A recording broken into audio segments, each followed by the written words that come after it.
treasure box, but I don't think they have it anymore, because it was where the treasure box was, and then you select whether you want it for viewers or Okay. you people don't collect my coin, no. You might as well collect for me. Yeah, I've just only managed to do normal treasure box. Okay. Someone was Oh yes, requesting just Takashi, now. you're right. Um, yeah, guys, just if you are one of us, are friendly, please, just for now, I'm not bringing, and just for now, we need to talk about, at least introduce the live stream. Yeah. Yes. Think of Can the thing exactly go what I'm up? about to do. Ay, ay, Sorry, Afro. no, it's okay. Just Because we can't see. You're in front of it, so we I can't. okay. You know what I should do? Um, Or maybe you get in a small box, maybe yeah, I think I might do that. the Yeah, smaller box. use a different green screen.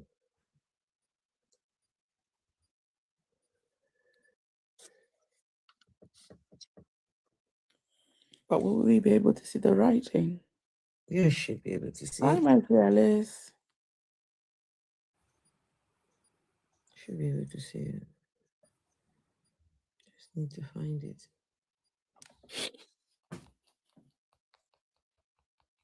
Tapiosa. No, it's still too low, Afro. Still too low?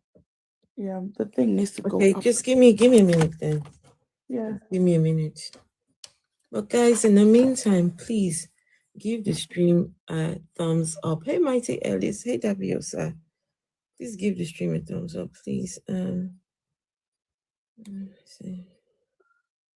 Guys, can we share the live stream and can you just copy the link as well?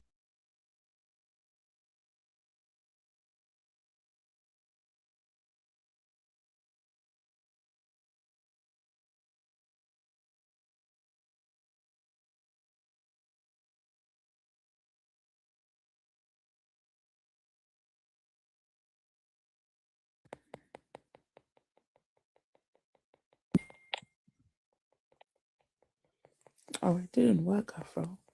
No. I haven't done it yet. Just give me a minute. Oh, okay. Let's tap, guys.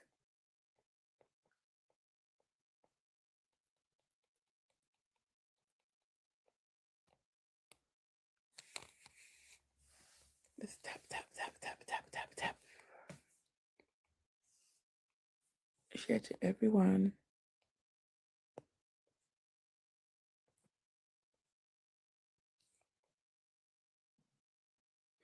Oh, I like Rich's new profile pic. It's interesting.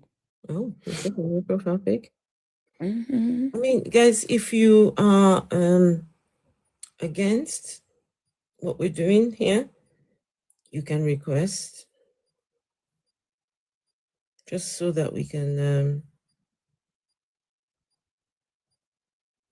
get conversation going.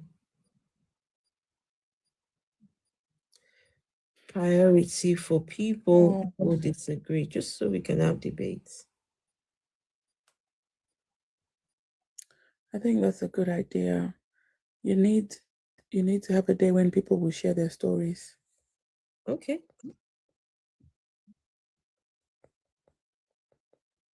Yeah, that would be nice actually. Mm.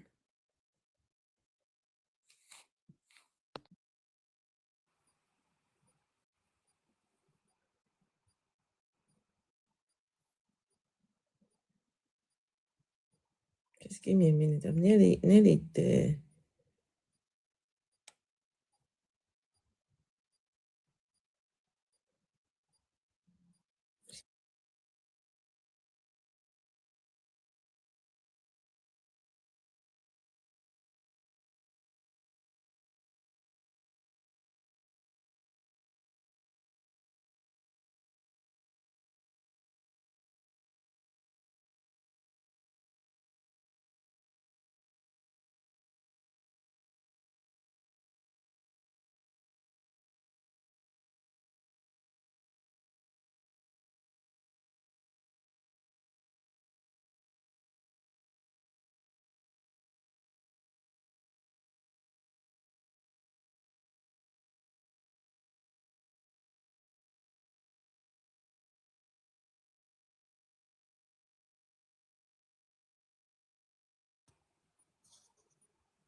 Let's see if this is better. Is that better? Um, yeah, kind of. But Better? now you are in the way.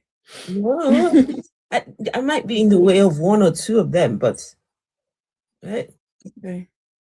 Is that okay? Yeah, yeah, yeah. Right. So I'm not. Is this better, guys? Yes. Are you Okay. using the TikTok studio? No, Okay. just the phone. All right. Just the phone. Okay. Hello, everyone. Hello, hello, hello, hello, and welcome. So guys, it's time to expose African Christianity pulpit bandits. Um, I don't know if there is any Christian here that can tell us who is a true man of God, right? This is not an attack on Christians or Christianity. We're just speaking facts. How is it that there is one Jesus, one Jesus,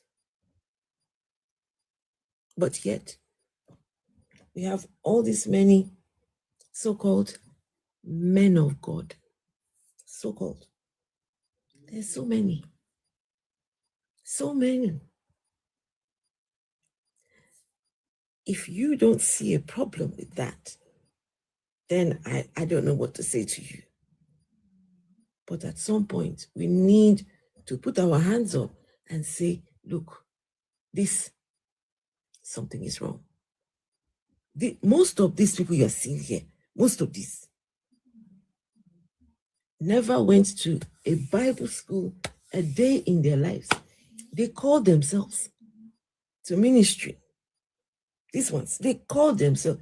You will hear them say, I was in secondary school when the Lord called me. I started seeing vision. When I was at a very tender age. One of them, which one was it? That said he went to heaven. Who was it? That said he went to heaven when he was about 12. Who was it? Who was it? Is he here? No, he's not here. Age 12. They came to get him. Please request if you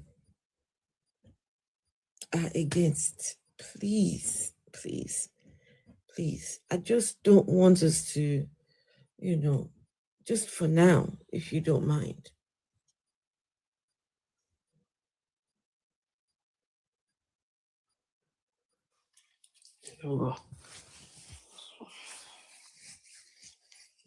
Don't kick me out.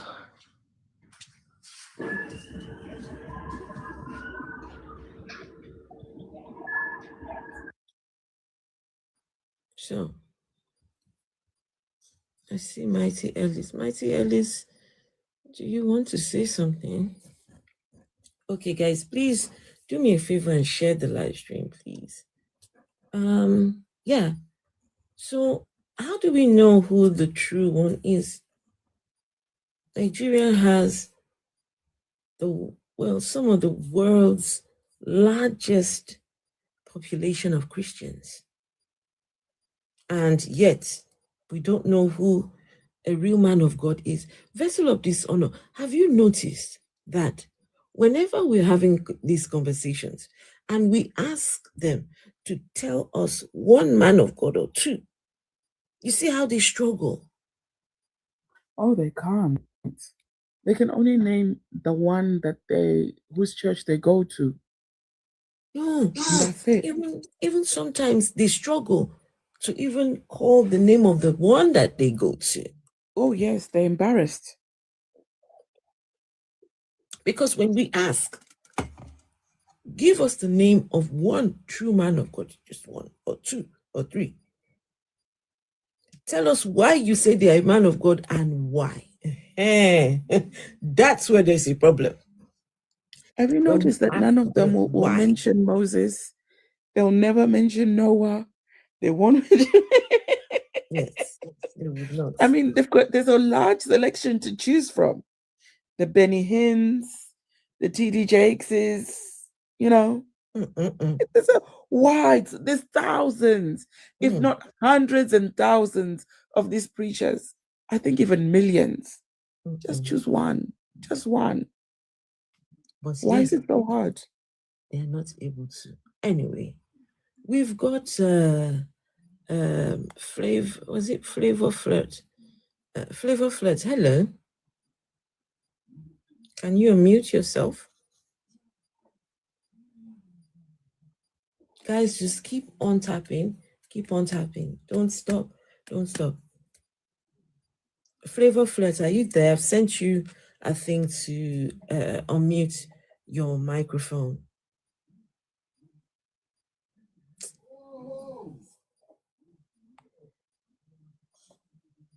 I mean, I heard her speaking just now.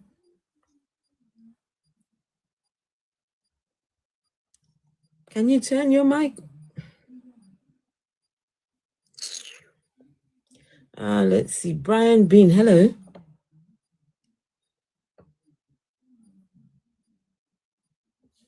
Brian Bean, can you unmute yourself? Why do people request and just don't have anything to say? I mean, I can understand if it is an accident.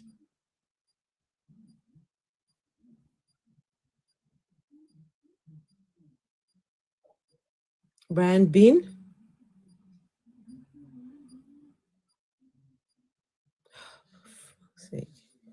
Brian, are you there?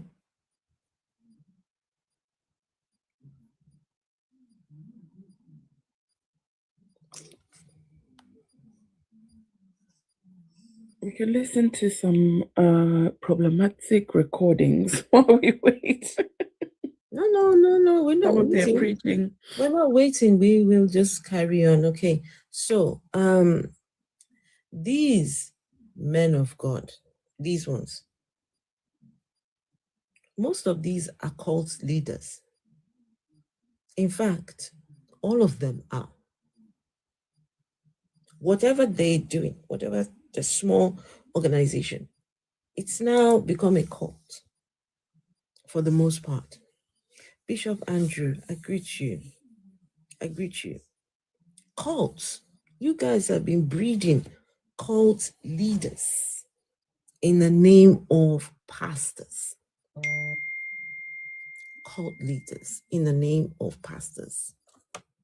And we can prove that they are cult leaders. We can actually prove it.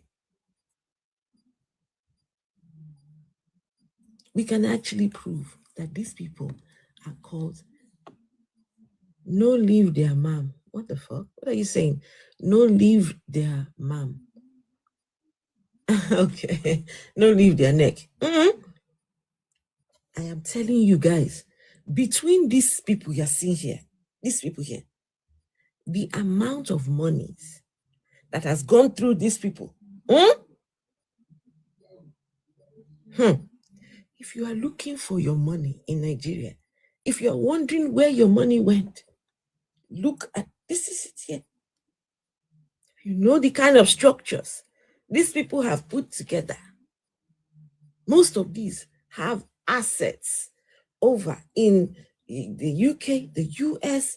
Look, if you know how much has gone through the hands of these people, you will not ask where the wealth of Nigeria has gone. People have pumped money into these fake men and their fake organizations. They are parasites. I agree with you. What is your purpose for putting the pictures of great men of God who have transformed so many? Abraham is asking, Abraham, I challenge you. Abraham, I challenge you to prove that they are men of God. I challenge you to prove that they are men of God. Let's go. You will tell us when the God came down to tell you that these ones are his men. Men, great men of God. Are you okay? What is a great man of God? Guys, what is a great man of God? Abraham is right here. Fantastic. Maybe Abraham can come and answer the question. I don't accept. Are you there? Huh? You have accepted. Good. So, Abraham, talk to us. You were saying something in the comments. You were saying great men of God. Good evening, ma. Good evening, sir. Yes, ma. Oh yeah, points. I want you to tell us three out of these, the great men of God, three out of these people.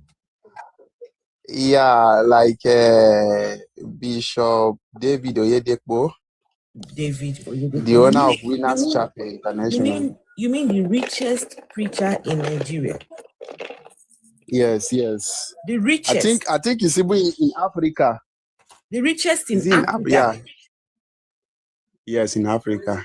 How did he become so wealthy? Yes. How did he become so wealthy? It's God's blessing upon his life and the good work that he has been doing.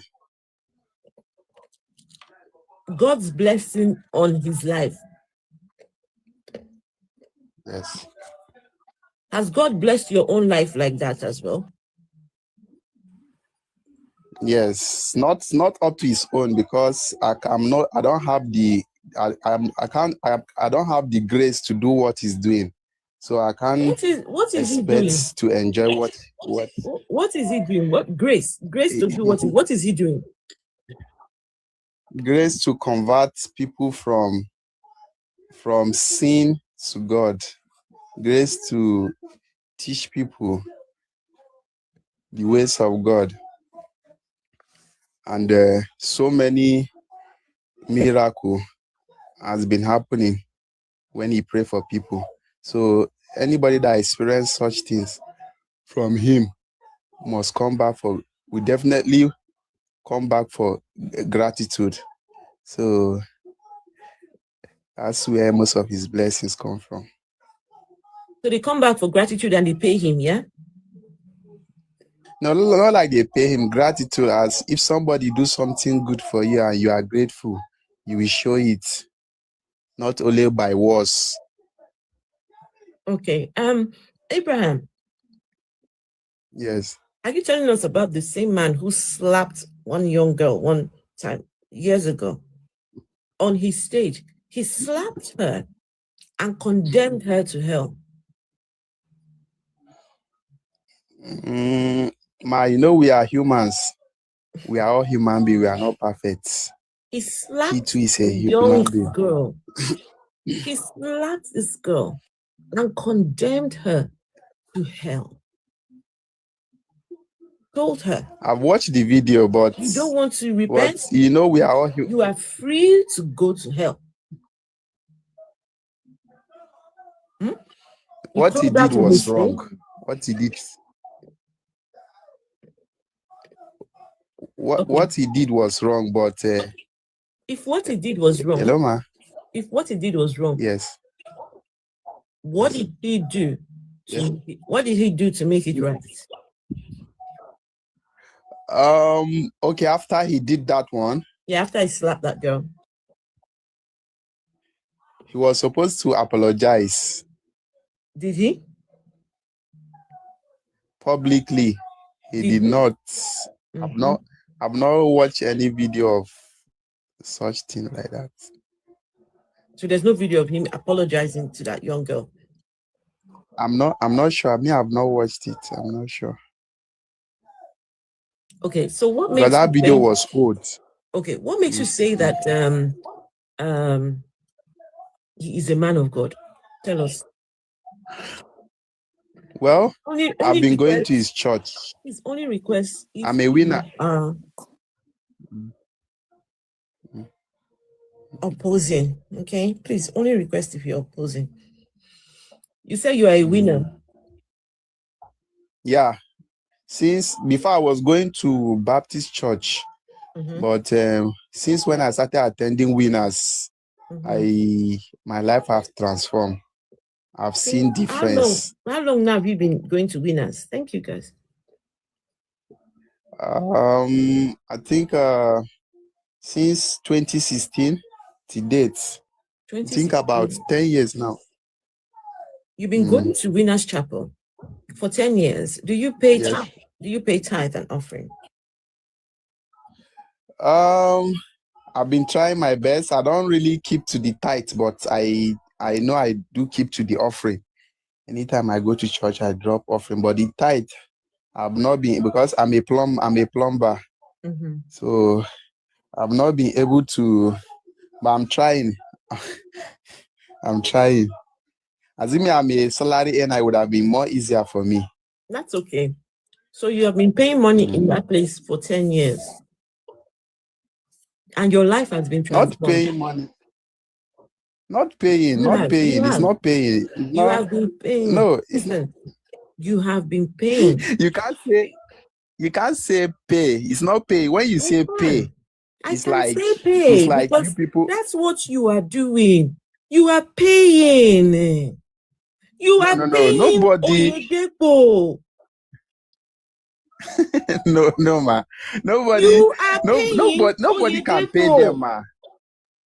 Nobody can pay them, ma.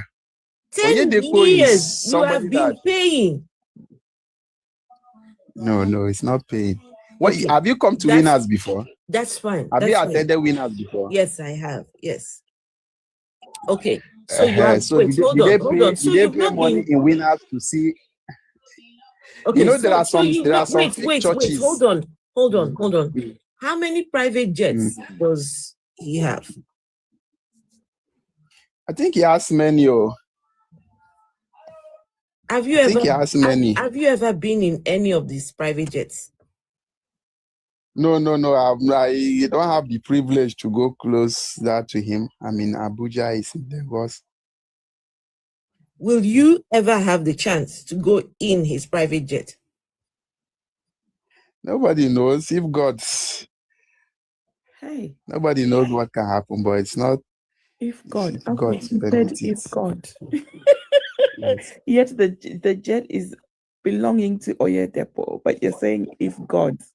But he is one of the people funding the private jet. Yes, for 10 years. He is one of the people that is making that man able to fly in that private jet. That private jet is not meant for, will I say, luxury, just for relaxation. You know, our church is all over the world. What is it for? Our churches is all over the world. I think it's about almost 57 countries now. Okay. Winners Chapel, we have it over 50-something countries. So you can't expect. Just let him. Hello, man. They're in how many? 57 countries. Yes. So you can't expect a church so big like that. Their members will be watching. There are some of our members that do fly private jet to Canaan land in Lagos every Sunday. There are some of our members that come from Germany every Sunday, from Germany to Nigeria every Sunday for service. Wait.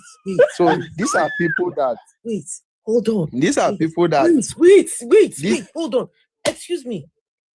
People fly from Germany to your church on Sundays and go back. Yes. Do they fly in jets or do they just come? Tell me how it works. Some of them, I know of some people that I've heard of some people that have private jets. They come to give testimony. So if you have come to, like, presently now, presently they say there's the faith theater that the church is building. We're just trying to impressed, get conversation with. Yeah. Impressed? Impressed. You said you're impressed, right? Please, what do you think is impressive about that? Request if you are opposing, please. That is not impressive at all. Is that to show you that God is working through the man, So and people the are benefiting. fact that people are using private jets to travel to Nigeria every Sunday for service is proof that God is working. Yes. So what about the orphans and the widows within Nigeria who are going to bed with no food? Why is God not working for them? No, even when there's what God said. No. Can you just stick to my question, please? Yes, that's what what about the I'm widows trying to and say orphans now. in Nigeria that attend winners as well? That they will take their last kobo and still pay tithes and offering. What about that? Why is God not working for them? We have welfare. You're not answering units. my question. I'm not asking about welfare activities. Why is God not working? Oga, listen to the question. Why is God not working for them? Because he's working for these ones who can have a private That's what jet. I want to tell you. No, God is working for them. That's why I want to tell you how He's working for them. Please, God is not working for them. It's you people donating like to the those church. people. It's not God. Please, 1 second. No, we are donating. You are not coming to winners. Are you 1 second, please. 1 second. I need to do something. Okay.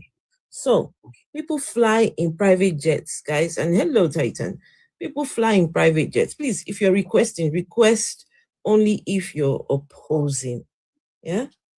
I think Akin Konji, if you're still here, you can send a request. I thought I saw Akin Konji, if you're still here, you can send a request. So yesterday, Sunday, yeah, some people flew in private jets. Thank you, Titan. Some people flew in private jets to listen to this garbage here. Please listen.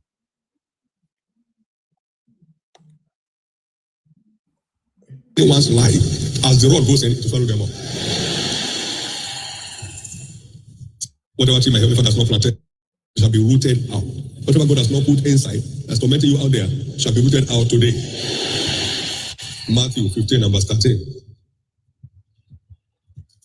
2. The flesh can be likened to the miracle meal that neutralizes all forms of poisons in our body. Now, in 2 Kings chapter 4, 39 to 41, the sons of the prophet went to gather some vegetables, and after boiling it, we were going to eat and discover that some poisonous ones were gathered along by mistake. And last master, they called to their master, there is death in the pot. He said, do you have any meal in the house? Bring it. And they took the meal, call it the bread, and drop it inside. He said, pour it again, and there was no more harm. Now, whatever represents harm in your body, hormonal imbalance, talk about it, anything, every conception hindering diseases, as you take the blood and the bread today, they shall be swallowed up. They shall be totally neutralized. Every poison forced into you by the wickedness of the wicked, whether in your sleep or when you are alive, on your food, anywhere, whatever represents poison, tormenting your body, plaguing your system, as you partake of this miracle meal, the poison shall be neutralized.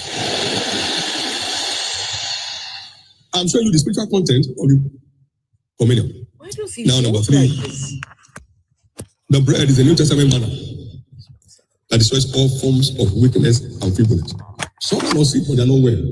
They can't just move. Things are tough, like crawling, because they are feeble. Now, see what they ate in the wilderness, in Psalm 105 and verse 37. He brought them forth also with silver and gold, and there was not one feeble person among their tribe. Now, the communion is stronger, according to scriptures, than what they ate.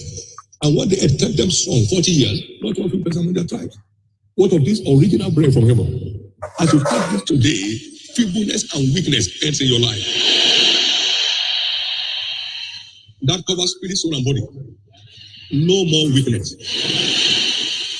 They tell you something yesterday you forgot today. No more weakness of the mind. No more weakness of your body. So, Abraham, you were in church yesterday, yes? Yes, ma. Were you here in this place as well? No, I mean Abuja. That place is on Lagos. So, who preached yesterday in Abuja? It was the resident pastor. What did he preach? The same thing. What did he preach about?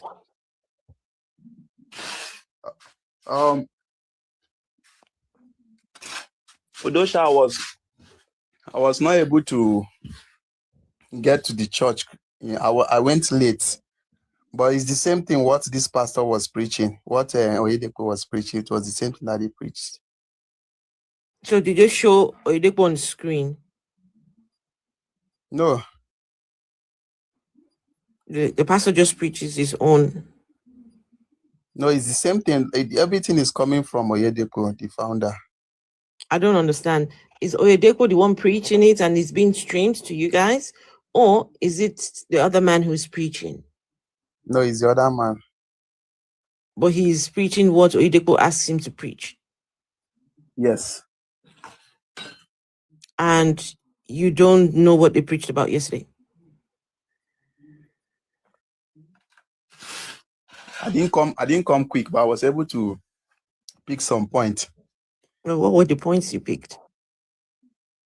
Guys, share the live stream, please. I was able to pick the Holy Communion. So you received Holy Communion yesterday? Yes. Yes, ma. Okay, and then? Hello, ma'am.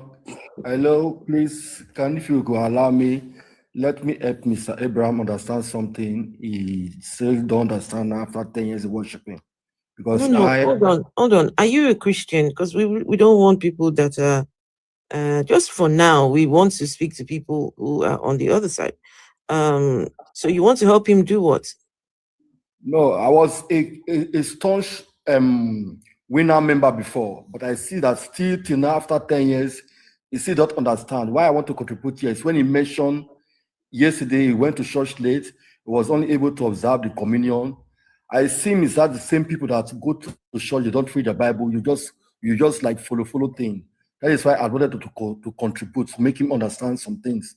Because with what he's saying, is a church goer. I've been a staunch winner member. I know everything. I did all the Bible school, was leaders in different cells. I was the verge of being a pastor even before I dropped out. So I understand everything is and where it belongs. 10 years of waste. That is why I wanted to contribute. So you're saying that he doesn't read his Bible? He doesn't read the Bible. He's still on the follow-up stage. He's going, his eyes are open, but he's not seeing what is happening. All the maneuvering and all the bullshit. He's not seeing that. That's why he's still supporting. That's what I wanted to make him understand. So for yourself, have you read the Bible from cover? Yes, in and out. You've read it? Okay. Yes. And so now, where do you worship now? I don't go to church anymore. Why would I do that? I don't go to church. Are you still a Christian? No. No, not at all. I'm not. You're no longer a Christian? No. Okay. So what is it you wanted to tell him? Yeah, you see, like what he was saying. Okay. First of all, like what he was first said, where I noticed that the Oyedepo was not a true man of God. First, from the slap he gave to the young innocent girl, then I was able to be observed the kind of spirit he that preaches against angers and things. Another video was that of a man or woman kneeling, crawling before him, and he stepped on him. All right, let's not leave out that now. So, no, wait, hold on. A video of what? Of a man begging him for assistance or something. He dismissed the guy. He dismissed the guy and stepped on him, asked his security man to take him away from his sight. The man was begging, kneeling down, crawling. You understand? So after that, when I got hypnosis awakened, he was inside the church. I noticed all these things. You see now, it's giving attributes to people flying jets from Germany also down to Nigeria to fellowship. Those ones, financially, they are stable, but people are suffering. Look at the dome is building now. That dome, the money wasted on that place could help millions of lives. Can take them out of poverty. Exactly. They preach Covenant Day of breakthrough, financial breakthrough and things, and people are suffering. People are suffering to the core in that winner's chapel. I will tell you, suffering day in and day out. Sorry, sir. Let me interrupt you. Yeah. Let me interrupt you. Winners winners, you know, there's one thing that the Bible said, that the poor will always be among you. Okay. So even when Jesus Christ was in this world, he was not able to. Is that a good thing? Is that a good thing that your Bible says that the poor will always be among you? That is a horrible thing. That is free will. That is how life is.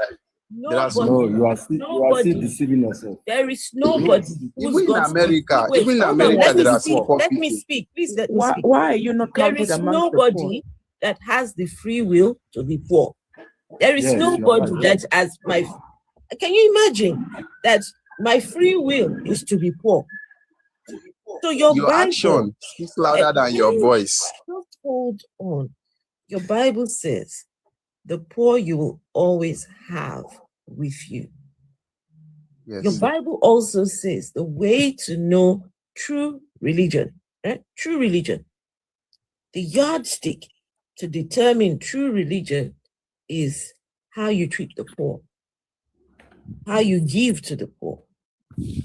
So it looks like in your religion, poverty is a very important tool in your religion. Because when you think about Jesus, Jesus had that woman come with her alabaster oil, wipe his feet, you know. And the disciples said, Master, why is she doing that? That is very expensive perfume that we can, that money can be used to do. We can sell it and give to the poor. That's when Jesus said, the poor you will always have. He said, no. He said, him. Jesus said, me. You will not have with you all the time. But you see, poor people, they will always be here.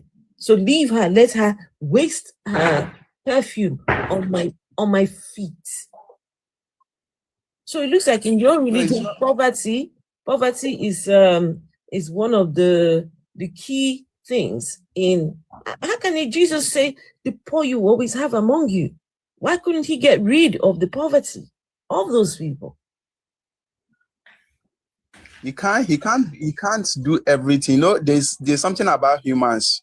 Humans, we are like gods. We are in God image. God has given us free will. Please, brother, you understand? Please. Although it's God that created us, you can decide not to believe that there is God. Although it's God, everybody knows that it's God that created us.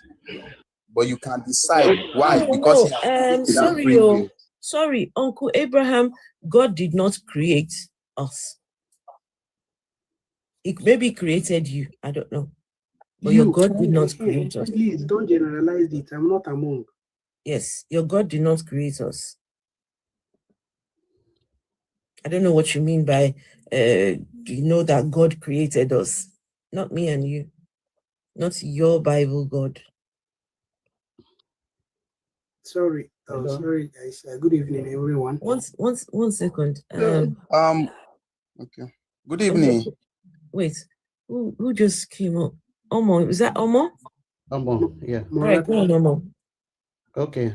Omorata. Omo, yeah. So I don't meant the guy when he was talking about people coming from Germany to come and worship in Canaan land.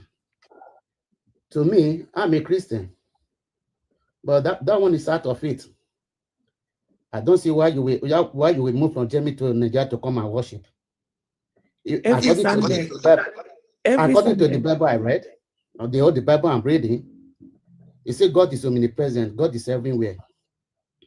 I see no reason why you should leave God in Germany and come to Nigeria to come and worship the God when the God's in Germany. It's just like the way I will go against Nigerians, all the pilgrimage. You say you are going to Mecca, you are going to Rome. To go and do what? I say the God we serve is in everywhere. Why should we leave Nigeria?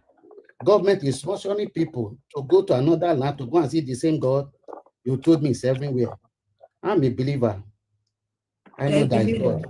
Yeah. Sorry, sir. Which church is your own, if you don't mind? I'm a mountain of fire. Hey! Yeah. You're in you're in wait. You're in Mountain of Fire Ministries, yeah? Yeah. And Olukoya, Yeah. is he a real man of God? And it's just like you cannot really tell, even according to the Bible says, I will start my judgment in my house, which means it is only God that knows. I don't know your heart. You don't know my heart. No, we can tell. We can tell. You cannot tell. You cannot tell. Yes, we can. You cannot tell. You cannot tell. Yes, we can. They say the heart of a man. We can. Okay. Raza, you should be asking me how. How Okay, can how? you tell? Okay, how? That is what you should be asking. Okay, I'm asking. Okay, hold on a second. She wants to hear. How we can tell that man is a fake. No, I'm not talking about him as a person. I am talking about him as a person. Olukoya, the church that you go to. Okay. Give me a second.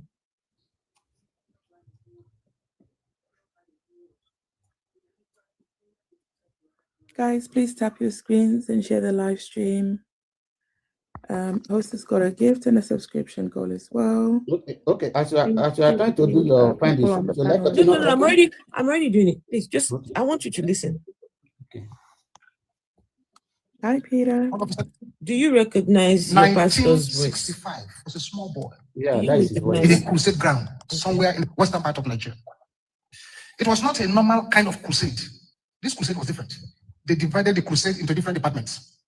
There's a department for those seeking for husband. There's a department for those seeking for wives. There's a department for those seeking for business. There's a department for those praying for children. There's a department of deliverance. There's a department of war against witchcraft. There's a department of those seeking for the fruit of the womb. It was different departments. So once you come and they ask, what is the problem? You tell them, they say, go there. Go there, go there. On each of those places, they have stationed men of God there to address those who were coming. I was watching. The woman came to the man who distributes people. 1965, he said. Olukoya would have been 8 years old. I mean, some people have done the math. He would have been about 8 years old. He's narrating stories from when he was 8 years old.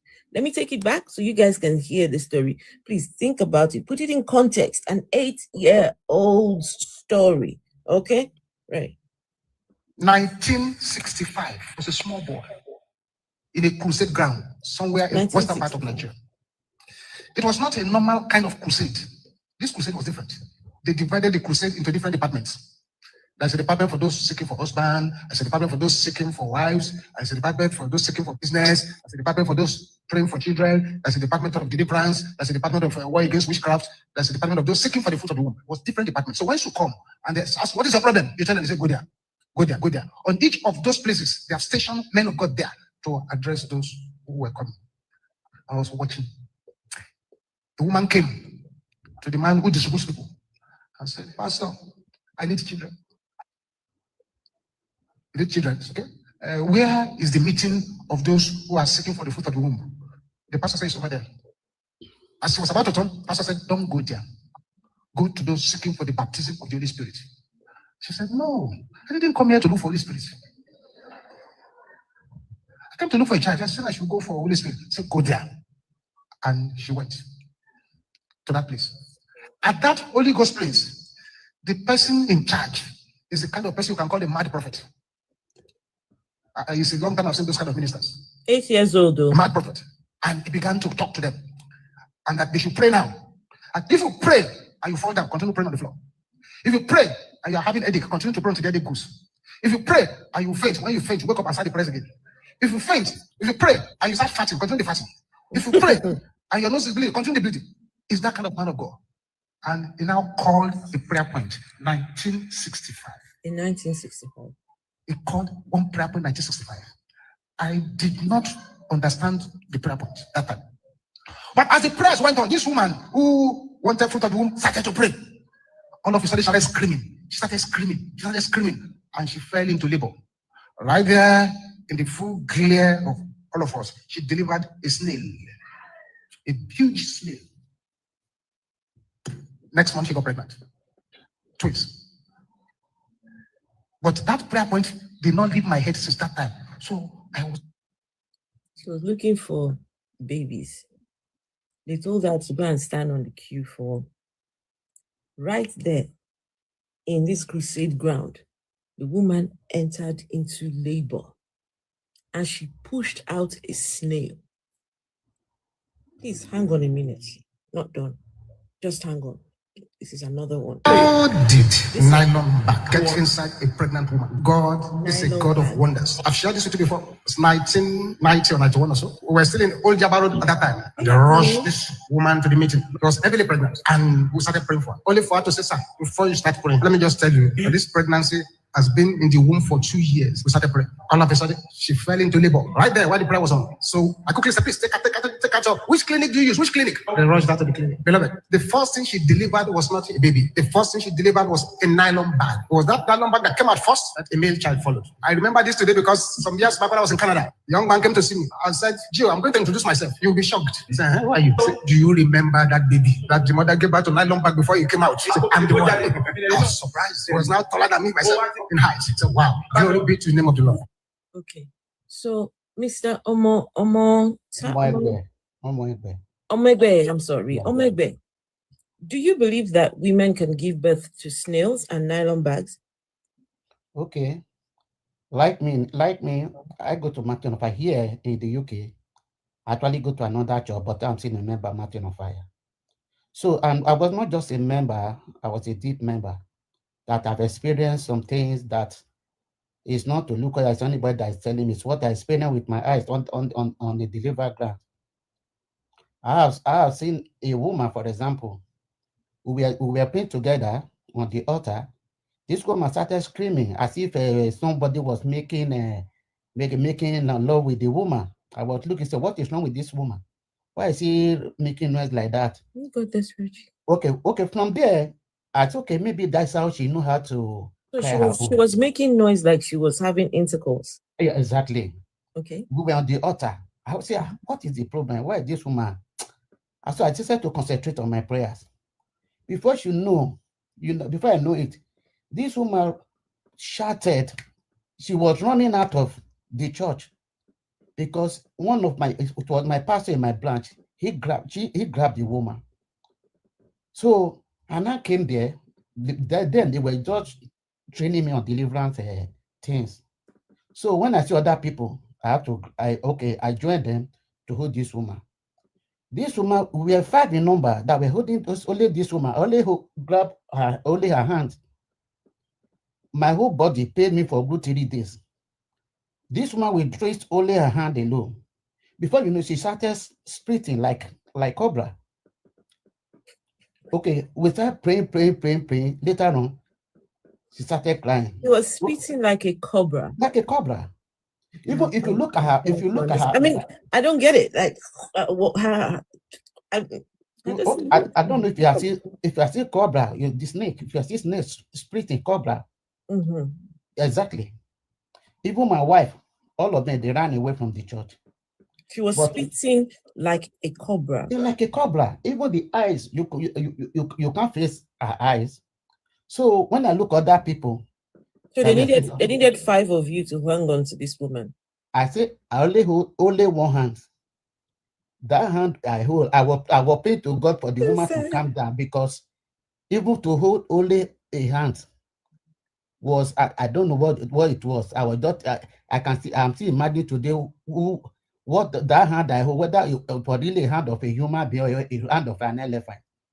Because good 3 days I was feeling pain on my muscles. So the eyes, you can't look those woman's eyes. Okay, that's fine. But the question that I asked you, do you believe that a woman can push out of her pekus? Wait. Okay. A woman can push out of her pekus a snail or nylon bag? All this thing you are saying, because that is where I'm taking you to somewhere that there are things that happens. If I don't go there, if I'm not saying it, it's not determined. This is something I understand. I just want to know what you think. Yeah. Is it possible for a woman to give birth to a snail? I've seen things that I cannot believe that is not possible. Because if yes or no, just answer yes or no. Yeah, please. yes. So how will it enter there? Okay, how does it enter there? Apart from that, there's a way I go to my church. I'm not the kind of person No, that excuse me, sir. How does snail or nylon bag enter up there? Enter there?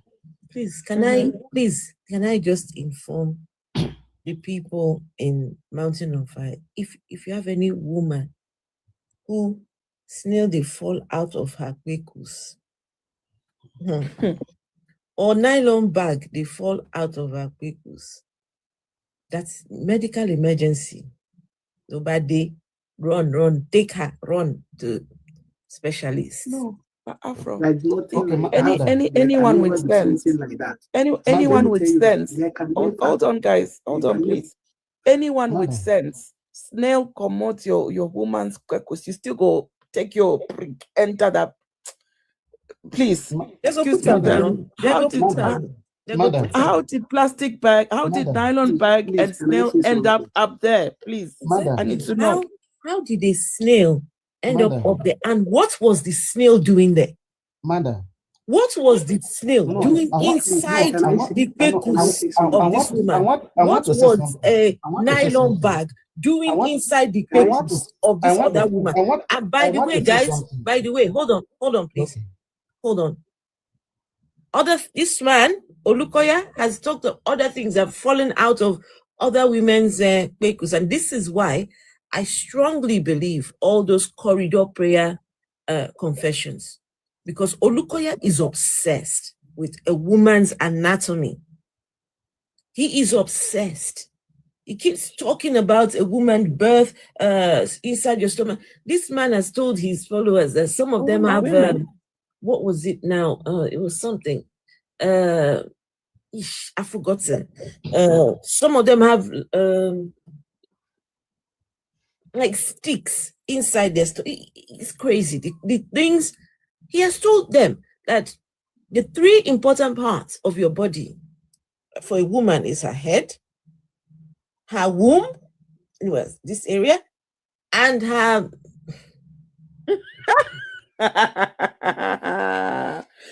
Now, the other question I have, Afro, is why is it that in MFM, it's always women, never men? Vessel of Dishonor, please, hold on.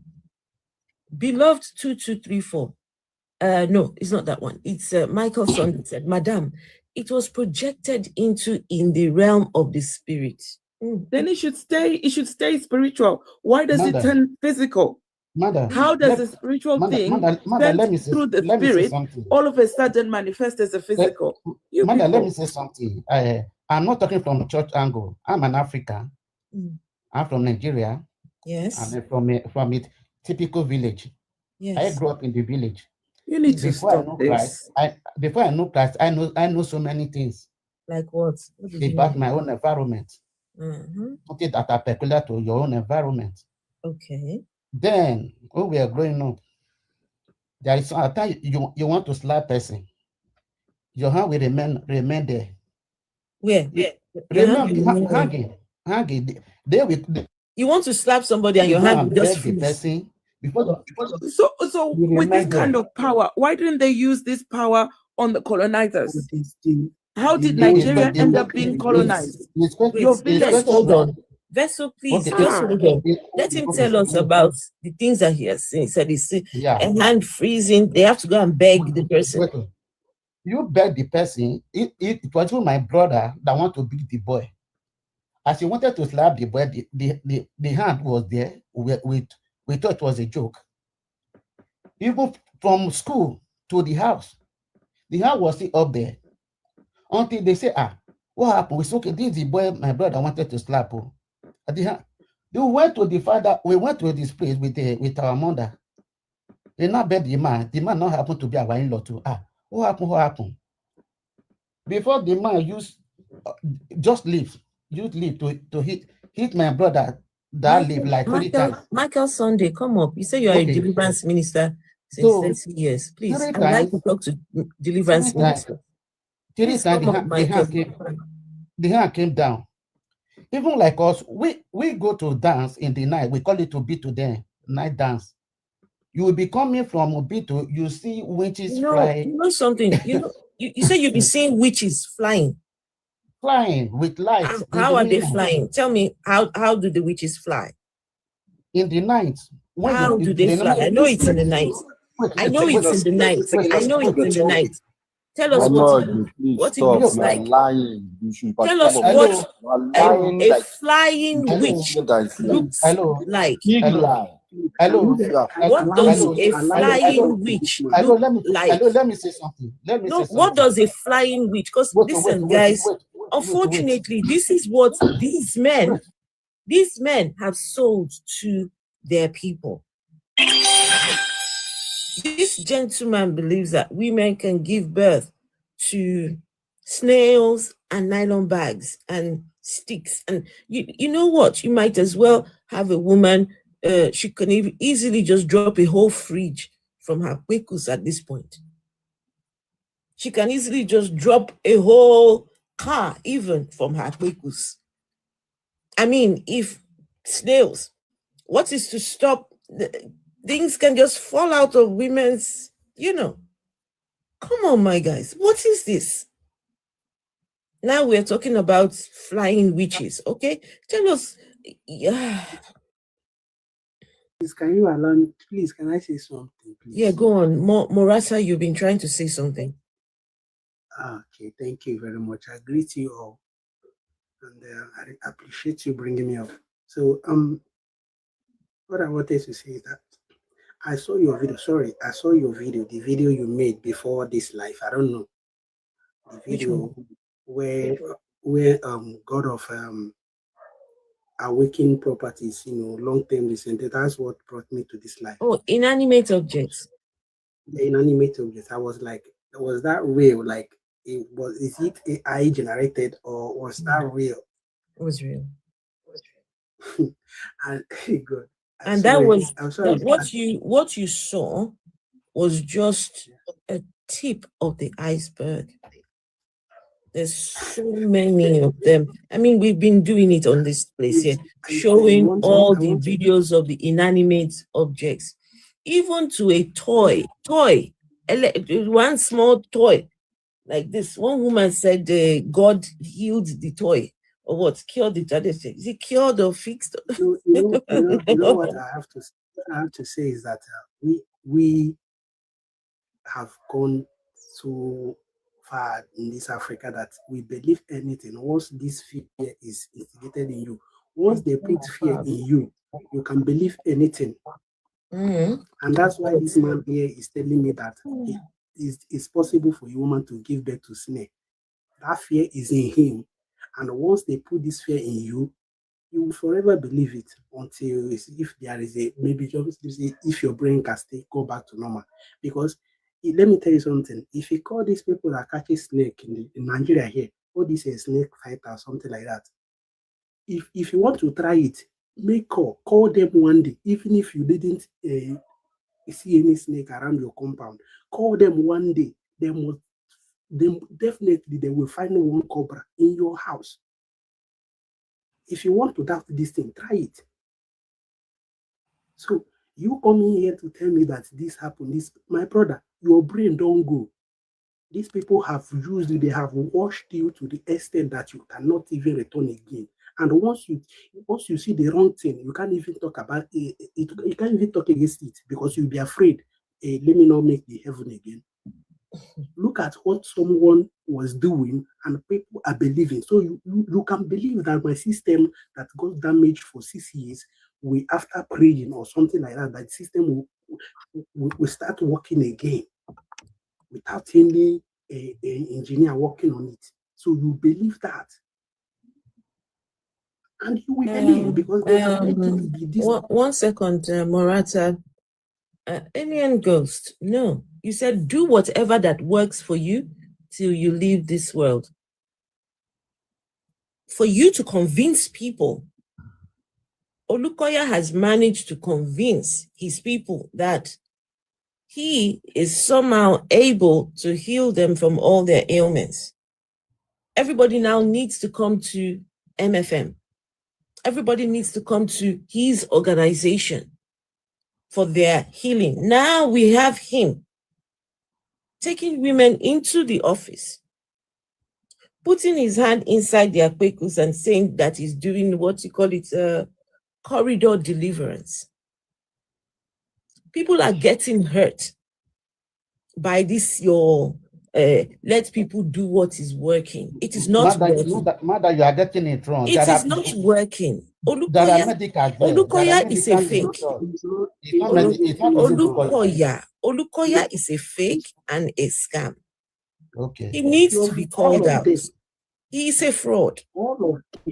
There are medicals there. There are nurses there who do that. It's not Olukoya. Let me tell you. So what? There are medicals. If you want to deliver in the church, there are nurses that will deliver you in the church. Let me tell you something. Excuse me. No, Morata, hold on. There are nurses in the church. What are nurses doing inside the church? You see, Nigeria is so twisted. Now we have nurses inside the church. What are nurses? If the pastors are, no, hold on, Amo. If the pastors are healing, if the God is healing, what is the point of a nurse going to university to study for years to get a qualification to work as a nurse? What is the point? The pastors are there doing the job, right? What is the point of hospitals? What is the point of doctors? Doing in a church. Exactly. Nice question. If your pastor can heal, there should not even be one single nurse or doctor even. Do you know that there is other thing that I watched the other day? No, Morata, because you're with us, right? Just hang on. I really need to speak to this gentleman. Tell us, what are the nurses doing in MFM? What did the nurses do there? Okay, can I answer you? Please. Okay, somebody just asked, what is the essence of going to non-school, all those things, if God can heal people? Person, like me that is talking to you, I was sick. I was having a chronic ulcer. I've gone to so many hospital, pharmacy, and everything. By drought, it was still disturbing. I was eating, I don't know what. But I started fasting. It was tough, as if I want to die. But after 2 weeks, it vanished. But even the doctors, all those things I was going, they couldn't even do it. But the time is something vanished. I was not taking drugs. I was on fasting. So it's possible for you not to believe that God is working. I'm not blaming you for that. But like me, that is working for, I should believe. Nobody told me. I experienced it. So I'm not talking based on hearsay. Everything I'm telling you what I see. Just like this man that is telling me I was lying just now. So you cannot be telling me that I'm lying because your knowledge is limited to some certain level. Okay. I told you where I'm coming from. Okay. I know something you don't know. Wait. Omoegbe. Manda.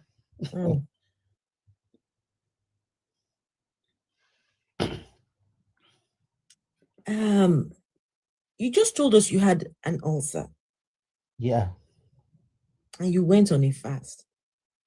No. I was going to hospital and all those things. Who advised you? Who advised you to go on a fast? I did. Nobody advised me. I did it on my own. Fasting is generally not recommended for individuals. No, I did that. I'm reading from a health.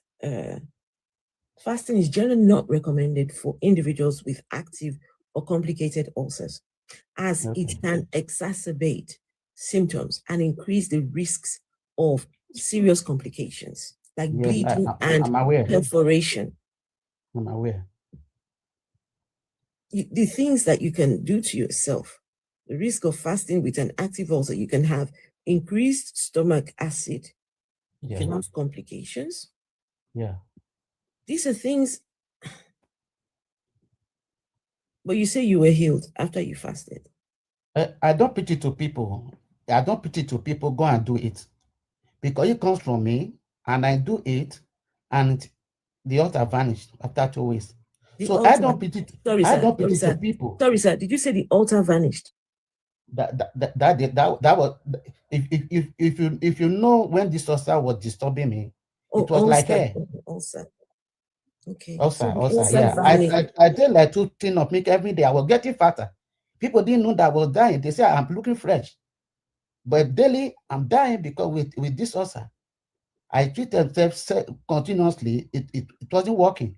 But at a point when we want to start our 70 days, I was saying, God, this is how we normally fast. I said, okay, let me just start. I was not too confident that, okay, I could do the 70 days. But the first week, it was really tough. Second week, before the second week finished, the pain vanished till tomorrow. Ordinarily, medically, when we believe that because you don't eat or time, all this, that will lead to ulcer. So I was not asking myself, hunger. So who healed you now? Who healed you? Who healed me? Yeah. My faith in God. The faith healed me because I have faith in God, my creator. So you went on a fast for God to heal you. I prayed to God.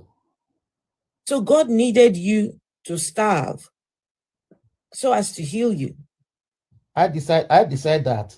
I know, I get it. You decided to fast because of your ailment. So God needed you to starve.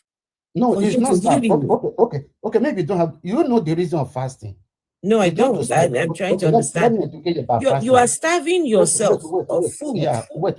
Let me tell you. The reason why we fast is that when you are fasting, it humbles you. It humbles your body because when you eat, you drink, you can do anything. Your mind will go. But when we've not eating, you don't want to do so many things. It will restrict your movement, your activities. That is the essence of fasting, just to make you to reduce your activities. But when you eat ordinary normal, you want to go and play, but you want to go. But when you have not eaten, you want to conserve your energy. So that's why we fast. It's not the fast. That is the reason of fasting. But our communication with God, our creator, that is the message, because the Bible says we should decree a thing and it shall be established. We decree, we talk to God. If you decree a thing, then you don't need to fast. You don't need to do anything. You can sit in your house, sit down in your house and decree no more ulcer, and your ulcer is gone. You don't need people like Olukoya. You don't need MFM. You don't need any of these things. If you can decree a thing and it comes to pass, but first you have to go and visit Olukoya. Then you have to go and give him your money. Okay, then like you have me, to go and starve yourself. I've never visited Olukoya. I mean his church. You're a member of his church. I'm a member of the church. I've never visited him. I know. I go there. I mean, I read my Bible. I know what my Bible is saying. What is your Bible saying? It said this thing will not go except through fasting and prayer. What will not go? Also, this thing will not go. Also, will not go. Which thing? Your Bible didn't say that. Your Bible didn't say anything at all about ulcer will not go without fasting and prayer. Unfortunately, this is the thing. When you start interpreting this book, so now he has interpreted that passage as saying, without fasting and prayer, his ulcer will not go. Yeah. You know, even I'm a living testimony. My ulcer vanished. My ulcer ran away. Your ulcer ran away. It ran away like a goat. There is no need for you to praise the Lord. Praise the Lord. God is good. God can do all those things. His there is no need ulcer. for you to visit hospital again in your life. Please don't do it again. Don't go to hospital. I personalize ulcer. God is good. God is good. If you have any how did you know you had an ulcer? Wait, hold on. Someone is actually talking. His voice is quite low. Hold on. Sorry. More is speaking. It's okay. More was speaking, but his voice is quite low. More, go on. He was okay. Yeah. Okay, me. Yeah, you were saying something, no? Okay, yes, I was saying something. I was like, since he's saying that all those things, he went to the hospital and nothing happened, then he did fasting and the ulcer healed. So I'm not against what he's saying, but I'm just pleading. I'm just begging you, please. I don't want you to visit hospital again. So anytime you have any discomfort in you, then go to church. Please don't near doctors again. Don't go there. It's my own opinion. I'm just begging you.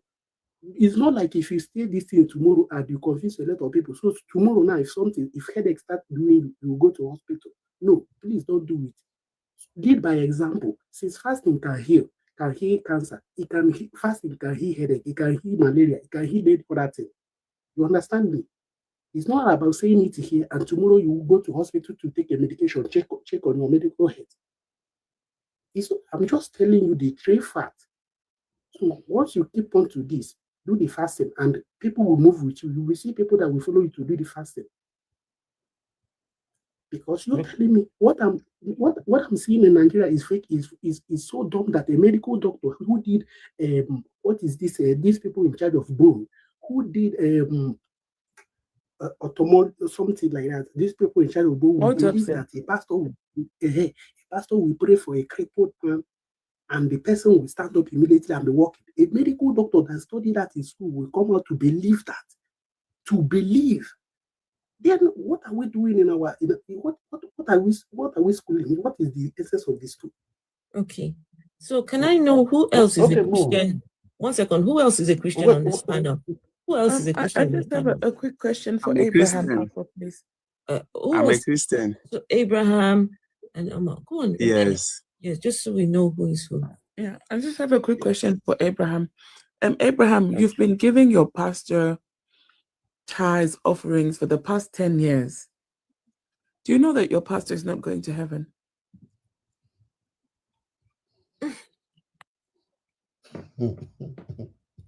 Abraham. Yeah, hello, ma.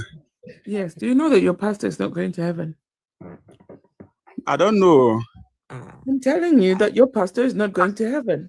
None of these people here. Nobody knows that. Nobody knows that one, man. I know that for a fact. Mother, are you with the king of gate of heaven? No, none of these people can make it. If you want to argue with your Bible, because all these people you're seeing there, they're all millionaires, they're all billionaires. And your Bible says it's easier for a camel to go through the eye of a needle than for a rich man to enter heaven. Yeah. Your pastors know this scripture. They know that rich people don't go to heaven, right? You people are enabling their rich man lifestyle. So you people don't like your pastors. Anyone who is paying tithe and offering to any pastor, ma. Don't interrupt me. Can you let her finish speaking, please? Can you let her finish speaking, please? Any person who is giving a pastor tithe, offering, first fruits, whatever, you don't like your pastor. You want your pastor to go to hell. And that is a fact. Because your Bible says there are no rich people that are going to go up there because your God has got riches there.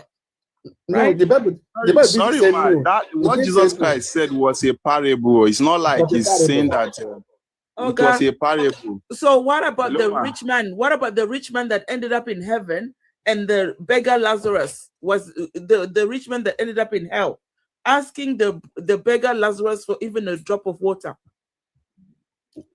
That was because he refused to help.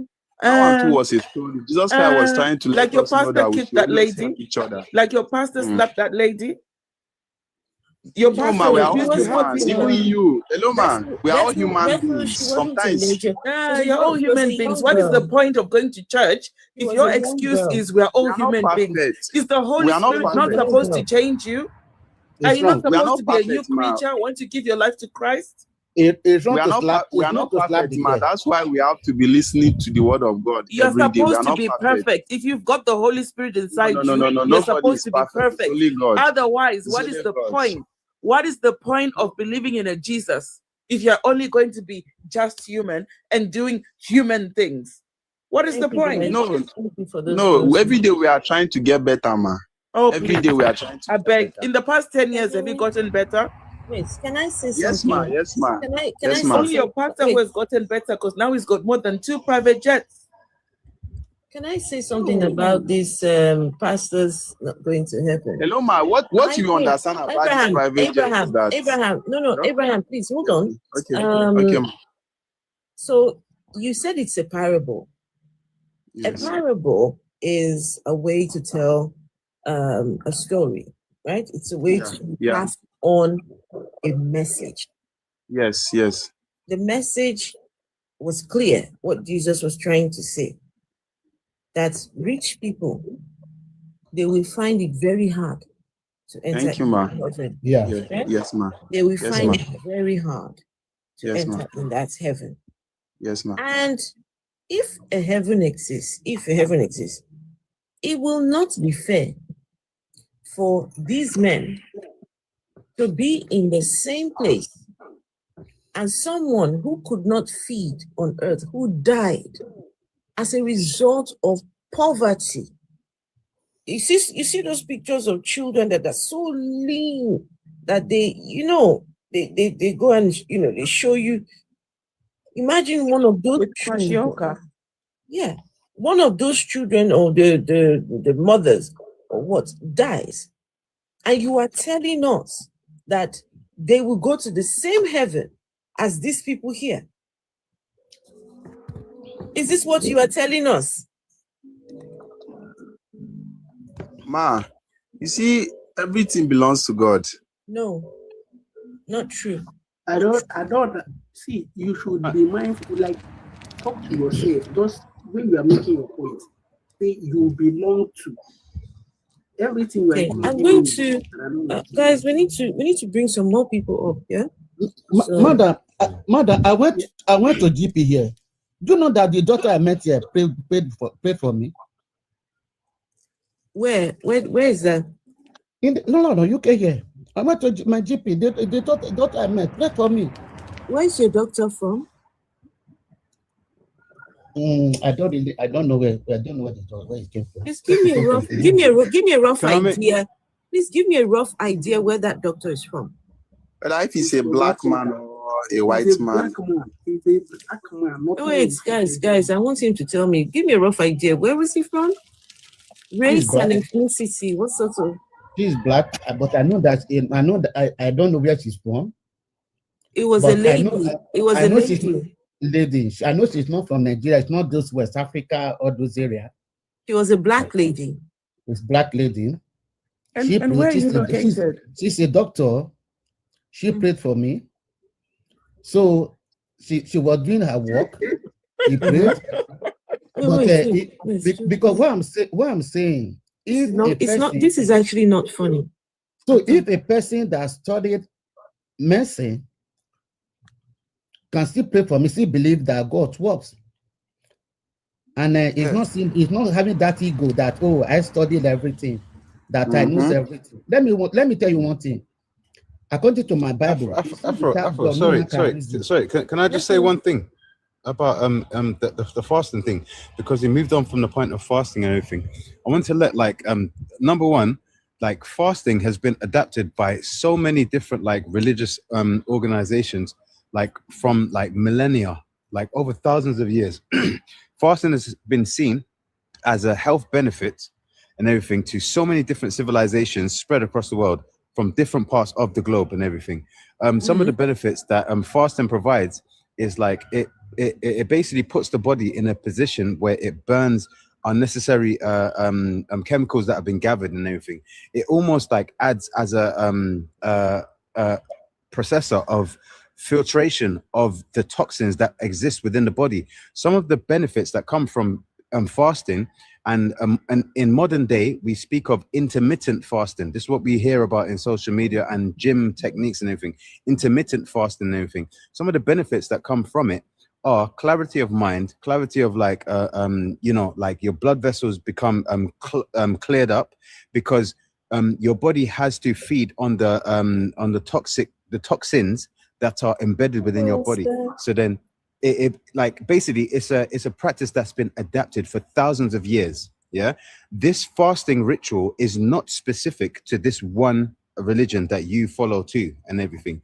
And also another important point as well is that when you are in a state of fasting, you are more likely to be susceptible in the terms of you are more lightheaded in the terms of you are more dehydrated, in the terms of you have less proteins, less carbohydrates, less things that you need within your body to operate functionally and make functional decisions. So a person that is under the state of fasting is more susceptible to suggestions, and they are more susceptible to indoctrination because they are in a state of weakness. But the whole process of fasting is slimming down the toxins out of your body in order to create an openness of influx of positive things, as in like H2O, positive proteins and everything. But nonetheless, when a person is deep within the state of fasting, it makes them weak-minded and more susceptible to suggestion and suggestibility. I just want to make that clear. Okay, so knowledge, based on just from everything that you said, are you saying, okay, I think there are benefits of fasting, right? But is it recommended for someone who's got an ulcer to go on a fast? I would say case for case, it varies. Some people, they absolutely are recommended for it, but not every. It's not one size fits all. Some people, they probably do not need it. It's not beneficial to their system. Would you not but say for some people, they should seek medical advice? Oh, absolutely. It is definitely recommended to seek medical advice by a trained professional before you proceed to starve your body. Because if you are not in a right state to proceed in this practice and everything, you might further destroy your body. But if you are in a positive state and everything for such treatment, it might have positive results for you.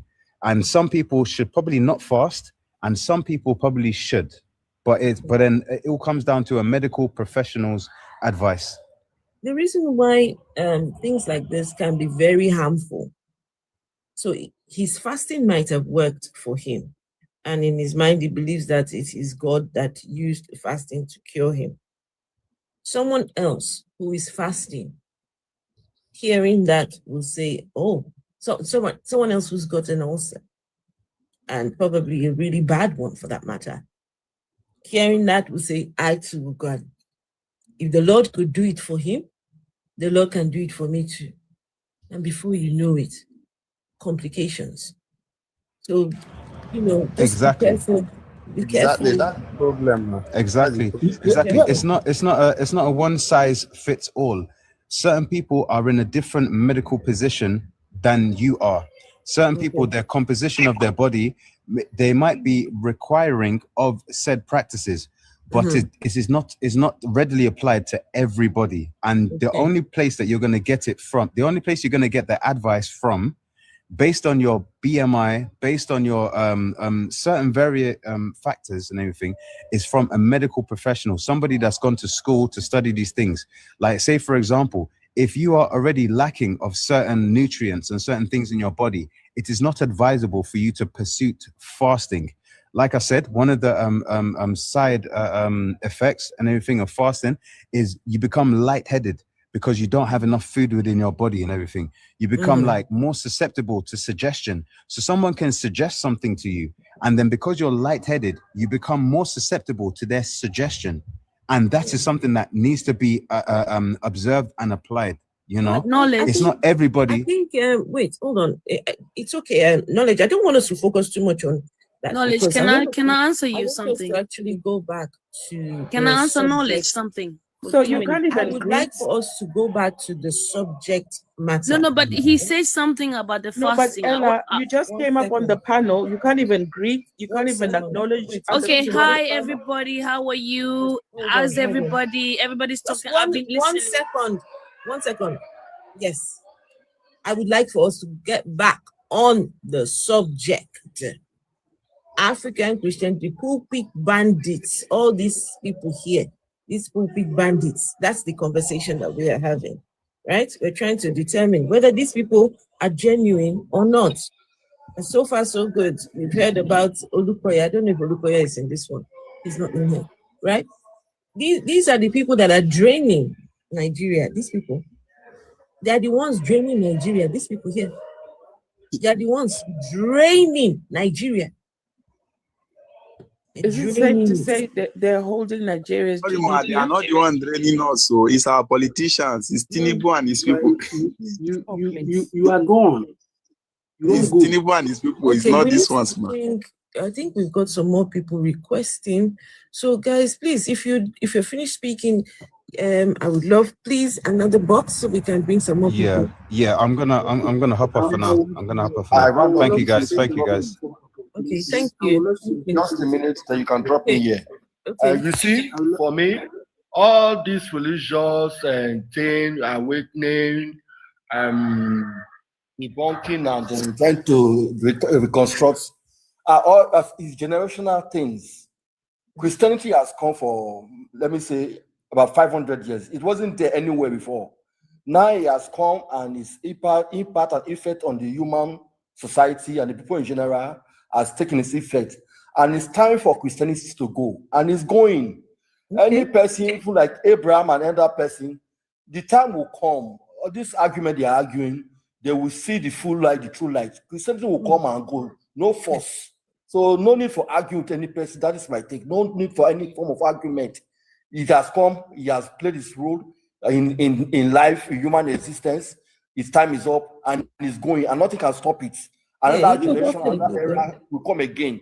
Our children, our grandchildren sometimes will be saying that once upon a time, our grandparents, they were in the religious era, this blah blah blah, this was what happened, they were paying tithe, they were believing on shit, and that will come to stay, that will happen. And that is it. Anybody wants to argue, continue. But it's everybody's choice anyway to decide what they want to believe, isn't it? Yes, of course. It is their choice. It is their choice, but it's not about someone someone forcing someone to say something else. Because when somebody says something, accept the person. Ella, if it was based on people's choice. 1 second. If it was based on people's choice, then they should never have brought the Jesus religion. But it doesn't matter still. At the end of the day, you have been brought. But you are debating. It should never have been brought to Africa. They should have left. They should have kept it with them over there in Israel. You are debating with them. Why should you worry? They should have kept it with them over there in Israel. So anyone who wants to adopt that religion over there in Israel, they can travel over there and go and get the religion and go and be a part of it. It should never have been brought this way. Should never have been taken anywhere around the world. You have people still trying to get into islands that have never been touched to go and spread Christianity. There was a young man who he was trying to get to this group of people that they just in this island away from civilization completely. This guy said he wants to go there to go and preach Jesus to them. They warned him. They told him, don't go. He said, he was an American, yeah. He said, don't go. He said, no, he's going to go. They unalived him there. They tell people, stay, leave these people alone. But no, everyone needs to hear about Jesus, right? So how is it? You said it's a choice. I wish I had a choice. I wish I had a choice in choosing this religion or not. I didn't have a choice. A lot of us were born into the system. Choice is taken away from us. So no, they have kept this religion with them over there. Hello, ma. Christianity has been our savior in Africa, most especially. No, it hasn't. One question, just one question for anyone. Afro, you cannot be our savior. Can you explain our savior? Just explain what you mean, please. If anything, you explain to us. You made Christianity has been our downfall, if anything. Yeah. One question for you. You claim to be a believer. You say Jesus Christ is the way, the truth, and the life. And the Muslims, anybody that doesn't believe in Jesus is condemned already. Now, I want to ask you, if you truly Jesus is the way and the truth, the life to everything, the essence of human life, Do you think that there will be any Muslim, there will be any religion, there will be any contest? No, because it is not true. If Christianity is the major way to heaven, to wherever the end of human existence, there will not even be Muslim who not like better thing. Every person, if is the way is favorable to every person, you go when you go to church, you become progressive. When you go to church, you get healing. There will be no Muslim on this earth. There will be no other religion. Okay. So It's okay. Ask yourself that question. That's all. Let's move on. So brother exit. I just wanted to answer to Ma. I said, you Ma, you've been telling us about what you believe, what you think that what has been going on wrong in the world about this Christianity, right? And we've been listening to you. We listen. Doesn't mean that we take it, right? So us as well as we believe as Christian, we are not forcing you to take what you should believe what we say. We're just saying it how we feel it, not for you to stop us what we're saying. You understand? Okay. So I'm not trying to stop you from doing anything. Okay, no problem. Right? I'm not trying to stop you from doing anything. Okay. I'm here, right? I hope you can see that I am right here. I can see you very well. No. What I mean, I'm right here in my space. Mm-hmm. You are in my you are in my territory. Okay. That's all. You are here. Go to church. Right? Go to church. Don't come to like this. Go to church. I'll be there. Don't come and argue here. Assistant Chapman, it's okay. Thank you. So nobody called and said, Ella, you be over here. No, but Auntie, you've been talking. I listened to you when you were talking from the beginning. No, but who invited you here, Ella? Thank you. No one invited you here. No one dragged you here. Okay, if you didn't invite me, drop me off then. Because I said what I said. I am not going to drop you. You know why I'm not going to drop you? Why? I want to ask you a question. Where are you from? Why? What does that have to do with the Christianity? I want to know how Christianity got to your part of the world. Why though? It doesn't matter. I want to know how Christianity got to your part. But it doesn't matter. Ella, it matters. Wait, it matters. Ella, why are you ashamed? I'm not ashamed. I want to know whether you were colonized before you got this. I am not. I don't have to answer you because it's not relevant. Because that's not the important issue you're talking about. Because you have more important issues to talk about. Fine, Ella. Right. Does your God exist? Yes, he does. Is your God the Bible God? Yes. Can you prove its existence? I don't have to prove it to you because you won't believe me. I will believe you. No, you won't. How can you believe? Look at you. Listen. Oh my gosh.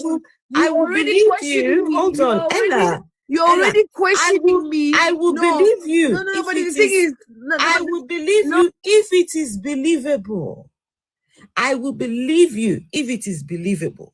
It is when it is not believable, then I will not believe. But if your fact or evidence, whatever you're going to provide, is solid enough, why not?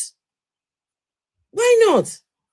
But could it be that the reason why you don't want to say anything because even you yourself, you're not sure? You're not sure of what you believe. You're not certain.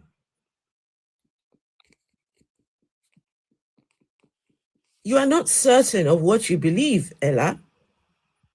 Please unmute yourself and tell us about this, your God. Does he exist?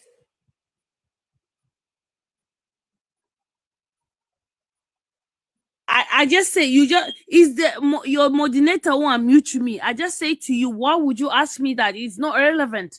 It is relevant. Why? What are you here defending then?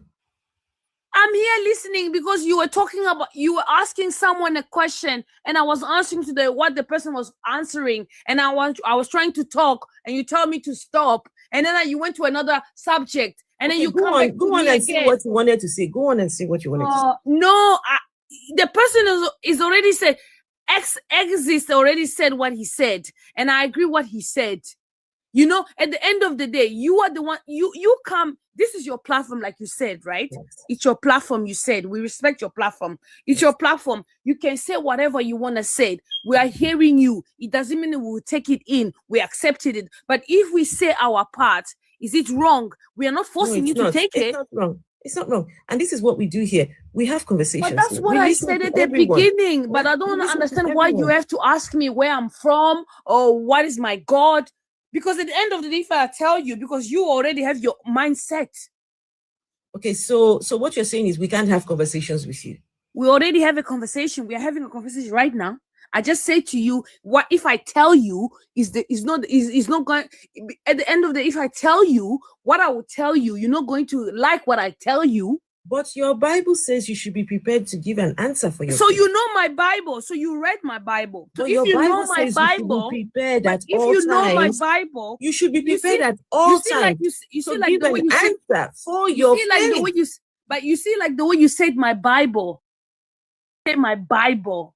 You say my Bible. You already know my Bible. I say your Bible.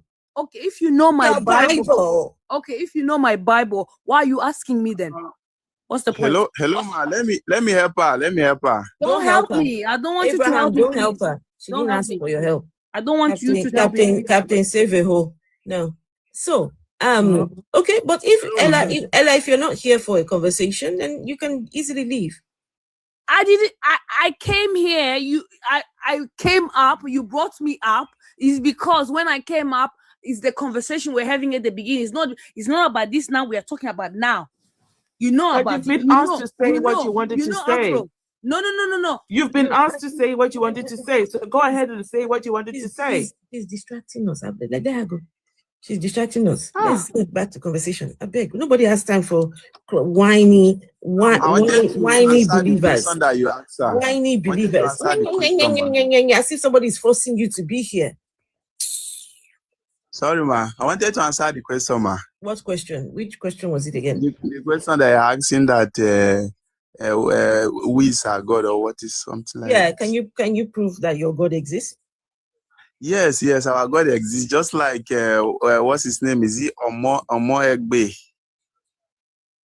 Omoegbe explained about the fasting that he has been taking drugs for ulcer, but it's not working. But when he decided to fast and believe in God, he got his healing. Mm-hmm. Yes. How does that prove the existence of God? Yes, because he believed what he said in the Bible, and it happens. What did it say in the Bible? The Bible said that if you believe in my name, just like what Jesus Christ has been doing, he walked on water, he healed the sick, he opens people, just everything we read about Jesus Christ, we are seeing it physically. It's happening. So that's time that you talk about your own experience. You are fasting or something. That you just said. Hold on now. Hold on. Tell us about your own experience. Hold on. So, Abraham. Yes. You mentioned Jesus. Yeah. Yes, ma'am. How did the Jesus religion get to Nigeria? Jesus Christ came to Nigeria through the white men. They came to preach to us, and we noticed that the religion is better than ours that we are practicing. Because Christianity came with education. Christianity before Christianity came to Nigeria, there were so many bad things happening. Wow. Example, in some part of Nigeria, most especially the Akwa Ibom State and the Cross River, if you give birth to a twin, back in those days when Christianity had not come, they will kill the twins. Mm-hmm. So how did Christianity stop that? When Christianity came, people stopped worshiping those idols, those gods. How did Christianity stop the unaliving of twins? How? And that's because people stopped worshiping, people stopped believing those those idols. The unaliving of twins have nothing to do with idols. It has, because that was what how Christianity stopped. Tell us how Christianity stopped. I want specifics. I want specifics. There was a particular Because person Christianity who came was with its own. there was a particular person who was attributed to the stopping of the Margaret, unaliving of Margaret, Chacha. No, don't mention names, please. I want him to. He should tell us how Christianity did it. How? Well, when Christianity came in, we stopped worshiping all those. Our forefathers stopped worshiping those idols and believing in those. What is an idol? What is an idol? Sorry. How will I even say it now? What is an idol? They stopped worshiping idols. What is an idol? Yes. What's an idol? An idol, I would say, is those. How will I even explain it now? Man-made gods. They are man-made gods. Like man-made god is something. An idol. Yeah. So a man-made god is an idol. Yeah. Yeah. What if I tell you that Jesus is the biggest idol? Yes, I will agree. You agree that your Jesus is an idol? Like a role model? No, not a role model. A man-made God. Jesus? Yes. No. Jesus is not a man-made. Jesus is human being, ma. Jesus is a man. Jesus is a man-made God. No, ma. Yes. No, ma. Okay, Abraham, tell us, what was Jesus's name when he was existing on this earth? What was his original name? I don't know. When I Jesus Christ, I can't meet him.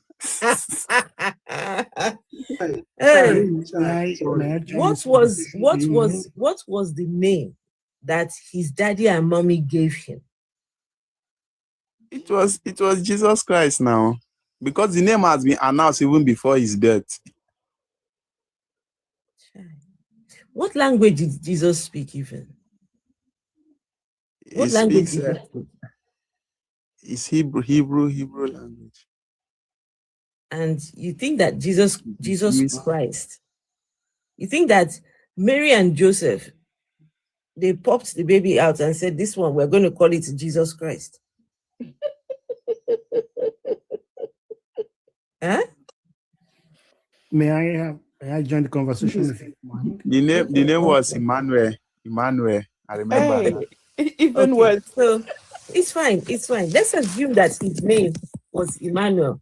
Abraham, where did you get this Jesus Christ that you are busy calling? I don't know. I see him for Bible. The people will write this is where Bible. The challenge. The this is the challenge, man. Wait. The people will write them for Bible, where they get them from. I am trying to prove to you that Jesus is a man-made God.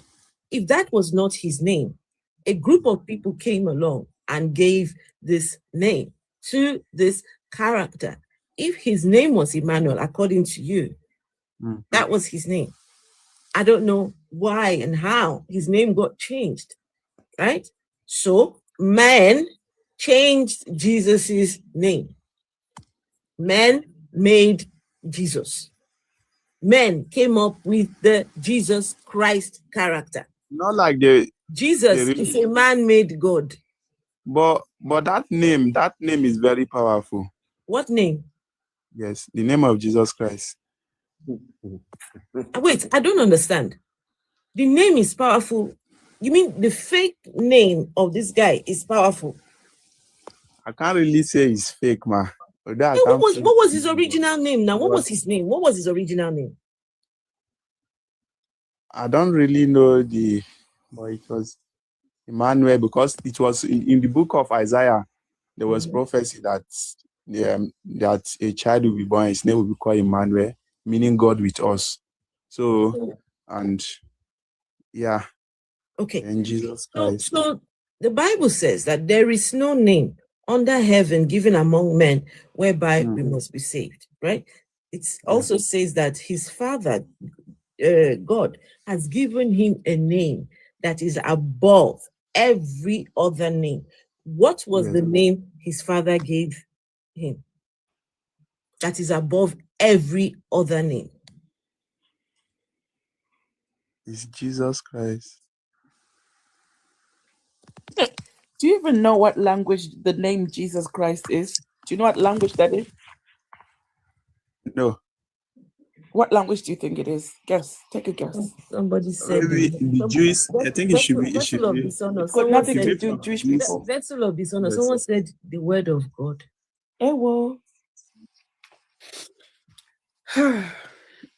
Abraham, what language is Jesus Christ? Please. What language is that? Jesus Christ was born in Nazareth. He's from the Jew people. What language? Jesus Christ, that name. What language is that? If you don't know, just say you don't know. I don't know. I don't know, man. You don't know. Say you don't It's know. not Aramaic. It is not Hebrew. It is not Jewish. Jesus himself never spoke that language. That man called Jesus. He never spoke that language that was given that name Jesus. He never spoke it. Okay. So if his daddy gave him a name that is above every other name, what was that name? If you don't know the name, then I'm telling you that name Jesus Christ is as powerless as a wet wipe. No man. That name, if you believe in that name, a dry wet wipe, Afro. No, I think wet wipes are even better because I use wet wipes. A dry wet wipe. A dry wet wipe. A dry wet wipe. There you go. That one is good. That one is good.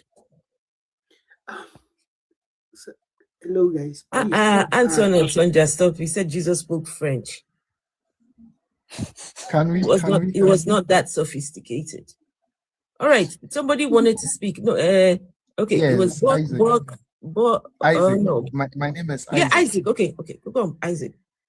Yeah. Thank you very much for the platform. I've been here for a while, and honestly, I'm a Christian, but honestly, I've learned a lot from the discussions that we've had so far, and I've joined other platforms. Before maybe I start, talking, I want to appreciate you. You've indeed showed that you're a mother, like an African mom. You've handled this respectfully. Yes. That's right. And but before I start stepping in, I want to kind of understand something so that it will help me know how to answer you perfectly. Why are you an atheist? Are you an atheist? There is no evidence for God, none whatsoever. Okay. I think then. Okay. So and because there's no evidence, I have no belief in God or gods because there's no evidence. Okay. So you believe, like, let's say science than like God. Is it that like you believe in science and then things happening? God. I don't believe in science. No. You don't believe in science. Science is a whole field. It's a whole practice. Science is something that you can prove, you can test, you can evidence. Science is not something you believe. Science is proof, evidence. It's practical. So no, I don't have a belief in science. Okay. So you don't believe in science? What do you mean believe in science? I can't. Why should I believe in science? Science is religious. Do you believe in? You don't believe in the existence of God, or you have like I don't believe in the existence of God. Okay, you don't believe in the existence of God, and you don't trust the evidence that scientists make. Most atheists are scientists, and they explain the creation of the world. You have met one atheist who is not a scientist today. Yeah. So then the thing is, it's a bit funny because now you believe you're an atheist, like atheist. I am an atheist. I don't believe I'm an atheist. What is this belief? We don't do beliefs here. Believing is not knowing. Believing is not having a clue, being clueless, but just accepting lies. That's what believing is. So if you don't know something, you don't know. If you know something, you know. But then there's a special group of people that want to use the word believe. They don't know anything, but they want to believe in something. Okay. So if you know something, you can put your trust in it, and then we can say that because I know this, I believe. Let's say there's a check. If you know something, you've got proof of that thing. For example, you know your mother, you know the shoes that you have in your house, you know what you ate for supper. You don't believe that what you ate for supper, you know, right? That's great. Yeah. So that thank you very much for the clarification, and I think it has really even helped me. Just one second, Isaac. Yes. I see a couple of comments. Someone saying atheism without the knowledge of science or something. I don't know. The comment is a waste of time. An atheist is simply somebody who does not believe in a God. There are no other criteria attached to being an atheist. You will find atheists that they are not scientists, never have nothing to do with science, right? I don't know. But Afro, I don't understand. I don't understand this whole anti-science stance. Science is a good thing. But why does science come into the conversation around God and beliefs? Around religion. Around religion. Why? It's got nothing to do with we can't put science, worlds apart. Science and religion, they're not diametrically opposed to one another. You just I don't get it. Like I was confused when he's talking about science in Christianity and Muslim, in Judaism. Okay. I think that I get your point. And actually, I must be honest. I'm new to this. So I'm surprised because most atheists that I have encountered, they kind of believe science. Like when you ask them, okay, how is the existence of how many atheists have you encountered? How many atheists have you encountered? A lot. I think I've lost number count. No, you need to give us a rough number. I'm sure you've got an idea. About 70, I think. Yeah. So 70 atheists that you have encountered have all told you that they believe in science. Yes, I haven't. Those that claim they are atheists and they don't. Can I? Sorry. I need to do something. Something very quickly. Right. Isaac. Yes, I'm listening. Do you believe in Islam? No, I believe in the existence of Islam, but I'm not a Muslim. No, okay. But do you believe in Allah being the God? Allah is a God, but I don't believe in Allah.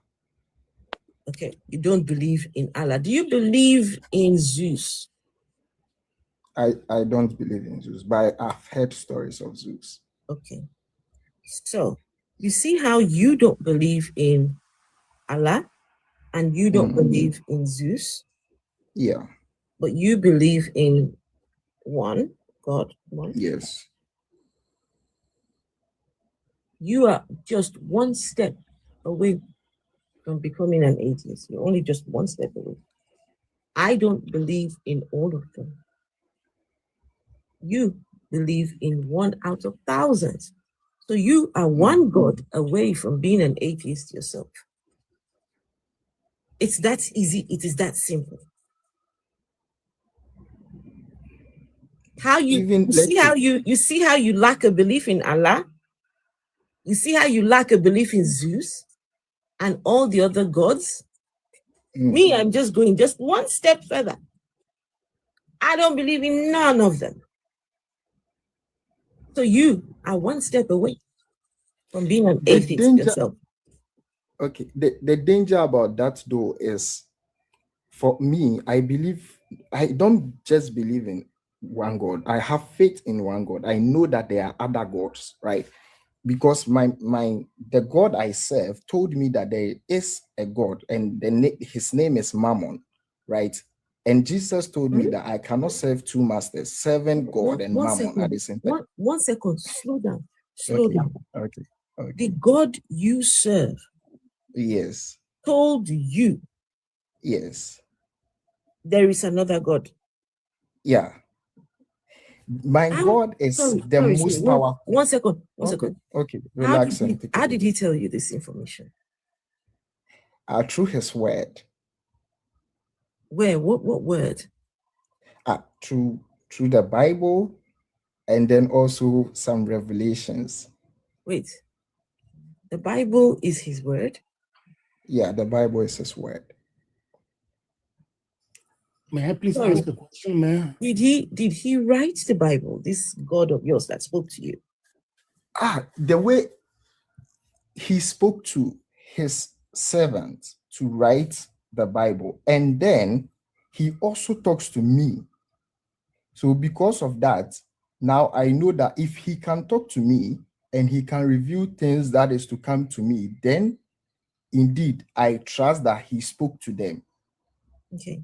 So you're saying that your God told you that he created other gods alongside himself. So he needed to create other gods, eh? No, he revealed that through his word. Yeah, but where did the other gods come from? If he is the only God, where did the other gods come from? He must have created them, no? Yes, he created everything. So even the other gods. Wow. Yes. Wow. Yes. So the God created other gods. Relax and ask your question the one other by one, gods because that he created. brain is locked. The brain is not functioning again. What kind of thing are you saying? The God that created other gods. The God that created other gods. I think you should be polite. God. You can Sorry, my brother. share your sorry. point across without insulting. I'm very, very sorry. No insults, please. Let's keep Yes, I'm very, very sorry. Let's We just keep need it. that. Don't worry. Yes, I'm sorry. All those are conversations, please. Go ahead. I would like to ask him a question, please, for enlightenment, if you all don't mind. Guys, please talk on your screens. There's a live goal here. It's just roses. We're nearly there, I think. Okay. Yeah, it's just some roses. Thank you. Okay. So can I go ahead and ask the question from the Please go ahead. Gentleman? Yes, please. I'm so glad you mentioned the fact that you believe other gods exist, right? So my question is, we've heard of stories of some pastors who preach the Bible, who also go for consultation to get power from African gods and stuff like that. Would that explain what you are talking about now? Wow, this is a wonderful question. So, like I said, that there are other gods, right? Just that the God I serve is the greatest, and he created all other gods. So there are lesser gods, and there are people who are able to commune or communicate with these lesser gods, right? And yes, they go to them for power. So that's why in Africa, if we all attest, there is voodoo, like Abraham was saying, right? Like before, they could do sacrifices for our gods, right? Kill people, like sacrifice people, give our young sisters to the priest to pacify for their sin. I'm from Ghana, so I don't know a lot about the Nigerian culture, but for Ghana, I can say a lot, right? So that is it. So they are the other gods. So it depends on the one you put your trust in and you yearn to see, right? You know what? The devil. Okay. Go ahead. What was the point of your God creating these other gods? What was the point? You have clarified some points, but that explains it. Just one second. Can I just say thank you, Odogu Papi? Thank you, the brand maker, eye catcher. Thank you, everyone. I appreciate you all. Yeah, please go on.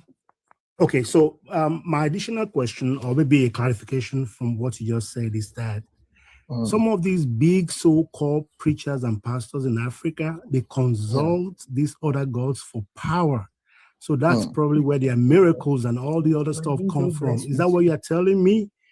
And how does that validate the foreign god or the god that came to Africa to come and invalidate the lesser god that Africa had?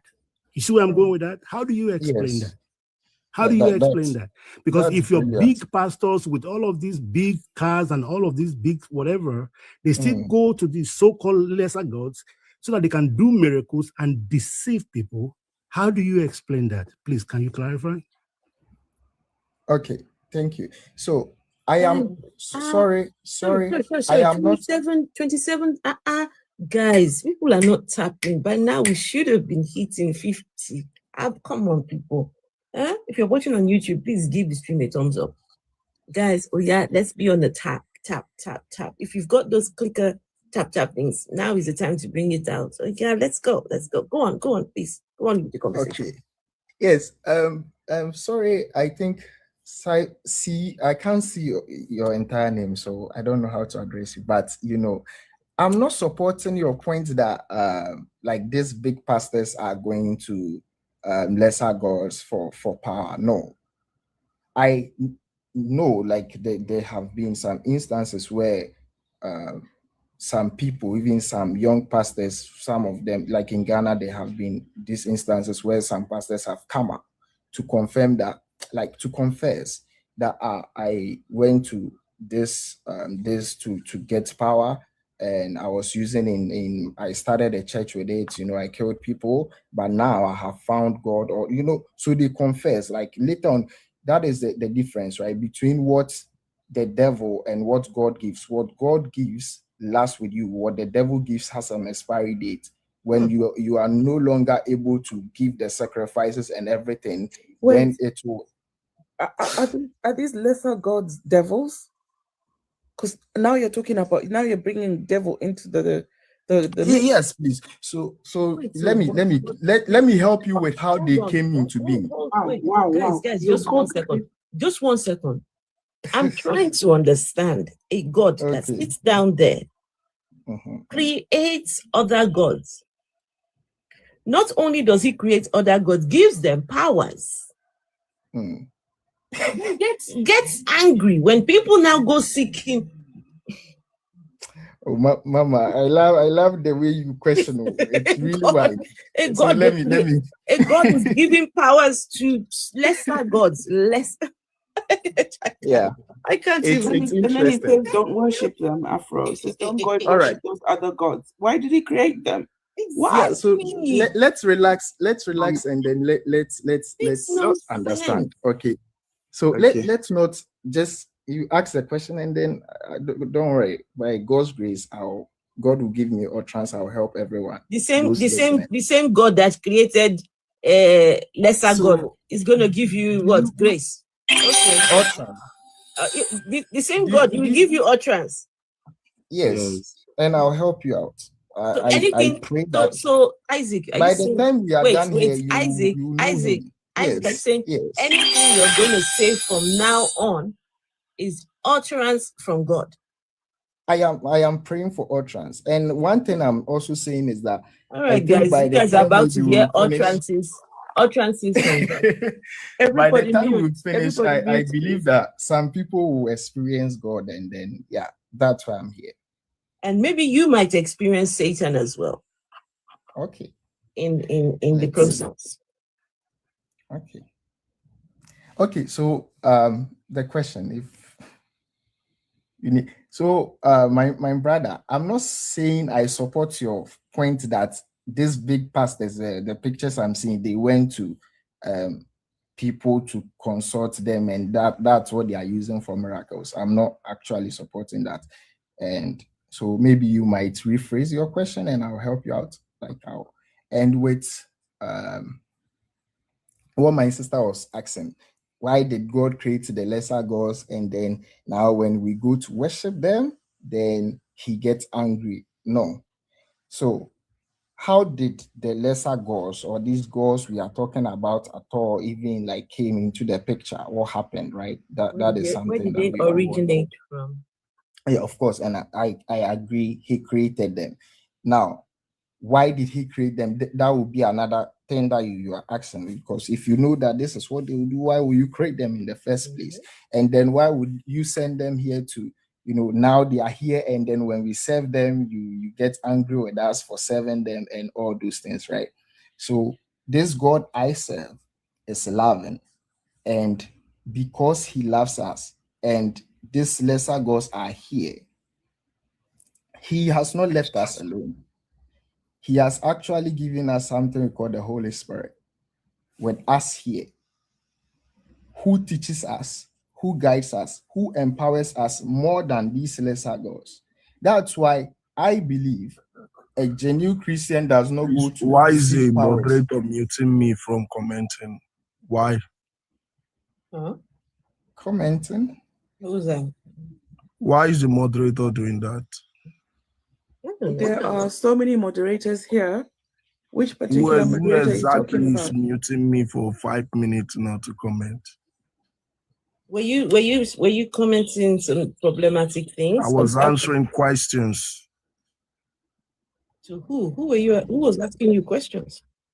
There are some people on the comment I was actually responding to, and I wasn't responding in any violent way. So I see no reason why my comment was being muted. Okay. I mean, the only reason why they mute people is if the problematic things that you're saying. So I don't know. At least they only muted you for 5 minutes. If it's me, I will They mute for the muted me whole twice live now, stream. so it doesn't make any sense. No, if it's Please, me, please, can I'm we saying you're unmute him lucky. so You're that lucky they've muted you for 5 minutes, because if it's me that mutes, me, I mute for the whole live stream. So just now, your 5 minutes will be up. You'll be able to comment again. Yeah, it's just a few minutes, and just be mindful of what you type. No, I don't think it's about mindful of what you say. I think it's something that only whatever that appeals to the feelings of the moderator. You're disrupting the live stream. Somebody was speaking and you've interrupted them now. Are you a Christian by any chance? myself? Yes. No. The gentleman complaining about. Okay. Yes, I'm a Christian. Okay, I think I might know. Yeah. Okay. All right. Let's we need to move on, guys. We need to move to someone else, if you don't mind. No questions for me anymore. You haven't answered anything yet, and you're saying yeah, no. Go on. Finish what you were saying. Yeah, that's right. So I was, yeah. So, like I was saying, right. Some of these lesser gods were fallen angels, right? Angels that God created, and then they saw the humans, and they came to have children, and later on God banished them, right? So some of them are fallen angels, and then some people, because God has also placed some power in us, we carry the Spirit of God. Some people, we offer our blood on stones and things, and we put our feet in it. And if you read the Bible, you know something. So I would like you to back up your claims, substantiate them with verses, with sources. You're here telling us about God creating angels that are fallen. Fallen from where? Where did they fall from, these angels? Where are you getting this information from? So let's just go to the Bible. Because the thing is, I can use the Bible, right? We are now at the stage where we question everything. We don't just listen to people just making claims. No. Boyke, anyway, it's interesting that you say God created gods. You say that, right? Yes. That's not really, if you just look at the Bible and you look at the history of the God that you're speaking of, he's actually a child of another God. He's part of a pantheon. He didn't create any gods. Somebody said it's the Holy Spirit utterances. Do you realize that, Boyke? The God I'm talking about is a God created by who? He is created. If you look at the pantheon, they were Canaanite gods. This is where this God that you're talking about comes from, right? Do you know that? The lesser gods, Afro, I'm telling the truth. It's just like I listen to these people. No, it's Godless Reggie in the comments to tell you about the woman. Somebody said a woman was giving birth to a snail. Oh yeah, that guy. But serious, but Boyke, if you're gonna talk about, if you, not that I believe any of it, it's all pretty silly. It's like it's no different. If you listen to the story of these Canaanite gods, it's no different than the stories you hear about from the Greek gods. He didn't create any gods. He was part of a pantheon of gods. He didn't create anything. In fact, he was a child of another god, the greater god. Oh, but wait, which gods are you talking about? What we are actually Yahweh. We're talking about your Yahweh, your God, your super God, the big one, the big cheese. The thing, the character you call God, he didn't make any gods. A whole family of gods over. He had little brothers and sisters. He had cousins. Wait, based on what stories? Greek stories? These are the Canaanite path. Go look up the Canaanite pantheon of gods, and this is where your God comes from. No. Yes. No. Say so. Rich, just 1 second. Isaac. Yes. How do you know that your God's name is? What is your God's name to begin? What is your God's name? Yahweh. How do you know that is his name? Did he tell you that is his name? My God has a lot of names, and Yahweh is one. And the name he revealed to Moses is I am. I am. So you are telling us that God spoke English to Moses. He said, it's not English. Moses, it's not English. My name is I am. It's not English. He did not speak English to Moses. So what did he? The English that we are using. Listen. Whatever he said to Moses was his name. Yeah. Should have been his name. It has been translated. Not I am. Yeah, he told Moses that I am that I am. Now, the other names that we have given God is I am that I am. I am that I am is not a name. Exactly. It's not a name. So how can God says I am that I am? I am me who is me. Me is me.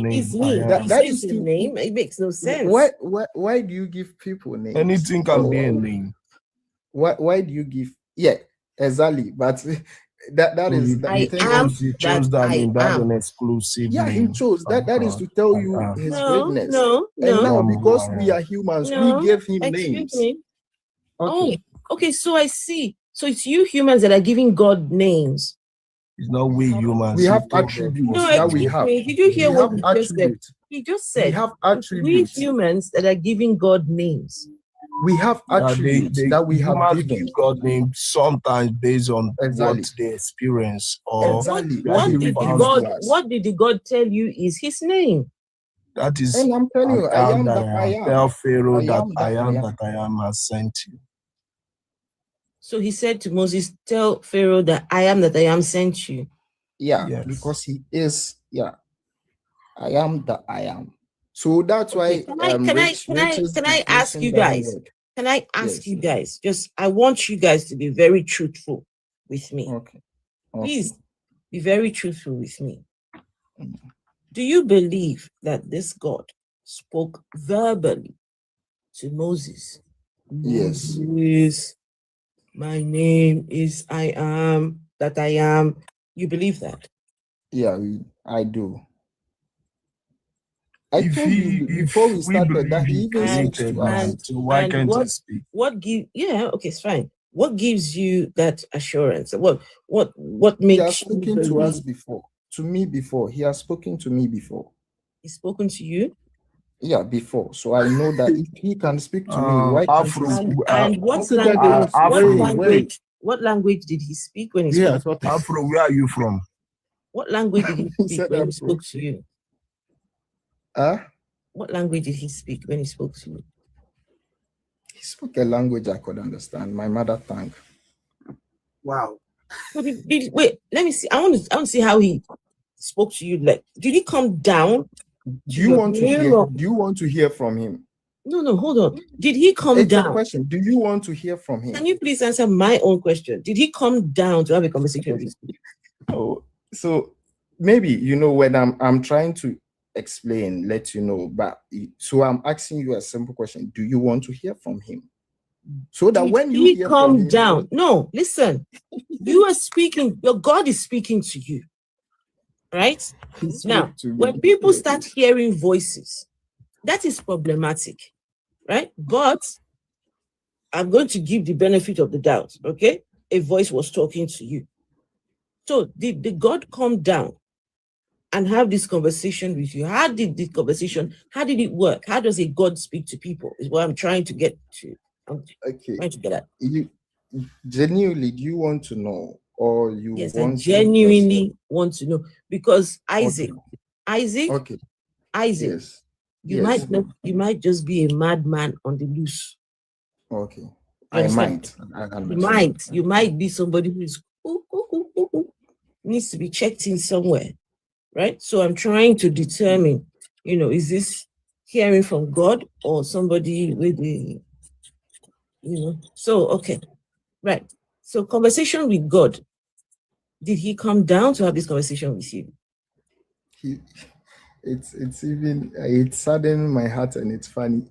Like, we are talking about God who created the entire world, and if he can create everything, if he can create everything, what is talking to his children? Like, what is talking to people? Then tell us how he talked. Tell us how he spoke to you. Where did you hear was his voice audible? Was he in your bedroom talking to you? Where did you hear the voice? Or was it a voice in your head? I want us to do something. Right? Was it a voice? I want him to talk to you so that you come here and talk to the people. Was it a voice inside your head? Do you want to experience? Do you want him to talk to you? When he talks to you, a voice you inside come and talk your to head? The people. It's simple. How did God talk to you? And I just want to know, is it the same way he spoke to Moses? Is that the same way that God speaks to you? No, he didn't speak to me like he spoke to Moses. He has different ways of speaking to everyone. How did he speak to Moses? How did he speak to Moses? Moses encountered him. He saw there was a burning bush, and then out of that, he had. So why are you not seeing burning bushes, and why are you not having that encounter? Wait, Isaac, Moses saw a burning bush. And yes. The voice was the voice coming from inside the burning bush? No words coming. He saw a tree, and the leaves were on he saw fire. A burning bush. And was the voice talking to Moses? The voice was it coming from inside the burning bush? Oh wow! I did. It's a question now. Because no, the reason I'm laughing. See this Moses, bush burning. There's a voice. There is a voice coming from inside the bush to speak to this guy. And mommy, the things that these believers have allowed themselves to just believe. This Nakolo, somebody did that Moses was Kolo inside the book. Isaac, can I ask you something? Please. Yes. Questions don't have answer. Why is this because disciples contradicting themselves in the Bible? Because no, let's not get on to Sunday. Hey, you are going to wait, relax. Let's not start with disciples. We're trying to determine how this guy God speaks to him. He said Moses spoke to God face to face, but John was saying nobody have seen God. No, he didn't say face to face. He said burning bush. You see what we're still trying to determine. What Moro is also saying is also true. But yeah, so why is John telling us that nobody have spoken or seen God? Do you understand the context of what it means? My brother, it's sad actually. Now you need context. No, I don't know. Isaac, listen. Isaac, tell us how God spoke to you. Just simple. Tell us how God spoke to you.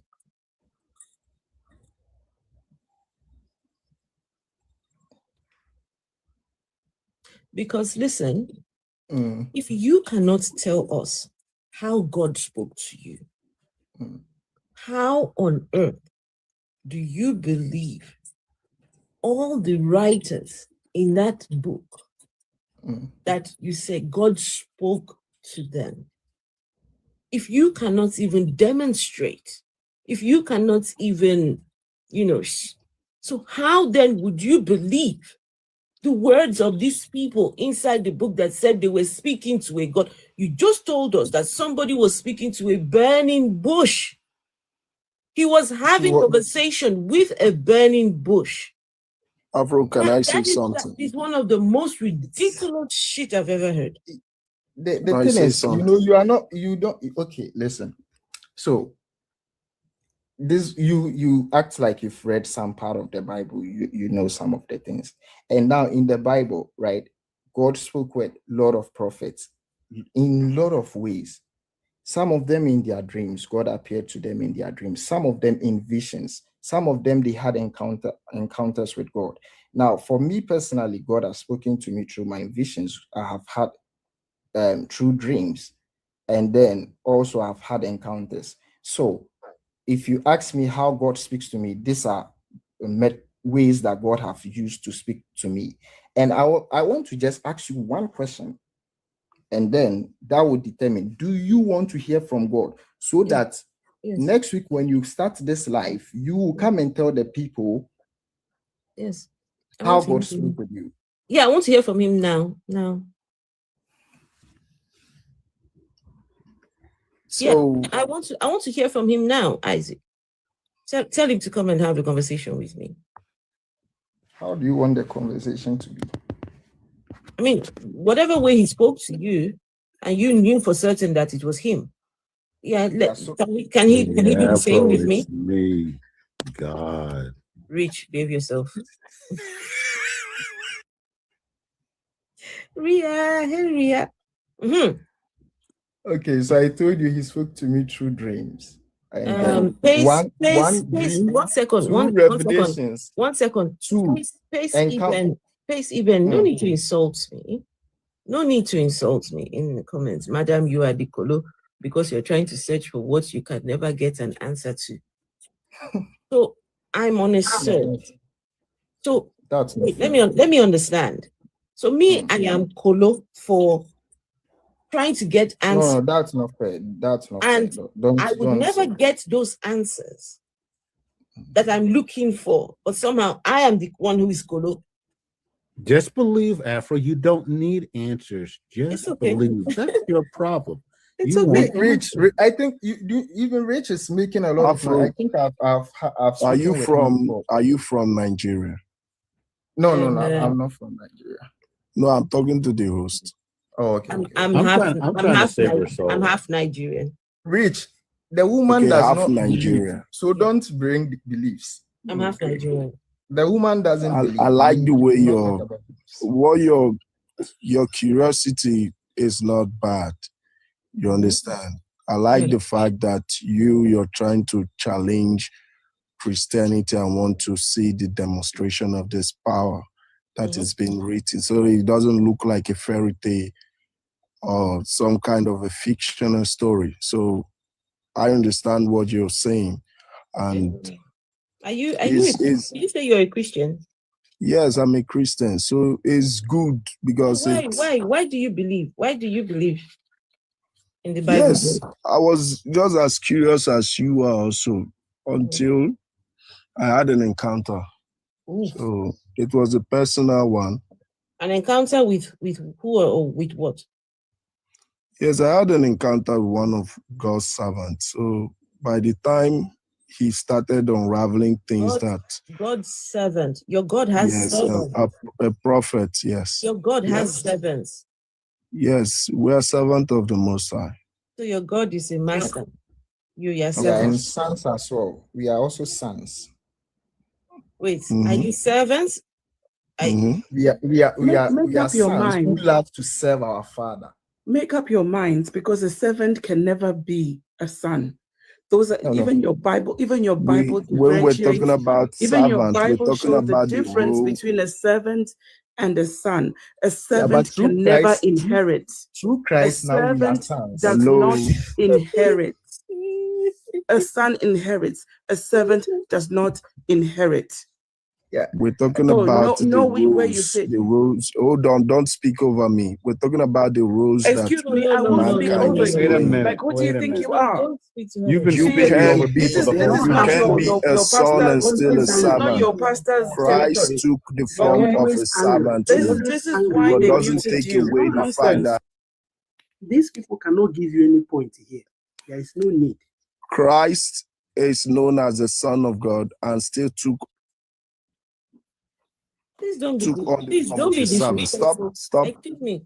Please don't be disrespectful to Vessel. Vessel is one of the moderators here. So please. You don't want to get on her bad side. I said she shouldn't be cutting me off. If I'm saying wait, D, you came up here cutting people off. Let me speak when I'm speaking. Okay, guys, you're the one who came up here cutting people off. Wait, please. So watch what you talk. Hold on. I will appreciate that you don't speak to Vessel in that manner. We will let you speak, but please don't speak to her in that manner. Okay. When he's ready, he will apologize. Are you ready to apologize? The funny thing is, Vessel, he's the one who jumped into the conversation. He just jumped right in. So I didn't jump into the conversation. I asked her, can I ask you a question? I didn't jump into and then you started speaking over me. Just apologize and let's move on. I was talking to Afro before you jumped. The Conqueror, please just apologize and let's go. Let's the food. I want to have a conversation with you. Yeah. So because he left. Oh, I think he's left. He's still there, no? I think he got removed. Hey Jojo. He probably dropped by himself. Maybe. I see. Let his Jesus bring him back. His God, his father, his papa, whoever. Let him bring him back. And I think with Rich, right? Somebody said he's not a good servant. But Mama, have you been in Africa before? Yes, yes, I have. Yes. Oh, you've gone to Nigeria? Yes. Did you have you tried to visit some of the shrines they have? Why shrines? Why do I need to visit a shrine? No. Just you were asking earlier. What am I looking for in a shrine? Earlier, you were asking about lesser gods, and then before me, you were also having a conversation with the lady that when I joined the life, I heard, why did the white people bring Christianity? And you were saying that Christianity has done more harm than good in Africa, right? So those were the conversation. That's why I'm asking whether you've been to Africa and then whether you visited the shrines, because like most of the shrines, like they were tied to like traditions, right? So before the coming of Christianity, those were the places that we mostly depended on, like Africans. Those were the places we worship at and things, right? Where like can I say something to Isaac when he's done, please? Oh yes, please. Sorry. Yes, please. So go ahead. Isaac, just very short something I want to tell you. Churches are the shrines that Christians visit. For now, not for now. I was getting not for now. Any church you see, that is a shrine for Christians. So these African shrines that you want to discredit, know that whenever you go to church, you're entering a shrine for your God. That God you serve, that is his shrine. Okay. Yeah, I think that does not change what I was actually saying. I don't know, but it's a great statement to make. What I was actually saying was, so comparing, like saying that blaming Christianity for, let's say, Africa's situation or what is happening now, and then saying that Christianity has not contributed anything, or Christianity is the problem of Africa and they've come to destroy things. That was what I wanted us to set the record straight. And Vessel, I don't know why you made that statement, whether the churches are the shrine. No, But because you're trying to say that can people I went just to the finish? shrine to worship, Humbly right? finish? And then, yes. Go ahead. Okay. So I'm saying, before the churches came, where were we going to? Before the churches, right? That's what I I'm don't saying. know about So you. if before the churches, our forefathers were going to the shrine to pay homages and do things, and now the church has come in. Now we have the church, and you, like Vessel, you think the church has now replaced the shrine? Or No, what are you going to do in church? Let me just finish and then I can answer. You see, you don't want to answer my questions. You want to finish. Oh, okay. Let me just answer you because I want there people is no to also difference, listen. Isaac. There is no difference what they do in the shrines and what they do in church. Same difference. No. There is a huge difference, Mama. There is a huge difference. What do you do in church? What do you do in church, Isaac? Okay. So as a church, we go to church to fellowship, right? To fellowship, to listen to the words of God and to listen to messages, to also, like, aside spiritual purposes, there are a lot of benefit that comes with the church. No. I just asked you what you're going there to do. So people who go to shrine, what are they going to the shrine to do? I spoke with my grandma when I was little, and my grandma told me some of the things they went to do in the shrine. And in the shrine mostly was sacrifice, right? Or if someone did something bad to them, they could go to the shrine to talk to the fetish priest, so the fetish priest could use voodoo magic to get back at those that have wronged them. The priest at the shrine will consult you ask the question. gods. I'm correcting you. Question. I'm correcting you because you're intentionally not answering what I'm asking you. I'm coming. Hold on. You want me to answer? Hold on, Isaac. Okay. I'll say you're ignorant of the fact. No, your grandmother yes would go no to the question. shrine. Hold on now. You asked the question. Hold that on. deserves You were not answering it properly. You were dancing. Because you didn't let me finish. Hold on. No. Don't even go there. Isaac, your grandmother went to the shrine to seek the face of the gods, right? To complain about people who did something wrong to her. Mm-hmm. She will go and consult the priest. The priest will then consult the gods, right? When you go to your church, you're going to church with your problems, to cry to your God, to help you. If someone has done something against you, you tell your pastor prays to the God. There is no difference. Who said that? There is no difference. At the shrine, the priest there will consult the gods. In your church, your pastor will consult your God. Where's the difference? That tithe and offering you're giving, that is also a sacrifice. You're sacrificing to your God. Vessel, do you want an answer or you just want to tell me what you know? Remember, he sacrificed that your God, Jesus Christ, the one you call Jesus. Vessel, Moro, and then they're drinking his blood every Sunday. Drinking his blood and eating his flesh. Let me finish with eating his flesh. Moro, let me finish with Vessel. All right, let him finish. Yeah, because Vessel, I get you. I get how passionate you are to push your point across. But if you do that, we will not be able to have a good conversation, right? If you want a yes or no question, you can ask me that. Just answer the question, please. Just answer the question. Okay. So first, it's my grandma. It's not your grandma. I don't know. Maybe your grandmother went to the shrine to seek the face of the gods. Please stop being disingenuous. The fact is that she went to the shrine to speak to the priest, and the priest spoke to the gods. The same thing that you do with your pastor. You go, you tell your pastor tells it to your God. Who does that? There's no difference. Were you a Christian before? And you changed? Who corrupted you? I'm corrupt. Yeah, you're calling me corrupt. Isaac. Not corrupt as in stealing or embezzling. You are calling me corrupt. Isaac, do you want to see how corrupt I am? Do you want me to go there? I'm sorry. make her corrupt because she's asking questions. Yeah, no. It's not about.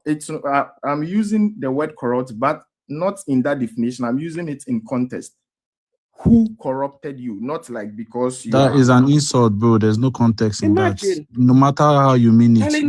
What do you mean by because I don't believe she's I don't corrupt? believe in a You God are the system. one that is corrupt, Isaac. English, You are the one, Isaac. I don't believe in a God Isaac, I have a yes or no question for That's you. why I'm apologizing to her. It's okay. That's why I know, right? I would like to please. I'm sorry. So that we can please, Vessel. Thank you, concerning verses. Please, Vessel. Okay, I don't please, go down. I'm sorry. I'm sorry, Vessel. It's okay. Thank you, Vessel. What I meant, let me. They've offered sacrifice to me, so I'm okay. I'm glad who offered the sacrifice. They didn't offer me any sacrifice, so satanic verses no offer me any sacrifice. Guys, my birthday is on Saturday, on Valentine's Day.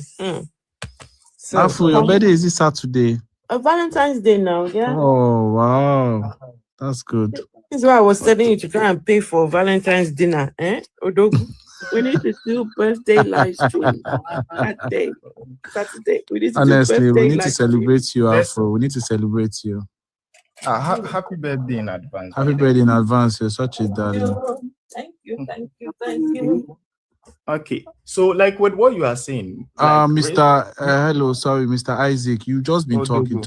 You, it's like you really love enjoying listening to yourself talk, and you just been talking, but you're not really making any sense. I don't know if anybody has told you, but you're not making any sense, and it's not just you're just talking and regurgitating what the Bible is saying. Earlier you were talking about Moses. Did Moses exist? You are saying that God gave Moses the message and blah, blah, blah. This Moses you're talking about, did he exist? Can you prove that Moses existed? Bro, let's start from there. Odogu, that will not be fair. That will not be fair. Let me answer her question. You said we should ask you a yes or no question. No. So I'm asking you a yes or no question now. I haven't answered her question. And until I answer her question, I will not answer yours. That would be disrespectful to her. Do you mean her question is not relevant or important? Whose question? Vessel asked. But you've not been answering that question. You've been beating around the bush. You've been going left and right, left and right. Wishing her birthday and and now we are done. I have to answer her question, and you want to just answer her question. I'm waiting. Answer her question. Yeah, thank you. So Vessel, the truth is we do not go to church to ask the pastors to pray on our behalf. No, that is not what the Bible is teaching us, or that is not what Christianity now is about. We have the Spirit of God in us. We also pray to God. When we need something, we tell God. We can also ask from God. We go to church to have a fellowship. At church, we don't just go to church because I carry my problem and I'm going to give it to the pastor. No. God is also in my house. God is in my room. God is where I am. We speak to God. We go to church for fellowship. That's where we meet brethren. That's where we also use the opportunity to check on ourselves. We also speak with God as usual, because as a Christian, that is what you should be doing, right? Your life, it's not like you go to church Sundays and just go and meet the pastor. No, God is with us every time. But when we meet together, we come together, and the Bible makes us understand that where two or more are gathered, He's there in our midst. So that's why we have that fellowship with our brethren to check up on them as well. So it's not like we take our problems and then we are going to church and dump. No, that's for some Christians. Church is a shrine. I have a question. Can I ask a question, please? Sorry. To Isaac. Please, my question is waiting. No. Yes. Oh, and then, sorry. Odogu is next. Yeah. Okay. Let me stop. 1 second. Who was the one asking to ask a question? ASD? Is that ASDF? Yes. I just wanted to ask one simple question because he said something interesting. He said that God is with you, the Spirit of God is in you, but we go to church because where two or more are gathered, God is there. So which one is it? Like, is it like when you're by yourself or when you go to fellowship and God is there? Is He not there when you're by yourself? Is the question I'm asking. Yes, He's there. Okay, so why do you then require two or three more people? Going to church is not a requirement. It's an advice that one of the apostles gave, Paul. He said that we should not neglect the regular meetings we have, right? And then anytime we have regular meetings, we are able to help our brothers who are becoming weak to revive. We revive each other, right? When we have those meetings, right? When, let's say, it has gotten to a point in my walk with God, I've become a bit weaker, or now, like, I'm losing faith. When we meet together, right, I see my brethren, we are able to share the word, we are able to help each other stand, right? So it's like that's the point of it, right? Yeah. So now we get back to like what she's talking about, the host, right? Because she's got all these people behind her, you know, like the main big dogs of pastoring over there, right? People mostly go to these churches to receive some kind of healing or deliverance, which implies that when you're by yourself, there is no God, there is no one with you unless you go to these locations. And that is how these people are so rich, because people go over there and then they pay tithes or whatever. So, like, what is going on then? Like, why are these guys so big and so many people are going over there and, you know, praying for this, healing that, you know, deliverance this? When God is with you all the time, why do you need to go to these places, and why are they so crowded and giving away their money to all these pastors and they fly around in jets? So yeah, like, explain that to me. You've asked a good question. And if and I'm to also answer wait, honestly, one second. Also to add, so for you may not go to church to go and seek the pastor's, consult the pastor, but a lot of Christians, that's what they do. They go. In fact, it's encouraged. They go and line up on a Monday morning, line up in the pastor's, corridor. Everyone, taking a number. They want to speak to the pastor. Pastor, this happened to me. Pastor, I dreamt about this and that. Can you help me? Right? They ask the pastor to consult God on their behalf. Right? This is what a lot of people do. Can I answer now? That's the truth. The truth is I didn't ask the question.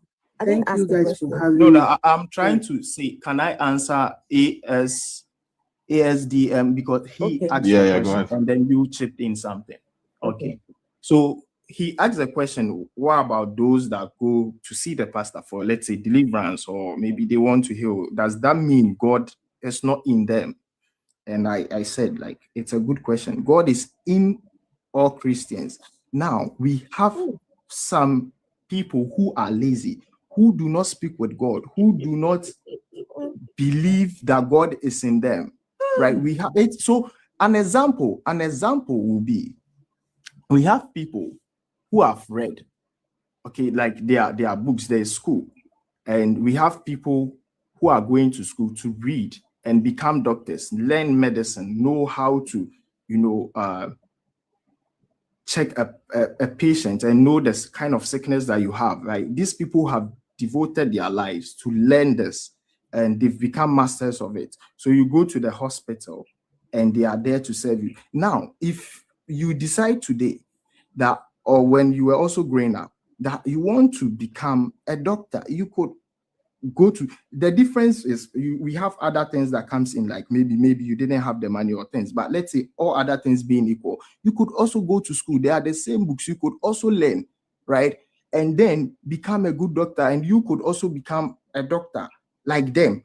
But because some people are lazy, we are all in the same class. There's one teacher teaching all of us. Some of us will go and sleep. Some of us will not listen. And this doesn't make any sense, because you don't go to medical school already inherently having medicine in you. Like, you go to medical school to learn how to perform medicine. I'm trying to, but what I'm doing actually is I'm trying to show you, like, the part. Now you have God in you, but you don't. If you have God in you, you do not know who's got God in them. I'm talking about the Christians. You are saying that they go to the pastors looking for deliverance from the pastors. In which part of the body is God inside them? Where the God is? It's like now you are asking questions that are kind of I expected you to. You're the one making a claim that God is inside them. Where? Which part of their body is the God? God is in Christians, believers. Where? So inside now you are where? asking questions that I don't expect in their to armpit? ask. It's like God now in you their just armpit? want to make a fool out of yourself. Is God in their No, intestines? excuse me, Isaac. You don't speak. Look, this is the second time you're going to be speaking to Vessel like this. It's not fair. You said now she's going to be making a fool of what? What did you just say? They don't have because If you make a claim like that, wait, hold on. If you make a claim like that God is inside Christians, the next thing that a critical thinking mind will ask is, where inside is that God? It's logical. It's a logical question. How can you say there is a God? 1 minute the God is sat upstairs in the heaven. The next minute he's coming to come and speak to you and tell you words. And now he's sitting inside you. So when you were hearing the voice of God, you said God came to speak to you, right? So the voice of God was coming from inside of you. I mean, how does any of this make sense? It's a very valid question. I have one as well. No, hold on. Remember Odogu Papi had a question. Had a question. Sorry. But I think I'm sorry again, Vessel. Please, mind your Don't words, I beg. apologize if you're gonna do it again. There's no point in apologizing. Actually, like ASD said, like, yeah, because I was saying, like, I didn't expect that kind of question, but when Mama explained it, I now understand why you asked that. That's why I'm apologizing. It's not like something that I want to be doing. No, that's my right. Because now, because at first, genuinely, I thought, why will you ask me this question? And now Mama has explained the rationale behind you asking that question. So I now get to know, okay, this is where she's coming from. That's why she's asking that. Guys, one second. Let me just read a comment. Someone said that the pastors, let's see, pastors are not rich. If you check the total population of pastors, you will see that most of them are still not rich. Only a few are rich. They then go on to say, and those pastors who are rich are the one who, like every other human, understand the principle of finance. Rich pastors understand the principle of finance. So if the pastor understands the principle of finance, why then do they collect tithe and offering? Why then do they collect any monies at all? That's the principle of finance. Let me see how much money I can get out of you. And they take the money from people who don't have. They don't select. Mama, I think thank you very much. I'm sorry, but I have to go. So maybe next time I will. No, you cannot go. You cannot go. Please, you have to answer my question before you go. You cannot go now. You cannot go. I've been waiting for you to finish. You told me to finish. I'm sorry. You specifically ordered me that I should wait. Yes, I'll answer Odogu's question and then Thank you. Exactly. The kitchen is hot, Abby. Yeah, so Mr. What's your name? No, it's Isaac. Wait, hold on. Yes, Let Odogu ask his question. Please, I'll be very brief, Mr. Isaac, because earlier you spoke and you said you need a yes or no question. So I don't want you to be beating around the bush. Just be direct with me. Because you sound so sure of this, your Bible and your God, and you say God spoke to you and God spoke to Moses. So please, did Moses exist? If yes, give us historical evidence that Moses exists. If you can give me now, I will become a Christian. Wow. No. No, this guy has just been on this life for the past 3 hours, just rambling and rambling. Really? It's been 3 hours already. Yes, you've just been talking. And you didn't. And you think you're making sense because we are just keeping quiet. Yes, they keep since I've been waiting for one point. I couldn't figure out anything from you for 3 hours now. You've just been to rambling. So please tell us. We are not babies here. All of us here. You guys, come on. We're having conversation. You people should leave the guy. The guy is having conversations. We know he's having conversation, but he's giving all these Christians in the comment section mind. They think he's making sense. So they are also tell us that Moses existed, please. Because this Moses people are quoting, did he exist or is a fictional character, just like Spider-Man? So if it doesn't exist, then there's no point you telling me God spoke to Moses. It's like telling you that Superman spoke to me. Please, Isaac, just tell me, did Moses exist? Me, It's I very think great that question. Odogu Papi The is answer jealous. is I think yes. that Odogu Papi is jealous because God has not spoken to him through a burning bush. Afro, that bush, This that guy burning said bush, that I God think it spoke to was. him, and Let and me he not say went what I on to wanted say to that say. God is inside you, and from inside you now to the church. Like I can't make it make sense, my brother. Beg. Isaac, So we're you still people, waiting. Moro, We're waiting, you just Isaac. want to disturb Odogu's question, Moro. All right. Yes, Odogu. thank you very much. Yes. So the answer is yes. Okay. And then, but you said you need fact, like historical fact. Yes. So one historical document is the Bible. Is that The enough? Bible is not a historical document. You don't even want to go there, bro. Let's not even go there. Odogu, if the Bible is a historical document, it would have told us the year Moses Yes. was born. The dates, Right? the Historical time, documents the year. they'll tell you a So let's point look of at reference. archaeology then. Let's look at, the Bible is the word of God. It has, and if we don't want to look at that, we can even look at that way. The Bible is Let's not. look at archaeological The Bible evidence. is not the word of God. No. Okay, please. Okay, let's give us the archaeological evidence. Yeah. So I am trying to copy and get us some sources. So No, that just tell us. We have everybody on this chat has Google. They will Google it. They will fact check. Nobody can lie here. Give him a minute. Let Then him try and get it. Just give him Oh a minute. no! Then the people can just people who are listening and want to get historical fact of the existence of Moses can just type that historical fact. But of I'm the asking existence you of now. Moses. I'm asking you. Yes, and I'm telling you that yes, he existed, and there are a lot of historical facts. Give us one. Give us one.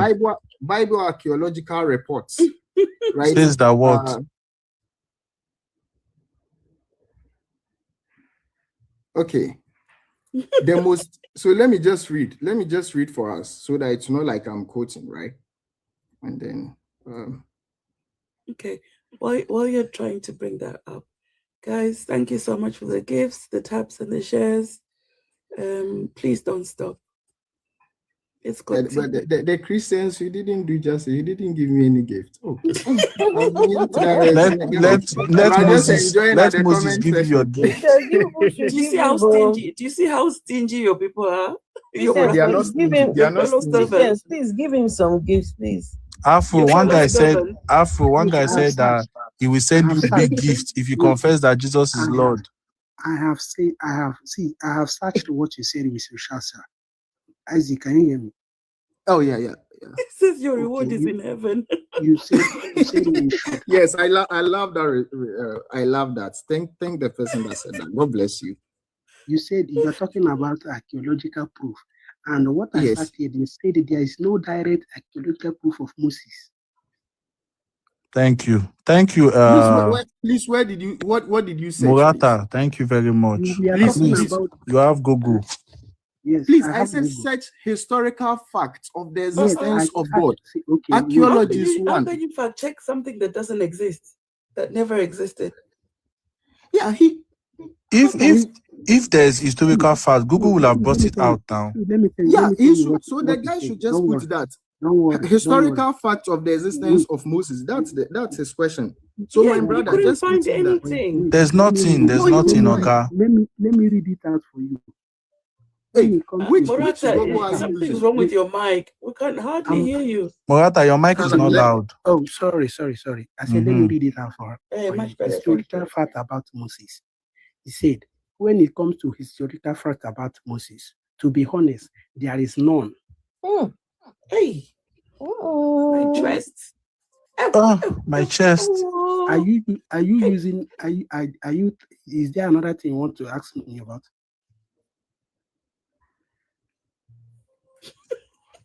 Hello, Mr. Isaac, so we've established that Moses never existed. That's one. My second question to you. No. Who wrote the book of Matthew? I don't believe that. Who wrote the book of Matthew? Who wrote Genesis? I don't actually agree. No, now we cannot be flogging a dead horse. We already agreed that Moses did not exist. Fact is there. You couldn't bring any fact. The guy did not read everything. Chairman, you read it read now. Everything. he read that there is no direct. I've seen what he was. Do you want reading. Afro to put it on the screen?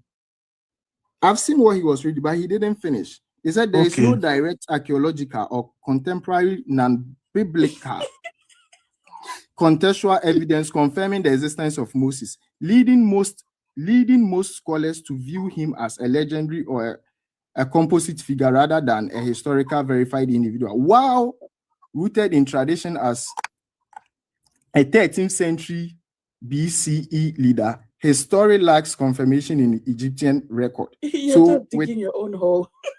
Bro, are you not listening to what you are reading? Where is this guy from? And so you're not using spiritual eyes to read it to do. I mean, you need Holy Spirit to interpret it for you. Where is he from? Because I don't understand. What are you saying, brother? That I'm not reading what I just like. What are you reading out now? So, secondly, please tell me who wrote the book of Matthew? Matthias. Because this guy has been rambling here since, talking about the Bible says, Moses said. It's just like everything is fiction. Do you know what fiction is? It's meat. Baba don't jackpa. Please come back. Because you've been here since crying, saying rubbish. All of them in the comment section, they are following you saying Moses this, Moses that. All these things are, you know what fiction is? Fiction. Maybe he's their pastor. Maybe he wants to go and ask Holy Spirit for guidance. This guy is saying so. That guy said God is inside him. Yes. Next, he should look up Abraham. Exactly. Abraham is gonna drive him crazy when he realized that Abraham never existed. All these things are just fiction.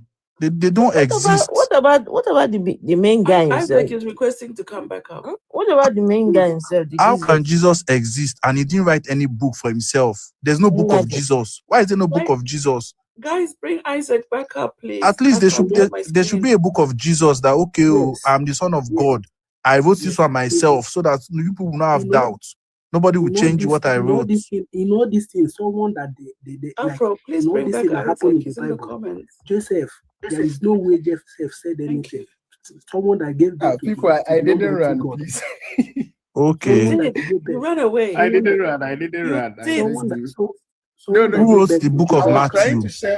I was trying to share my camera, right? And then it wasn't clear, so I was coming back and camera care. His voice now. I'm here. Okay, now I'm here. I'm sorry. I'm sorry. Camera. Come on now. Come on, bro. Otoko asked your question. Say, who wrote the book of Matthew? Oh, the Moses one I didn't finish actually. Well, we've already finished Moses now. We don't have time to be wasting time. There are other people here that need to talk, so we need to finish fast. Tapiosa, I think so. Who wrote the book of Matthew? The book of Matthew. Yes, boss. You know something? If you don't know the answer, just say you don't know, okay?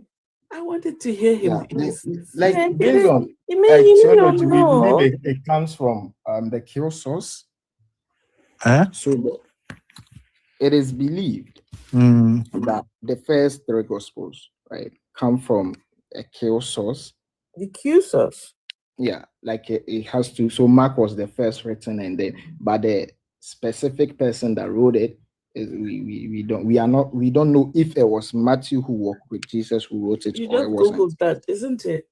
No, yes, you googled it. So what do you expect me to now? So why? Wait. Guys, don't assume that he just read it. Please ask him. He's reading from Google. That's exactly what it says on Google. He has never thought about it until today. He has never thought and say who actually wrote this book of Matthew up until now. No, bro. Why are you? It's okay, guys. You don't know that. Just give Christianity as a religion. Give the benefit of the doubt to the guy. And then if I use Google, does it discredit? Does it? No, it's fine. It's fine. Test my intelligence. So which book of the New Testament was written first? I just took in the he said Old Testament. Yeah, but the question. Let's Are you testing my intelligence, or you I'm want to not know testing the your essence intelligence. I'm of just God? asking you a simple question. yeah. Who wrote the book of Matthew? And I just told you that That it is believed that it came from a kill source. So the specific writer, they are not sure if it is Matthew who was the disciple of Jesus or not. okay, so in other words, they don't know who wrote the book of Matthew. Yes. So why do you want me to believe it? Child. So why do you want me to believe what you don't know who wrote it? So who wrote the book of Luke? Luke the physician. That I believe it is Luke, the disciple of Jesus, who wrote it. Have you Googled it? Or you're just using your mind? Or should we Google it? Wait, hold on. No, when you open the Luke, Bible, wait, when did you you say open- Luke, the disciple of Jesus?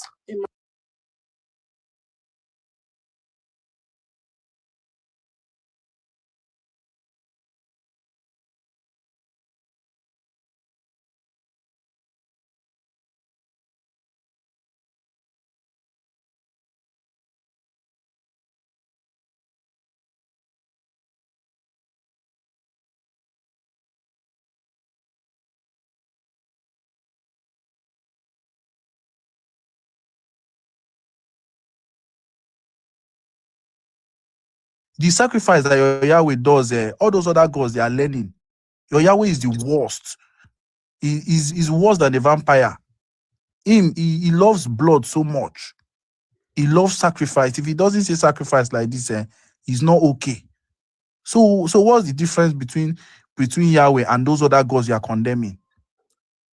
Please, let me read this. So, disciples: Simon Peter, Andrew, James and John, sons of Zebedee, Philip, Bartholomew, Matthew, Thomas, James, Thaddeus, Simon the Zealot, and Judas Iscariot.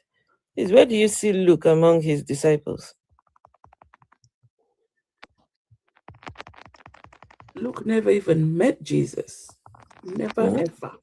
Where do you see Luke as one of the disciples? I think you don't have all the names, actually. They are 12. Check. So how many are these now? One, Let's go. 1, 2, 3, Just 4, check names 5, of the 12 6, disciples. 7, 8, Luke 9, was never 10, a disciple. 11, and 12. There's 12 of them there. See who we are arguing with. See who I was waiting for. Like 3 hours gone. See what this guy is saying here. Thank you guys for having me. So I really everything you appreciate just it. be saying here for the past 3 hours, bro, you just be saying rubbish. These people don't even know the history of their own religion, but they'll be up here telling us God is inside Christians. Yes. You people be demonizing in which body atheists. part? Where exactly in the human body is the God? They can't tell us. Right? Oh, by the way, guys, who supposedly wrote Genesis never even existed. Sorry, by the way, guys, before you say something, remember everyone, this is the word of God, by the way. This is the Bible. It's the word of God. Very problematic. Okay, yeah, What I was you gonna say bring something. up. Thank you, Yeah, guys. what I was gonna Afro, bring thank up. you, Afro. I will see All right, you tomorrow. Odogu. Yeah. Bye, Odogu. I don't know if there's people in the request box. I do know there are people in the comments who are requested to come up. I think it's more like human beings just like being tribal or whatever. Like, let me actually collect what I'm trying to say. So, for example, like he said, they demonize atheists and they don't even know their own religion, right? I think it's just human beings clinging on to whatever belief system that they have. And generally, I'm not against having whatever belief system you want to have, except in this instance, because I saw the pictures that you have of the people behind it, and they're obviously taking advantage of said religion to destroy people's lives, essentially. They're the modern day colonizers. Yeah, they just don't do it with physical force. They do it in terms of keeping the population generally stupid, right? And so that's what like I genuinely have an issue with. I think the argument of whether atheism is the right way or Christianity is the right way or whatever, that argument is never going to die. There's never going to be a side that wins, because there's always going to be some sort of mental loophole that you can jump through to justify your own point of view. right? But we do have to agree that certain people, like these people, are doing irreparable damage to the mental capacity of people in Africa, and they need to be stopped. You know, and that is the main thing that we should focus on. I think we should really, because the conversation will spiral forever if you keep trying to prove that this doesn't exist and this exists and that exists, and you will never get anywhere, right?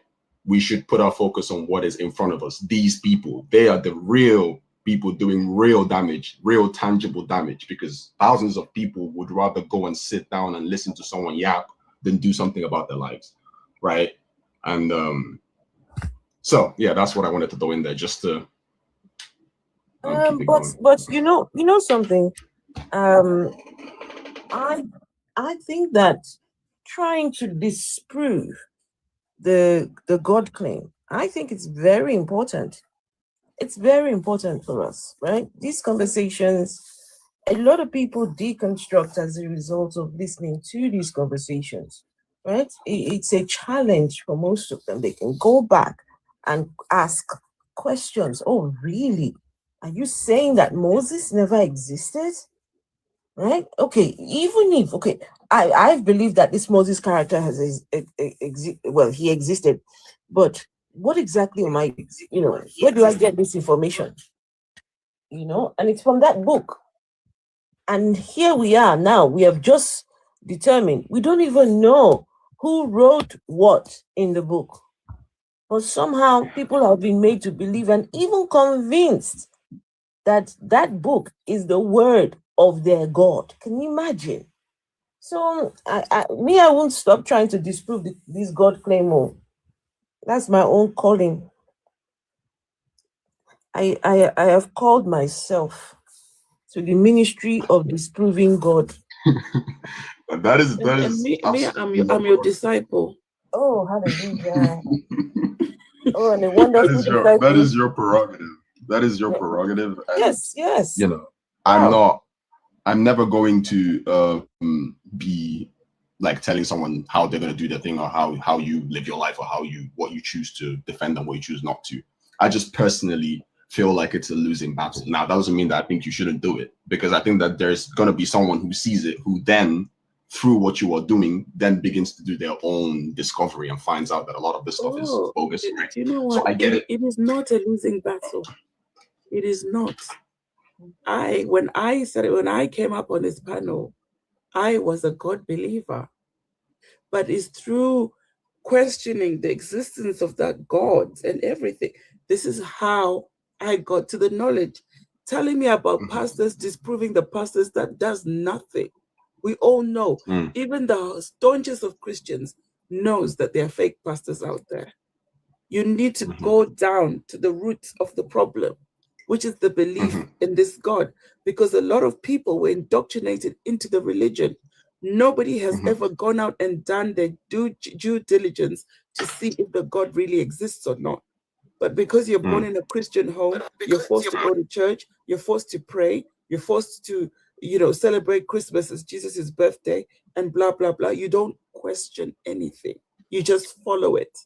So until you can prove whether a God exists or not, you should be able to make your own decision on where you want to go. You can't claim to be a Christian, yet you don't even know how Christianity started, how Christianity ended up in your part of the world, right? You need to know all these things. Are you from Nigeria? I 100% agree. Are you from Nigeria, ASDR?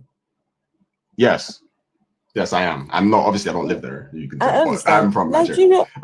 Nigeria is a deeply religious country. Deeply religious. I'm very aware. Religion is the order of the day, right? And so, and superstition. The majority of people, they believe in this God. And yet, the God there's no evidence for this God. It hurts me, honestly. I feel pain because how on earth have we managed to convince almost 230 million Nigerians, right? You see, I even heard American pastors saying, the Christian population in Nigeria is growing and is thriving, and you understand? They're now using Nigeria as a talking point. It's painful. For me, it's painful. But you have to understand that, like, a lot of it, like, you're looking at it from a logical standpoint. And the truth is that, like, at least I haven't been on Earth that long, but the truth is that most people care more about emotional validation and the feeling of stability. That's true. Right? And this is something that, as much as you don't agree with it, Christianity provides to people, and so does other organized religion, not just Christianity, right? No, they need to relearn. It provides that sense of security. Now, if you go to Nigeria, for example, economically, it's in the blender, right? It's completely tragic over there, right? Something like this will take hold a lot more powerfully in places like that, because people need to feel a sense of hope, a sense of what's the word I'm looking for here?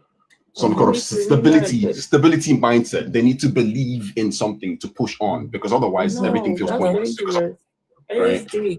That's dangerous. For example, that man, that Jerry Eze character you see there, right? 2018, the guy was just a normal human being, right? COVID struck. He decided to turn on his camera and be preaching and making noise online, right? After COVID, the guy is a billionaire. Okay? So it's not this religion of a thing is very dangerous, because you know why? It just proves that within that poverty-stricken nation, people can pull money together and make one person a billionaire. Yet they cannot pull that money together and fix up their communities. They can't. But they'll look at one man who claims to be hearing from a God.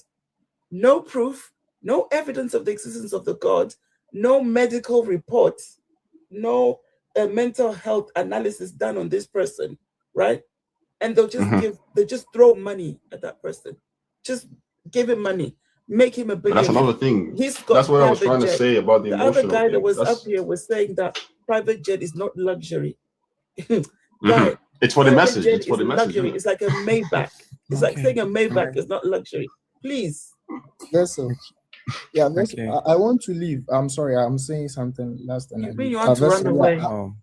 Yeah, I'm tired. I've been here for about 4 hours. You guys, when I got tired now, you are beating me left and right. Pray for strength. No, I have to. Like, I haven't slept actually. It's been a whole day. I haven't slept. It's like 10 a.m. You're evangelizing now.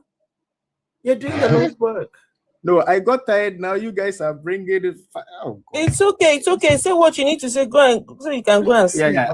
By the way, happy birthday in advance, and then thank you for having me. Thank you. Thank you. Yeah, see you guys later.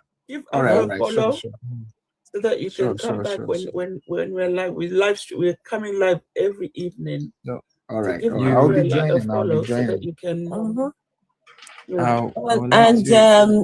things that gentleman, what's his name, Isaac, the things that you've heard here, you need to give them a think, okay? You need to think. Because if you say Moses was hearing from a burning bush, meanwhile Mr. Moses never existed. I also think that we need to. Oh, go ahead. Sorry. It's true. The fact part is Moses is from. Sorry, not Moses. Isaac is from that area where they took stolen Africans from, the slave castles and everything. They're right there in Ghana. Proof and evidence. One second. The cruelty of this religion is right there. Success, Edafe. 1 second. Let me finish. I thought. Yeah, I've finished. Okay. Okay, back to your question. No, before you ask, ASDF, did you not have something to say? I did. I was gonna say that I think we should afford more grace to certain people, to people like that. I understand that it's like fun to dunk on them, right? Like, you know, why do you believe this? This is ridiculous. But we also have to understand that, like, this is not something that they grew up to a certain point and then were introduced to. Like, some of this has been so systematically ingrained that it's like almost stepping out of it is almost like dying to them. It's their entire existence revolves around this thing. And so we also need to afford more grace towards them, you know, like, and to, plant the seeds of this is an experience. exploration. This is an experience we've had to go through, right? And this is why I keep these conversations as respectful as possible. You see how the gentleman has just left us, right? He hasn't left in anger. He has not left in, he's even had a laugh, and we're good, right? He will come back again another day. And so, yeah, this is how we do the conversations here. Respectful. The only time when, things can go pear-shaped is when, they come in with, they come in guns blazing. When they say you're corrupt. Yes, when they say things like that. But do you know that we've had some of them up, and they have said that they're willing to unalive for their gods. If their God tells them to unalive, they're willing to do that. They've come up and they've said that. So such people you don't handle with kid gloves. Yeah, that's true. In fact, you don't even smile at them, because those are the people that are ready to just go out there and unalive as many people as possible and claim that God told them to do so. Can I play a little bit of devil's advocate here? Can I play a little bit of devil's advocate? Just a little bit, right? What you said, that they're willing to kill, unalive. My bad, right? It's okay. That is a universal thing. That is not just in Christianity, right? It doesn't matter what you look at, not even religion. It doesn't even necessarily have to be religion. You don't get what I'm saying. For example, we'll talk about we'll give an example of Abraham and Isaac. They're willing to do that. They're willing to unalive their children if a God tells them. So if somebody's experiencing religious psychosis, for example, or they're hearing a voice and they think it's a God telling them to unalive their kid, they will do it. They've come up here and they've said it with their full chest that they will do it. I completely agree. I was getting to a point. When I was going to say that people in general, human beings in general, have they like, it doesn't matter what you're indoctrinated to. For example, you hear stories of like big stars who kill children and take their blood or whatever and do all those rituals. It's got nothing to do with even Christianity or religion. They just somehow believe that it revitalizes them and it connects them to their life, and they're so ingrained in that they will kill people for it. Human beings will kill people. But this is Christianity. Christianity is the religion of love. Sorry, Rich. And another thing. I think. Can I just say sorry? Sorry, Rich. You both are actually correct. This is correct. You are correct as well, ASD. So go on, Rich. Yeah, see, you're just talking about another type of religious position. In the end, when the basis in the reason that people do these things is the religion, or is the belief, be it devils, be it whatever, any superstition that will lead someone to be willing to unalive themselves or others, that has to be dealt with. You can't say, well, you know what, just leave them as Christians. No, that is what the basis of these positions of the Lord has given me, the command to do such things. And even if it, like you said, even if it is because they have some other crazy belief, all of these types of things are dangerous. I've yet to ever hear someone say, I'm going to unalive over evolution. I'm willing to unalive the whole world because I believe in evolution so strongly. Because it's not a belief. That's about science. That's about knowledge. It's about knowledge. So these are the things. Every army that goes into battle in this world, it doesn't matter who they are. They have some sort of religiosity behind them. Be it say a political like a political thing, like say communism, or most of the time it's Christianity or Islam. So these things are dangerous, and you have to get to the root of those dangers. But like, even say for example, you've heard like countless stories of like people who because you mentioned that all of this is religion or some kind of belief in some sort of crazy religion, no matter what it is, right? Some people kill people over money.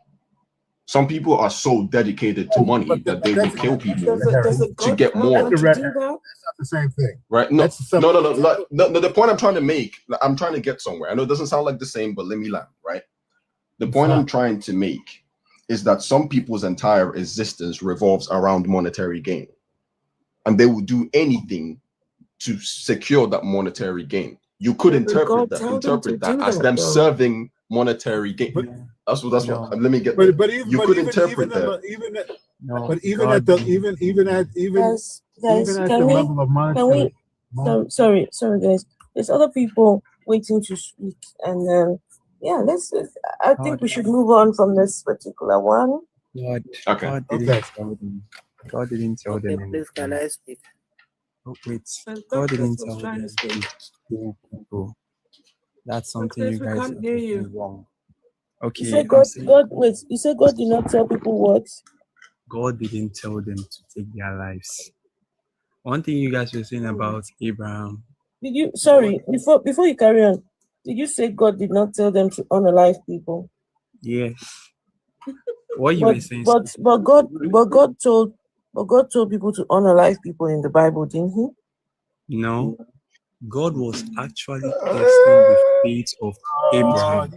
Actually, he told the Israelites to do it a few times. No, wait. God actually what happened during Abraham's Passover? What happened during Passover? Let the gentleman let him get his points God across. is actually testing Abraham's faith, telling him to sacrifice his son. And that sounds good to you, eh? It sounds like a good thing to you. That a God will look at a human that has only one child, right? Yeah. One child, and say to him, Abraham, that one child that you had, that you know how long it took Abraham to have that child, eh? You know what Abraham went through just to have that child. Yes. And God now says, go and unalive your son to me.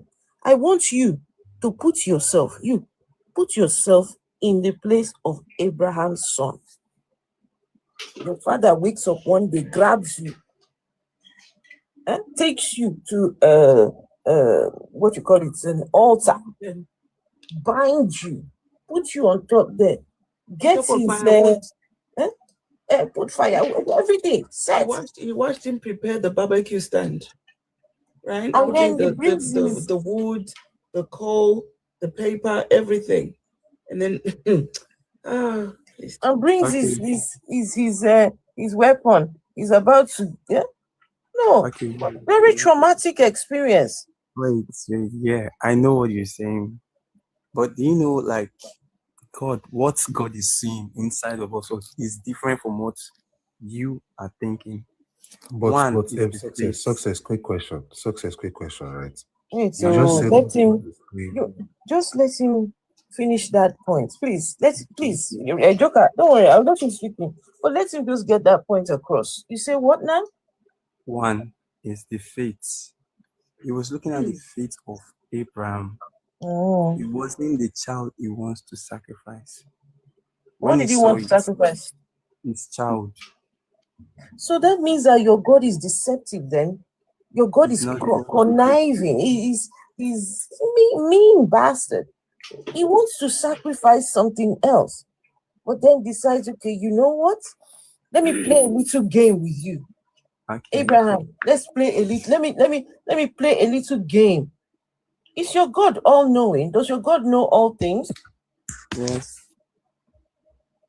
So if your God knew that Abraham was going to be loyal to him, why would he test him?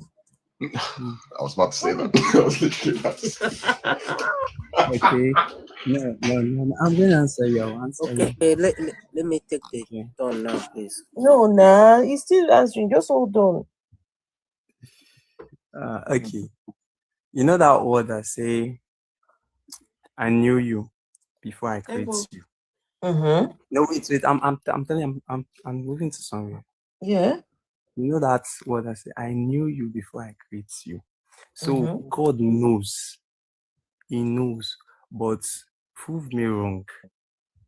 He tested that. him.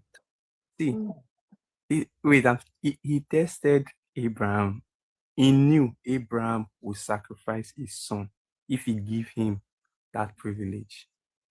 But he stopped him. He stopped him. How do you know that? How did I know that? See, let me tell you guys something. No. Don't tell me anything. Give me the scripture. I don't know. I want to read it from the book. Because the story you're talking about is from the book, right? Yes, it's from So the give me book. the verse. Give me the verse.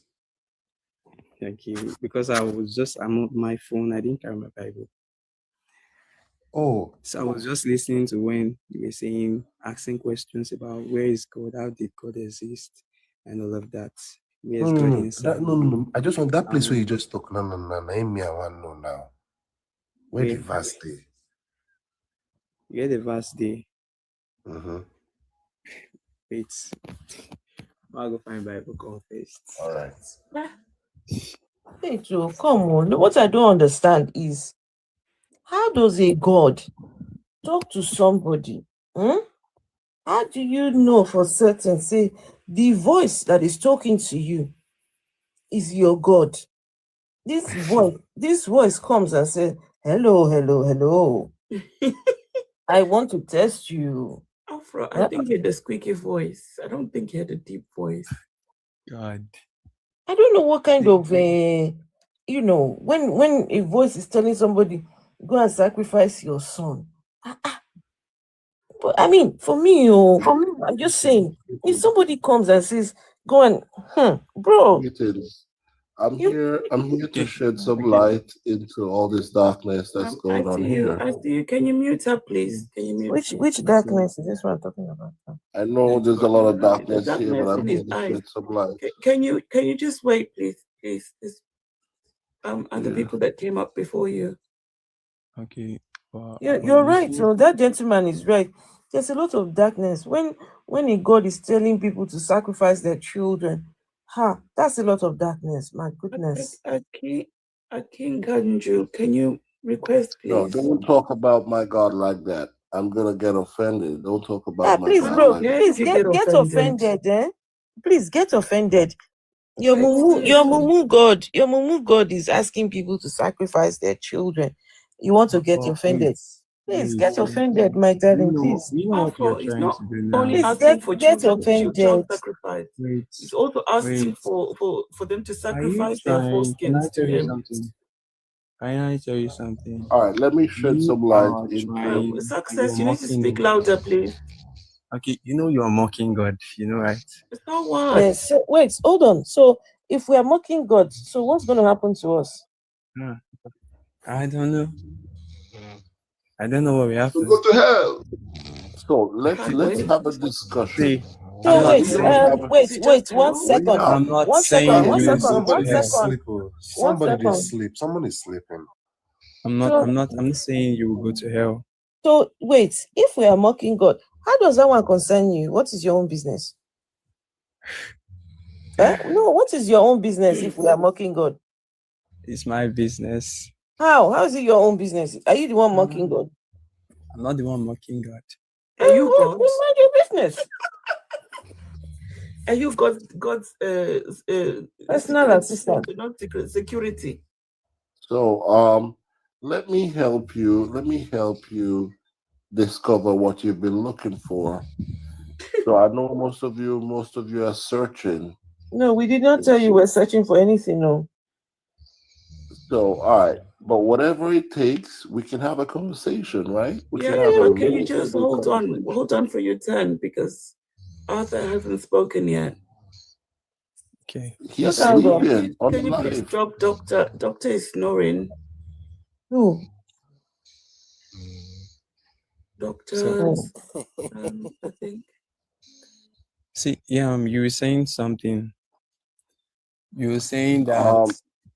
You were saying, how did God speak to someone, right? And have you seen him? Those are the questions you were emphasizing on ever since. Mm-hmm. So let me tell you something. Okay, from beginning, one, I was not a Christian before.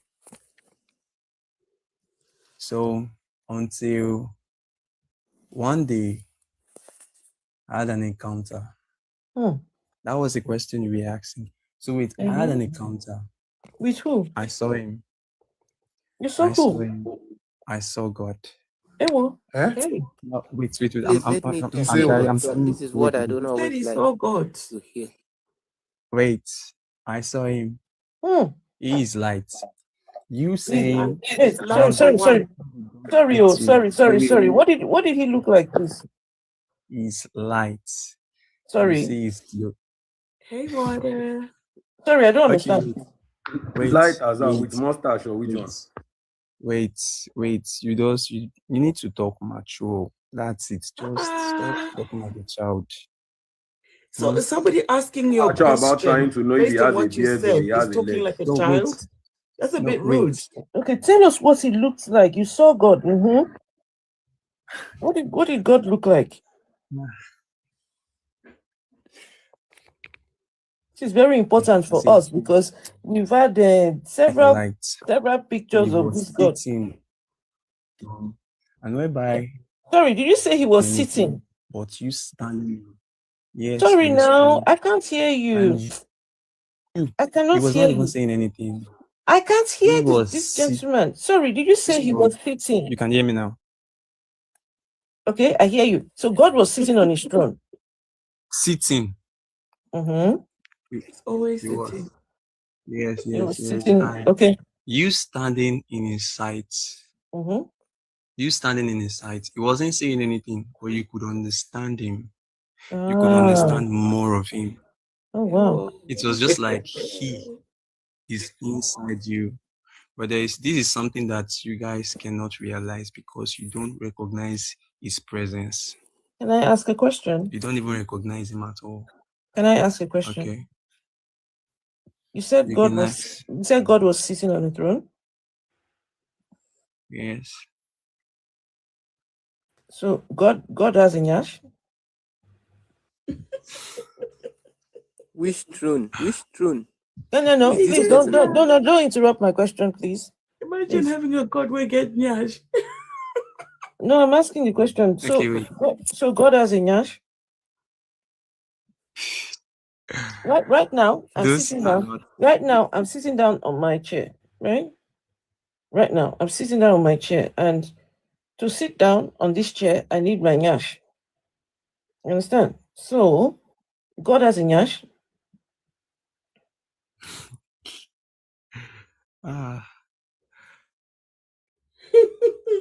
This No, he was sitting now. Yes. He was sitting on his throne. He was sitting on his throne. Does he have a nyash?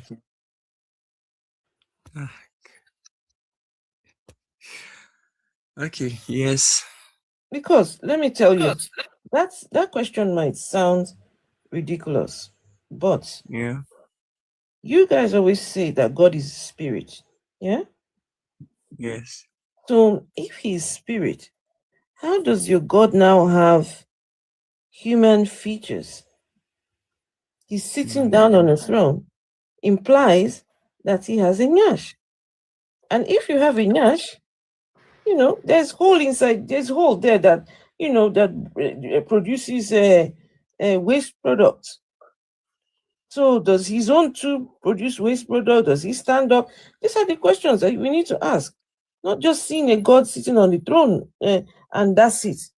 No, these things are not logical. They are not logical to see a God sitting on a throne. It's not logical. Okay, wait.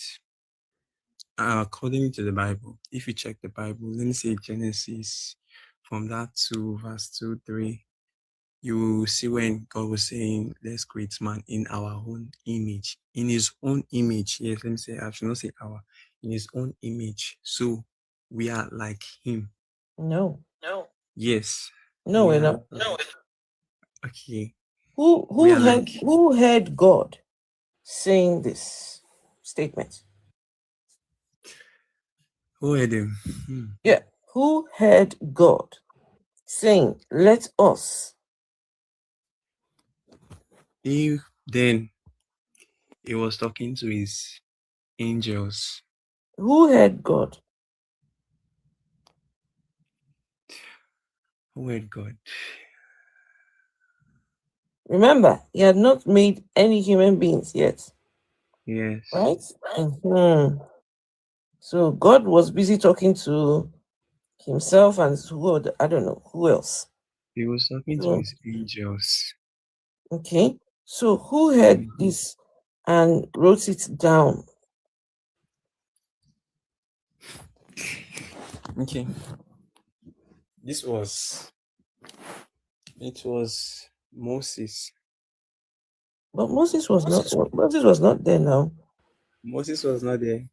But he hearing God saying these things. God showed him everything. God showed him. Moses, once upon a time, before you were born, before anybody was born, I said to my brothers or my other, let us. Really, he did that. Is there any evidence for this in the Bible that God told the creation story to Moses? Don't make claims that you cannot substantiate. That's not true. Not true. God didn't tell Moses about creation story. It even sounds ridiculous. When you go and read that story, I want you, let me do something for you. I want you to listen to what you said a God told Moses. Right? So Moses is writing what God told him to write, right? This is what you're saying. So he said to Moses, Moses, oh yeah, go and get your stone. Go and get a stone and get another stone to write. I don't know what Moses wrote on, but it would have had to be a stone. So now, Mr. Moses, oh yeah, start writing. In the beginning, God created the heaven and the earth. Moses, are you writing? Yes, sir. And the earth was without form and void, and the darkness was over the face of the deep, and the Spirit of God moved over the face of the waters. Yes, Moses, write it there. My spirit was it bounced up and down the water. Do you understand? How does that make sense to you? Whoever is writing this is writing it as though they were physically there watching, and they were part of the process. So to say that God told Moses this does not make any sense at all. It makes no sense. And you cannot prove that it was written by Moses.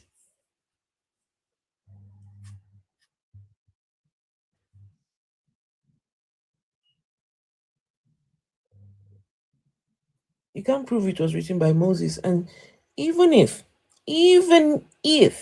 can you guys hear me? Can you guys hear me? Yes.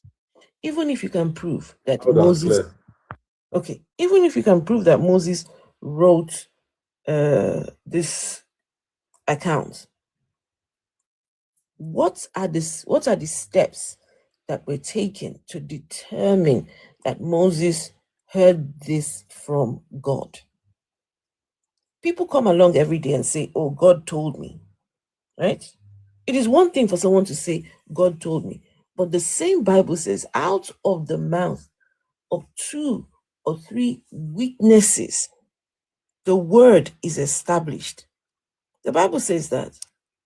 So how do you take the claim of just one person and run with it?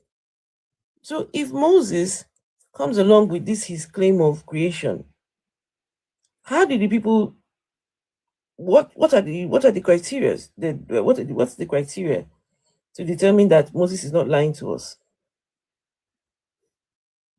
Moses can make up stuff. He can make shit up. So how do we know?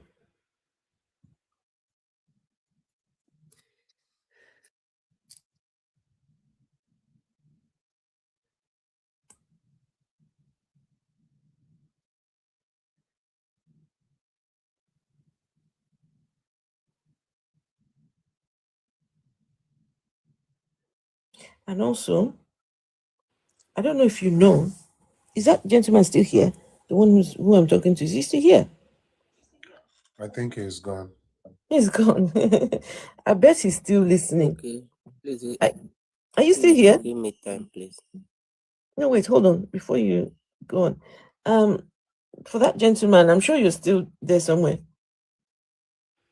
If Moses wrote the account of creation, my dear, and you believe that guy, honestly, it's like you didn't go and look and see the character of that Moses. He just finished unaliving somebody. He just finished unaliving. He was running away from his crime where they say the guy encountered burning bush. So you will take the account of a murderer. A confirmed murderer comes, tells you, say, God spoke to me, I saw a bush, and you too, you will collect. Okay. No wahala. Yeah, go on. Someone's going to say something. Okay. Yeah, go on. Okay, I think this is my turn. Yes. Okay, thank you, everyone. I appreciate this platform because I born into a Christian family, and what I discover from Christianity is that whenever someone try to tell any Christian believer that this thing is not existing, they, instead of them to listen and at least they should check further, they will now be the one to try to convince you to follow them, believe what they are believing. And so far, it's only Christianity that I discovered that they cannot even have their own solution, even if when they believe that God is doing this, doing that, they cannot prove that to you. If you ask them for a single proof, just common proof, they cannot prove it. And so far, the problem that we have in this our country, Nigeria, because I'm a Nigerian, is religion. Nothing else than religion. Of course. I agree with you. I agree with you. Yes, there is nothing else than religion. I check the comment section. I see someone say that they should leave pastors alone and tackle politicians. No, pastors are the major problem that we have here.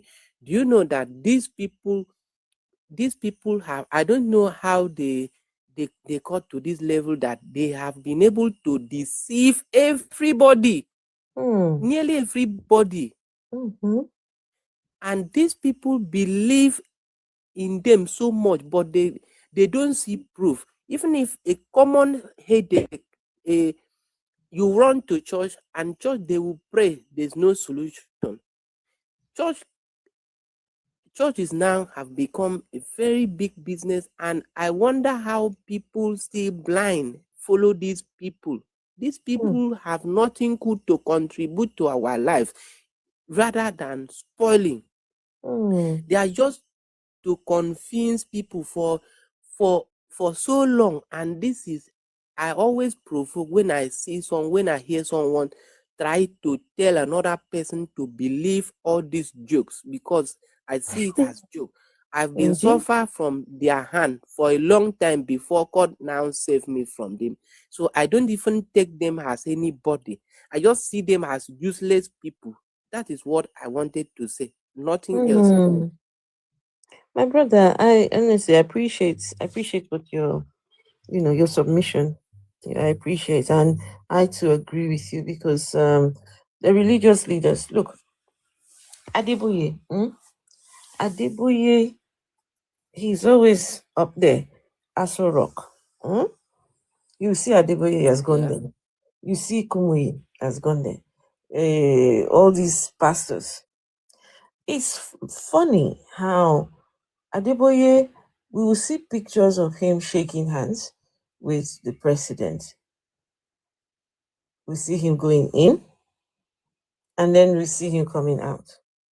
But what was discussed, nobody knows. And I find that suspicious. Because if you are a man of the people, if you are the leader of your own people, you're supposed to come back and say, look, this is what we discussed, right? I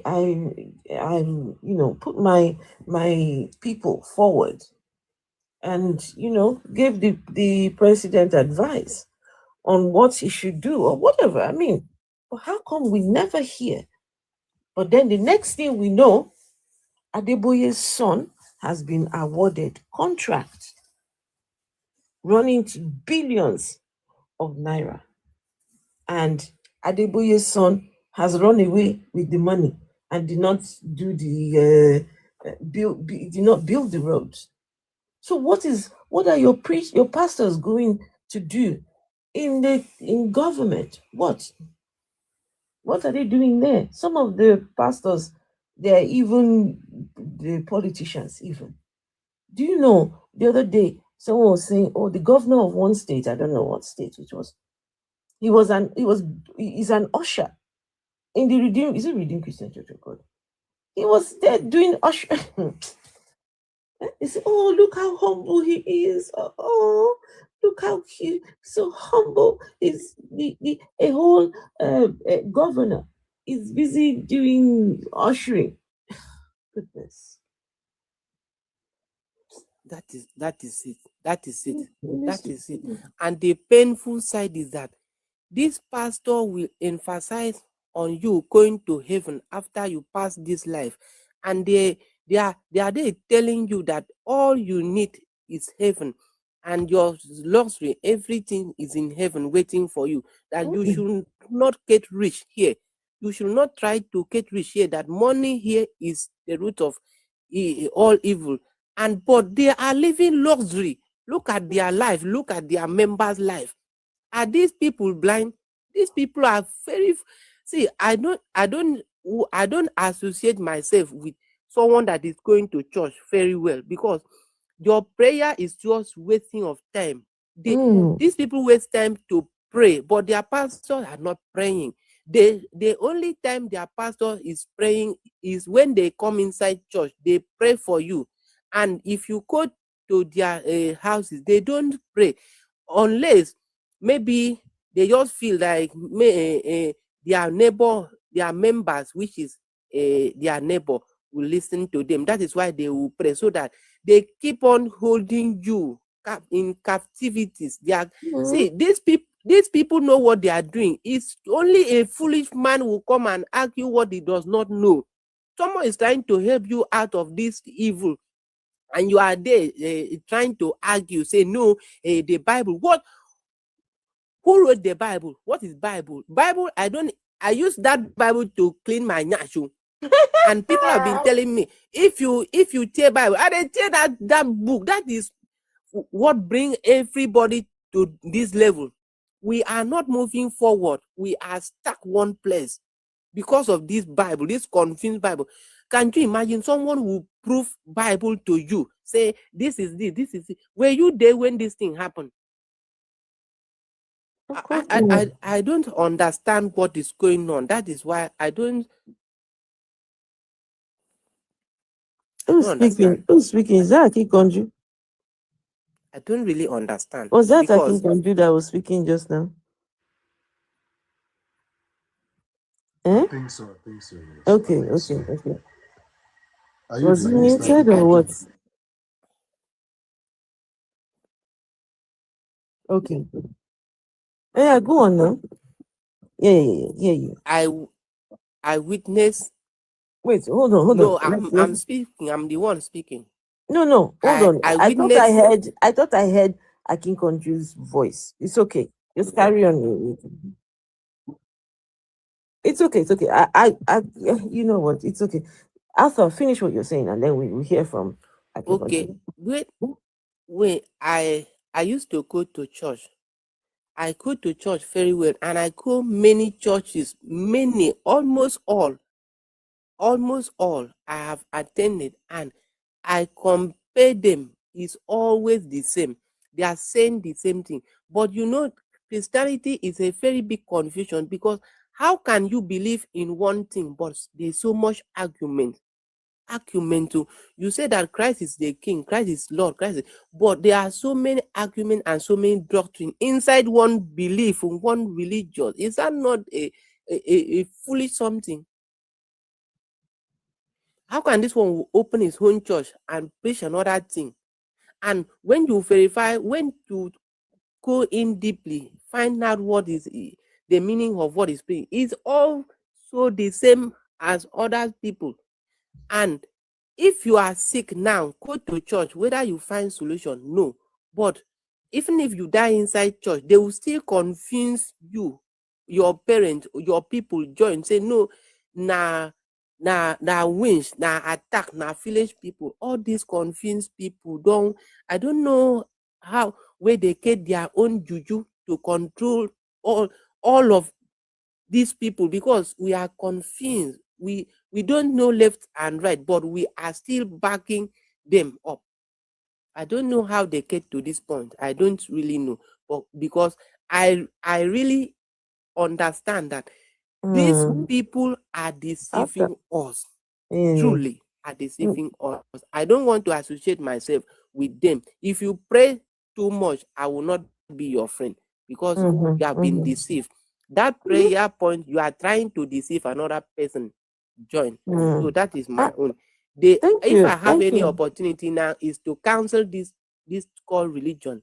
If I have any opportunity, I'm the president of this country, immediately I just step in. I will do like Tinubu in subsidy. I will not even waste my time to suspend religion activities first till further notice, before I now arrange how I want people to live, so that people can be free. We are suffering because of religion here. Ada, please let Akin Kondu speak, I beg. Mr. Kwanzet, see you. I have summarized. I've finished. Ekwensu, hello, Ekwensu. I see you. Because these people are upset. Oh, we've got quite a few people requesting, eh? Oh, I didn't even see. Can you hear me, Afroitis? Can you hear me? Yes, so yes. Am I audible? Oh, sorry. I didn't know. I was thinking my network was messing up before. Sorry about that. Well, anyways, first and foremost, what really bothers me most about this our so-called religious people is that they cannot even follow the tenets of exactly what those religions tell them to do. Because me, I don't see any one of them that can pour petrol on their children to burn them if they offend them. Because that's the very first act of that thing they worship, that ideology they so-called worship. Is up because all of them are running. Everybody in their life now is running after. When I die, you make I no go burn for one hellfire. And they are acting as if they're actually moral enough to actually want to have a pass to one heaven. But truth be told, in this world that we are experiencing right now, religious people are the most evil people to me in the world. I'm telling you, no matter what anybody wants to tell me. Let me make you laugh about something. This new year, though you know a little bit about me, I just for the sake of compliments, I have to say Happy New Year to every members of my family. And you know, I composed a long message. You know me, I may not share some of the ideology, the idea of calling myself an atheist, because I still follow my culture. But even within my culture, you know that I hate this idea of religion. Even if I come and hear one babalawo telling me this is the way to righteousness, or it is only me and that person said they fight. What I just see is being able to logically understand what my ancestors put on our path to actually deal with, which in most cases, most of them are things of pure facts and originality.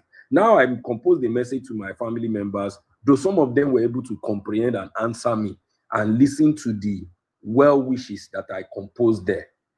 Let me see if I can't. It's long. I can't find the message, but you know I had to write it there. I wrote issue. I even had to bracket it in front and say, not the one you call devil. I'm talking about your ancestor. May he create a path for you. You know that kind of thing. Do you know what one of my uncles said to me? He said, "How come you are cursing me in early morning with this your newfound religion. I was dumbfounded. The names I mentioned in this thing that I composed to you are names in Yoruba, the names of your ancestors, the name of your father. And you think I'm cursing you with the name of your own father, but you don't think that a name that is imaginary, that when you go to look at the root cause of many things within this ideology brought to you about religion, is even a cost to you. You can imagine that kind of thought process in the heads of our people. So you see, I wrote something in the chat. We're laughing, weary. When I come to some of our rooms and people find my voice very violent and aggressive, they don't understand where I'm coming from. I've seen a lot. I've seen a lot within this whole religion. When you even go to church to make testimonies to people, as in the church, imagine me saying now, imagine we are going to the same church and I'm doing a testimony that, oh, yesterday I was in an accident and I was the only one that survived. Praise the Lord. I'm mocking the dead. I'm mocking the dead people. So those dead people, imagine there was a time this same Adeboye said one thing I think I saw it on Facebook where Adeboye was saying that it has to do with something like people will die in your own stead instead of you. And they should say amen. Come and see how all of them were saying amen, amen, amen. I now had to write it, pin myself to top of the chart in that their Facebook comment and say, may those of you saying amen die in my stead. Also say amen. I'm sure all of them started coming to curse me. But I said that's the reverse of what your guy is telling you, that all of you are shouting amen. So those people that are going to die in your stead, they don't get family, they don't get papa. I don't understand what is wrong with all of you. Because I can conjure. Yeah. Do you remember the time when Adeboye told them that very soon people will come begging them for food? Everybody will come running to members of the Redeemed Church of God for food. It was that period, guys. That same thing that he just said. It was that period he said the same thing that I'm talking about now. This same thing I just mentioned now. I just can't remember it verbatim, but it's exactly the same period. Imagine that statement you just said too, that people will come and start begging you for food. How does that make sense? When somebody like me now, as I'm the first child, so anybody who is the first child in the family will understand where I'm coming from. I'm the first child. I'm eager to make sure my siblings are okay. I tell my father one thing, that I would love one day that instead of you calling me and saying, Akikonjujo, I need something, or before you say, hey, make my brother don't even bless you. I don't want to be the only tree in that forest. I want to make sure all of them are okay so that everybody good. Papa said, Mama said, they won't collect, they go collect. But how can I be thinking in my mind and think that is a blessing, that my brother, my siblings need to come to me for their daily feeding? And I think that is okay.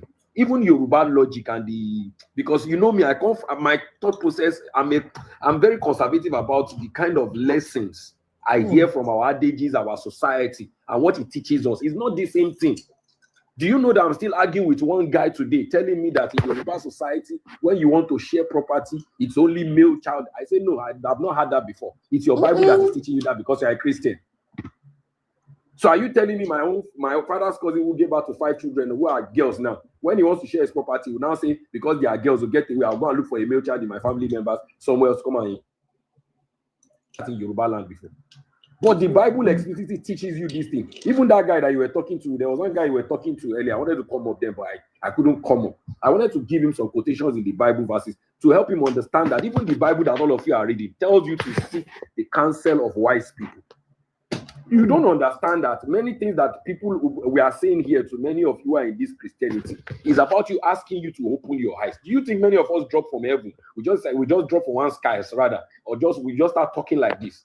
We are talking because we have experienced, we've seen these things. I myself have preached in the streets of Lagos for 5 years. My friends, they still laugh with me now. Sometimes one of my friends that I stay with in Nigeria will say, that time he was just looking at me like, one day you come back to your senses. Because everybody was looking at me like, this guy, how you take time become pastor? Let me give you another scenario. You know these celestial, these white garment churches, right? Afro-itis, you know all these white garment churches? Yeah. Do you know I've been part of it? That was one of the churches I went through my life. Now, this one, I'm saying this for everybody to learn. You know, they used to say they go to one Orioke for 21 days, they will not eat, they will not They will not. I don't want to even go into this whole politics of the whole in the larger scale very well yet. But let me give you some scenario. And these are the things that many of you are seeing within the confines of your churches, your environment, but you keep quiet. And you are still the ones protecting these same evil these people are doing. This one said he's going to Orioke for 21 days, no food, no nothing. And you know that kind of. So when he stands in front of the congregation and says, Oluwa, which means God says, or the Holy Spirit says, whatever, everybody will know that in respect. But funny enough, now me, this me where they talk now me they carry food, go give them for vestry. Now me, they go carry woman way and go for vestry. But the whole church does not know. So I told him, I said, come, all the message you are doing in the church, I don't want to hear you say my mother, you see one message from my mother or my father. So those are the two people we minus from the church. But at that period, he was giving message to everybody. And now me go inside church, they look at him like this. So is it the same me that you want me to believe that something is actually happening there? When is it that when I'm not in the church, they see messages for me? But when I'm there, that same Ebimimo does not see me in the church to tell me exactly the message directly. But when I'm not there, they will tell somebody else. Am I so daft to not start putting the pieces together? Now, if we now go on a larger scale so that I don't rant for too long, because I'm saying these things because I know a lot of you are listening. You keep thinking that these people are so angry. See, it's not about being angry. It's about facts. When Afroitis was telling some of you that Moses does not exist, what is logical about somebody writing first four books of the Bible and writes the creation and writes his own death? How is that possible now? I'm the author and the finisher of how I came to existence or how the world was created, but yet I'm still one that wrote how I died.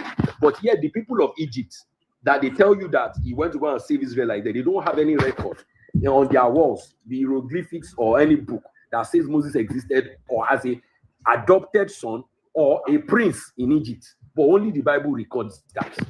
I don't understand that. Why can't you go and make these findings and stop making it seem as if these people hate some kind of religion that you people are practicing? No. Look at Nigeria, 1960 till now. Everybody put into position of power in Africa mostly. They are being sworn into power by this same Bible and this same Quran that all of you are carrying up and down. But they embezzle and destroy your life every day, and you are still there busy praying for their forgiveness. Are we not mad? Don't we all need a psychiatric hospital at the end of the day? Because I don't understand. I really don't understand, and I really don't get it. I'll see many of you go into African American rooms and go and be embarrassing yourself in the name of trying to know more than the ones that they know. They are right there in front of exactly where these things started happening to before it came to you, but you know more than their culture. I've even seen a Nigerian Muslim arguing with an Arabian over their culture, where that one is even telling you that the clothes that we are wearing that you people call holy is just our tradition. But one is saying no, it is written in the Hadith and somewhere else. Are we not crazy in our head?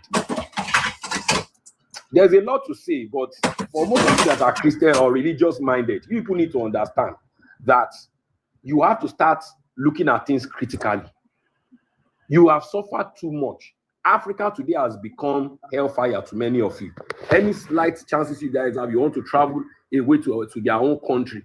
But if I start telling you the history of what you are bowing down to being over there, look at many of you. Go to Belgium today. There's a company in Belgium that the symbol of their chocolate company is the hands of the people they caught in Congo. And you people don't see anything wrong with that. But they are the same people that brought religion to them in Congo and told them that God is good. You throw away your ancestral history of several donkey years. You throw that away for a history that just started maybe 2,000 or 4,000 years ago. Something must be wrong with us now, because we are the only set of people, even if we want to go by this God ideology, that has a God ideology that does not even look like you. That one is saying you see light, you are seeing God. Which God did you see? Abi, you don't drink pine, you don't drink one, they don't give you colos. You did see vision. Which God did you see? The God will sit down for chair. You say you see God. Which God? To the extent that now, look at all of them in their mind. If you ask some of them now, they'll say things. You hear them say things like, and that's not the way I see things or whatever. But in your head, you think God is a man. So where is the woman in all these things? It's spiritual now. You say Baba, even Yoruba people now, after they go talk for Yoruba, Baba watin benyon, Baba yin wo lo wa lorun. Baba watin belon, Baba yin wo lo wa lorun. Which your father did?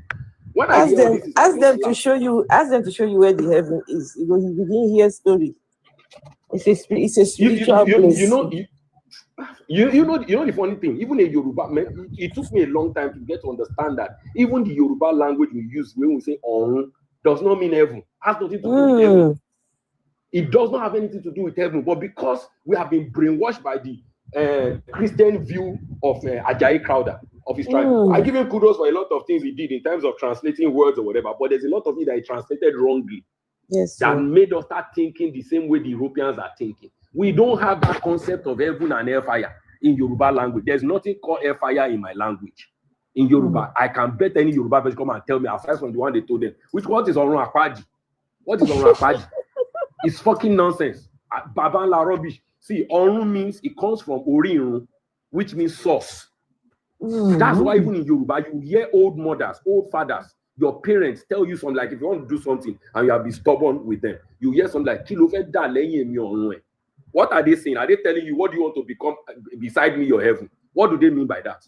If you want to translate by what Ajayi Crowther said, they are telling you, what will you become without me, your source? Because you came to this world through them. That's what they are telling you. They are your source. So when you even use the word on or any other thing, it means the source of where we came from.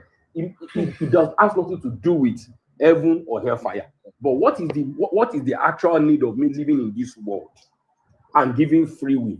Only for me to realize that at my death, all I'm in this world for is to go and worship somebody somewhere. Why can't I worship you here and let it be done and pay my dues so that I can get to that next world and go and enjoy and kill celebration? Is it not better than being here? So do you worship your ancestors? You just joined the I panel don't worship them, I honor them. Hey. You just joined Team J, you just joined the panel. Wait. There are other people that want to speak. I ready for you. I ready for you, but that's whatever the case. If you want to ask me those questions, I don't worship my ancestors, I honor them. Because I expect my children to honor me too. And let me give you a quick preview of somebody like me. My children today, I teach them to do Iwure, not prayer, because I know the difference. I'm a Yoruba man. Iwure is not prayer. Iwure is manifestation and saying things in confirmation. So when we are eating, my child is saying Modupelo Waki Konju, which is me, because to her I'm a God. She says Modupelo Yami Fun Jeti Morije, which means I thank my mother and father for the food that I am eating, because to them I've taught them to see me as their God. Can I just say, I think we got two ladies here. Let me mute for now. Thank you. Okay, thank you. I think always a pleasure. I've known King Konju now for years. We've been in these circles for a good long while now. Diversity Advance. Hello. Diversity Advance.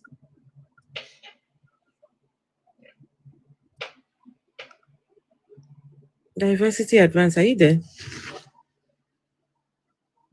No? Rain, are you there? Hi, Afro. Yes, I'm here. Hello, Rain. Hi, how are you? I'm good.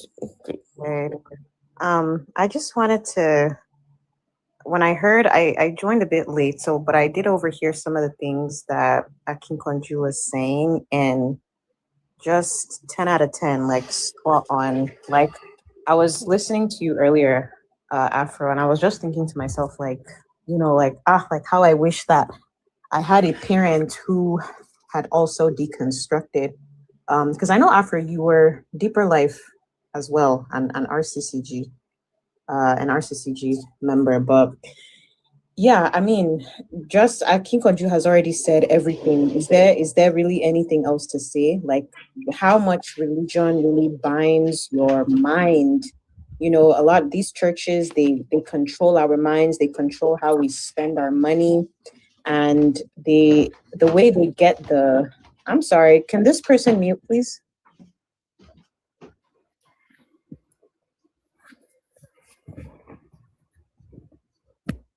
ASDF, can you please mute? But as I was saying, the way that religion just controls your mind, and you're not allowed to question anything. And even if you do have questions, which is, critical thinking, you're taught to kind of silence that critical thinking and just follow the multitude, follow the crowd.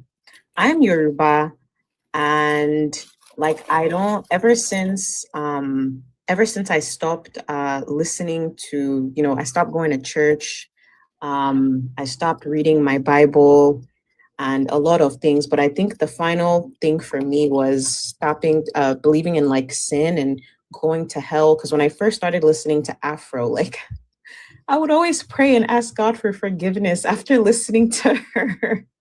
Or when she says some things like, oh, like Jesus is a scam or something. I'm like, for me, I'm not there. Like you're on your own with that.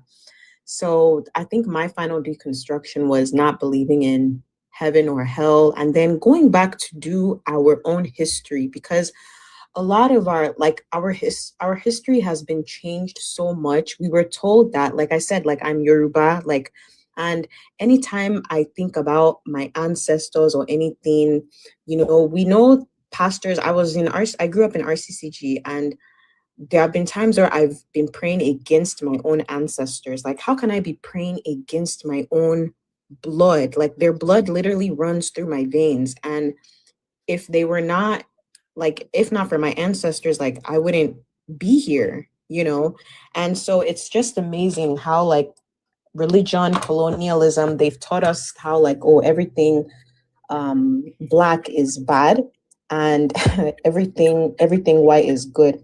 I think somebody was saying, I can't remember what this guy was saying earlier, but how he was saying that that Africans used to worship idols. And I was like, who told you that they were idols? Like, Africans used to be a highly spiritual group of people.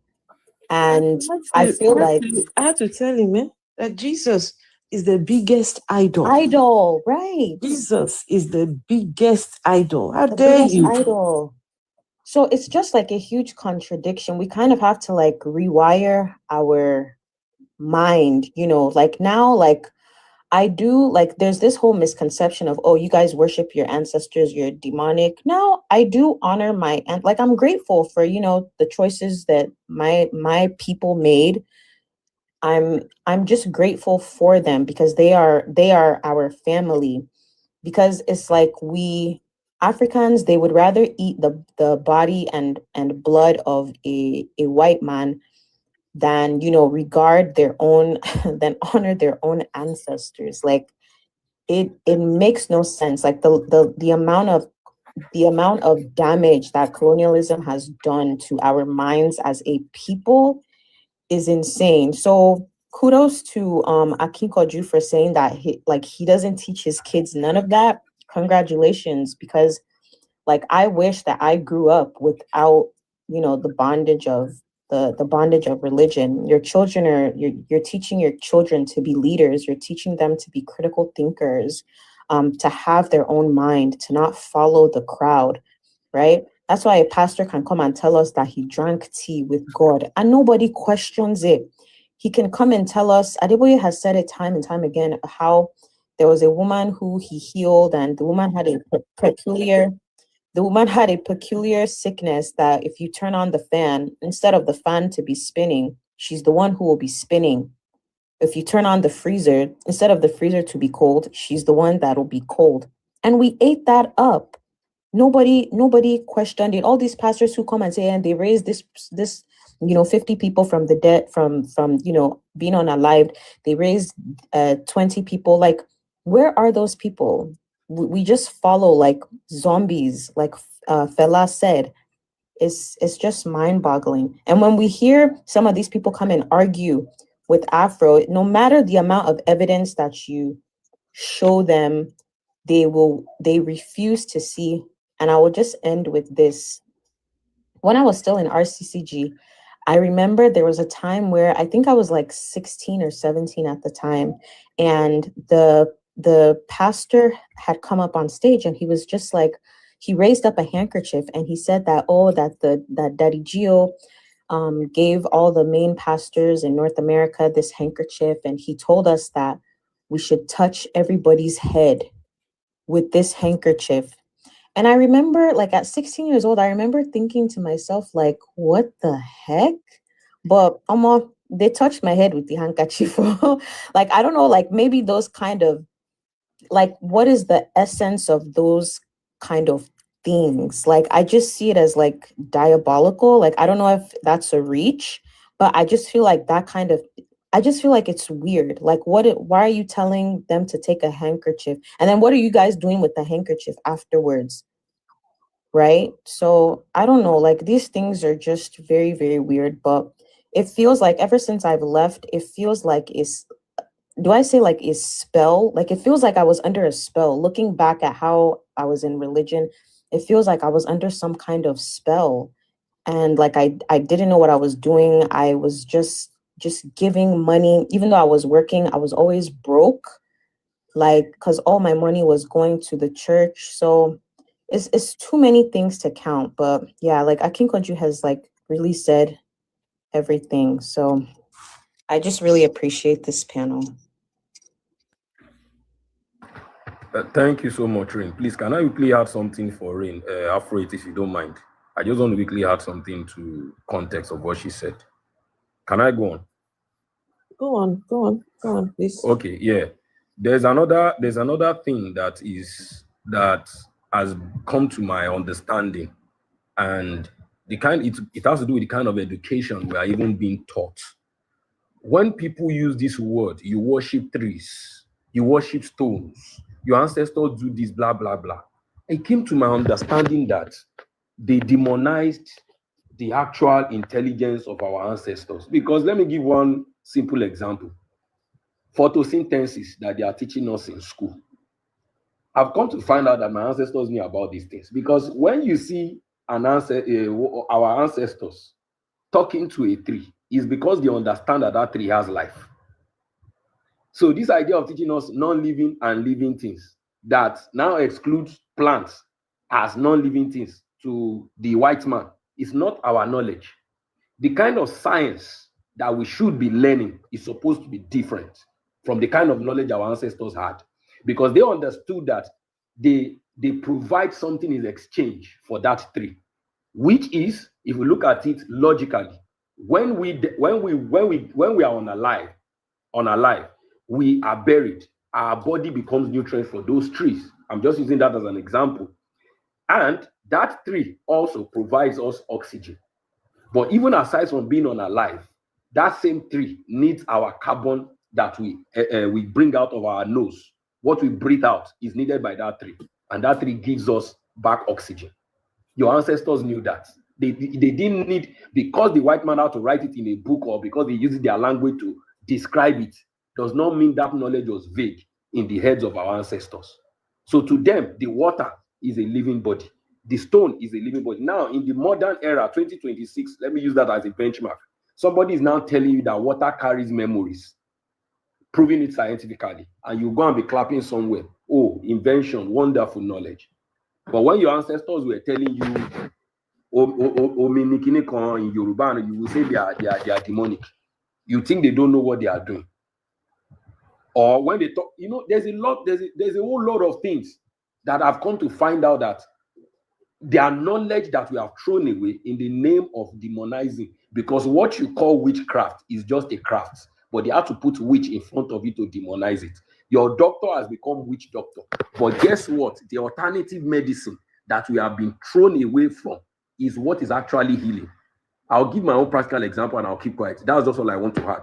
My daughter had measles. They give us polio vaccination. If I'm not wrong, if I'm wrong, please, anybody can correct me. I guess when they gave us polio vaccination was to prevent us from having some kind of things in the future, which has to do with like measles, chickenpox, and all those stuff.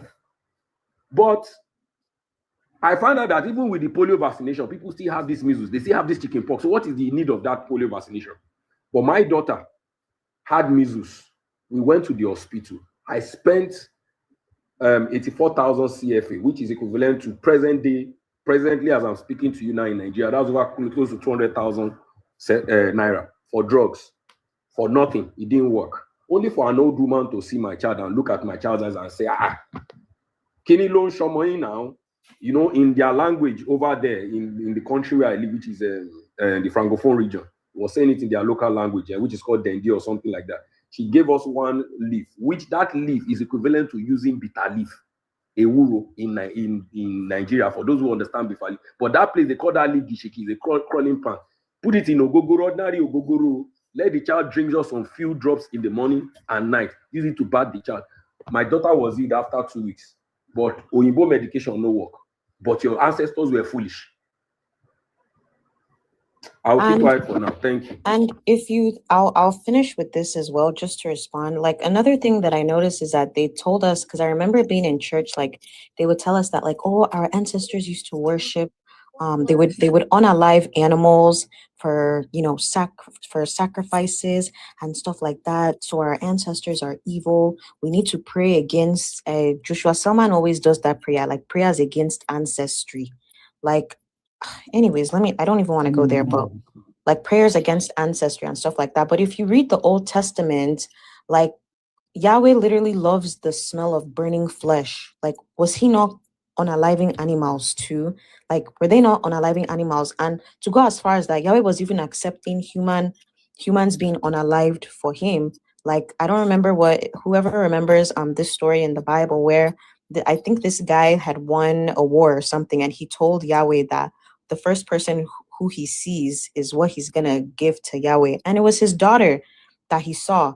And then why couldn't Yahweh say like no, you know, or tell him like, oh, don't make that kind of promise to me?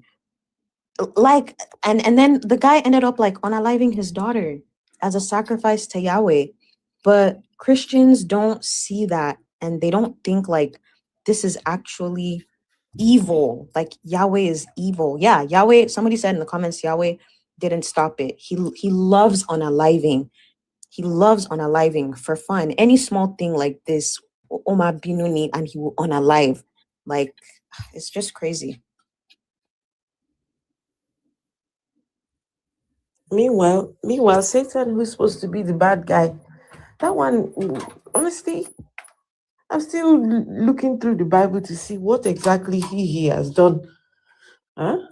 Still looking to see what exactly did That's the most truthful person in the Bible, Afro-atheist. That's the most truthful person in the Bible. The only person that cares about human being is the devil. That devil that they demonize is the one. I won't lie to you. But God created his own enemy now. How do you sit down and earlier on we were talking about God and for me, the devil in the Bible is like an activist. Yeah, it's like an activist that calls people out. You know, when they are doing the wrong thing. That's what the devil really wants. Chris J, make I ask you one question. If no be devil, how would we know about sex? How would we take enjoy woman? Exactly. If no be that guy. Now that guy make us understand say woman sweet now. Yes, now. Now he make us know say there's a fruit between the legs. How not say they read in our own Bible now? Now he make us, of course, now true now.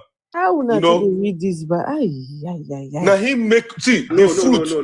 No. Afro the fruit. How will not they read that now? When the Bible there, he said it. When that serpent came to Eve, he tell her, say you are naked. I be no talker. Say if you eat this fruit, you go understand something. He tell him now.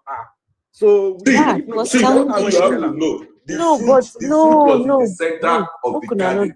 The fruit was in the center of the garden. And Listen. You people are getting the context wrong. This is contextual.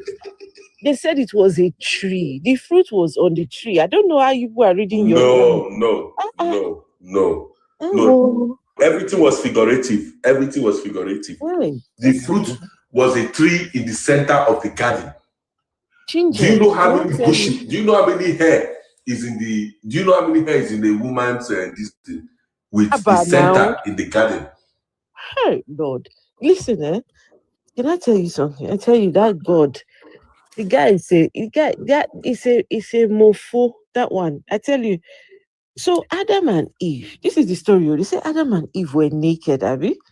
They were in that garden. He will And come soon as down. Adam tastes the fruit, they Wait, knew they were naked. wait. He will come down and come and chat with them.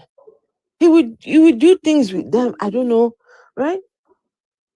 And then as soon as they ate and realized that they were naked and covered themselves up, now God begin vex. So you're telling us that all that time, when God will come down, come and relate with them, these two were naked? Afro, also, where was the God? Highly suspicious. Where was God when Satan was tempting them? And wouldn't the God have even known that that was going to happen? Since he knows the end from the beginning.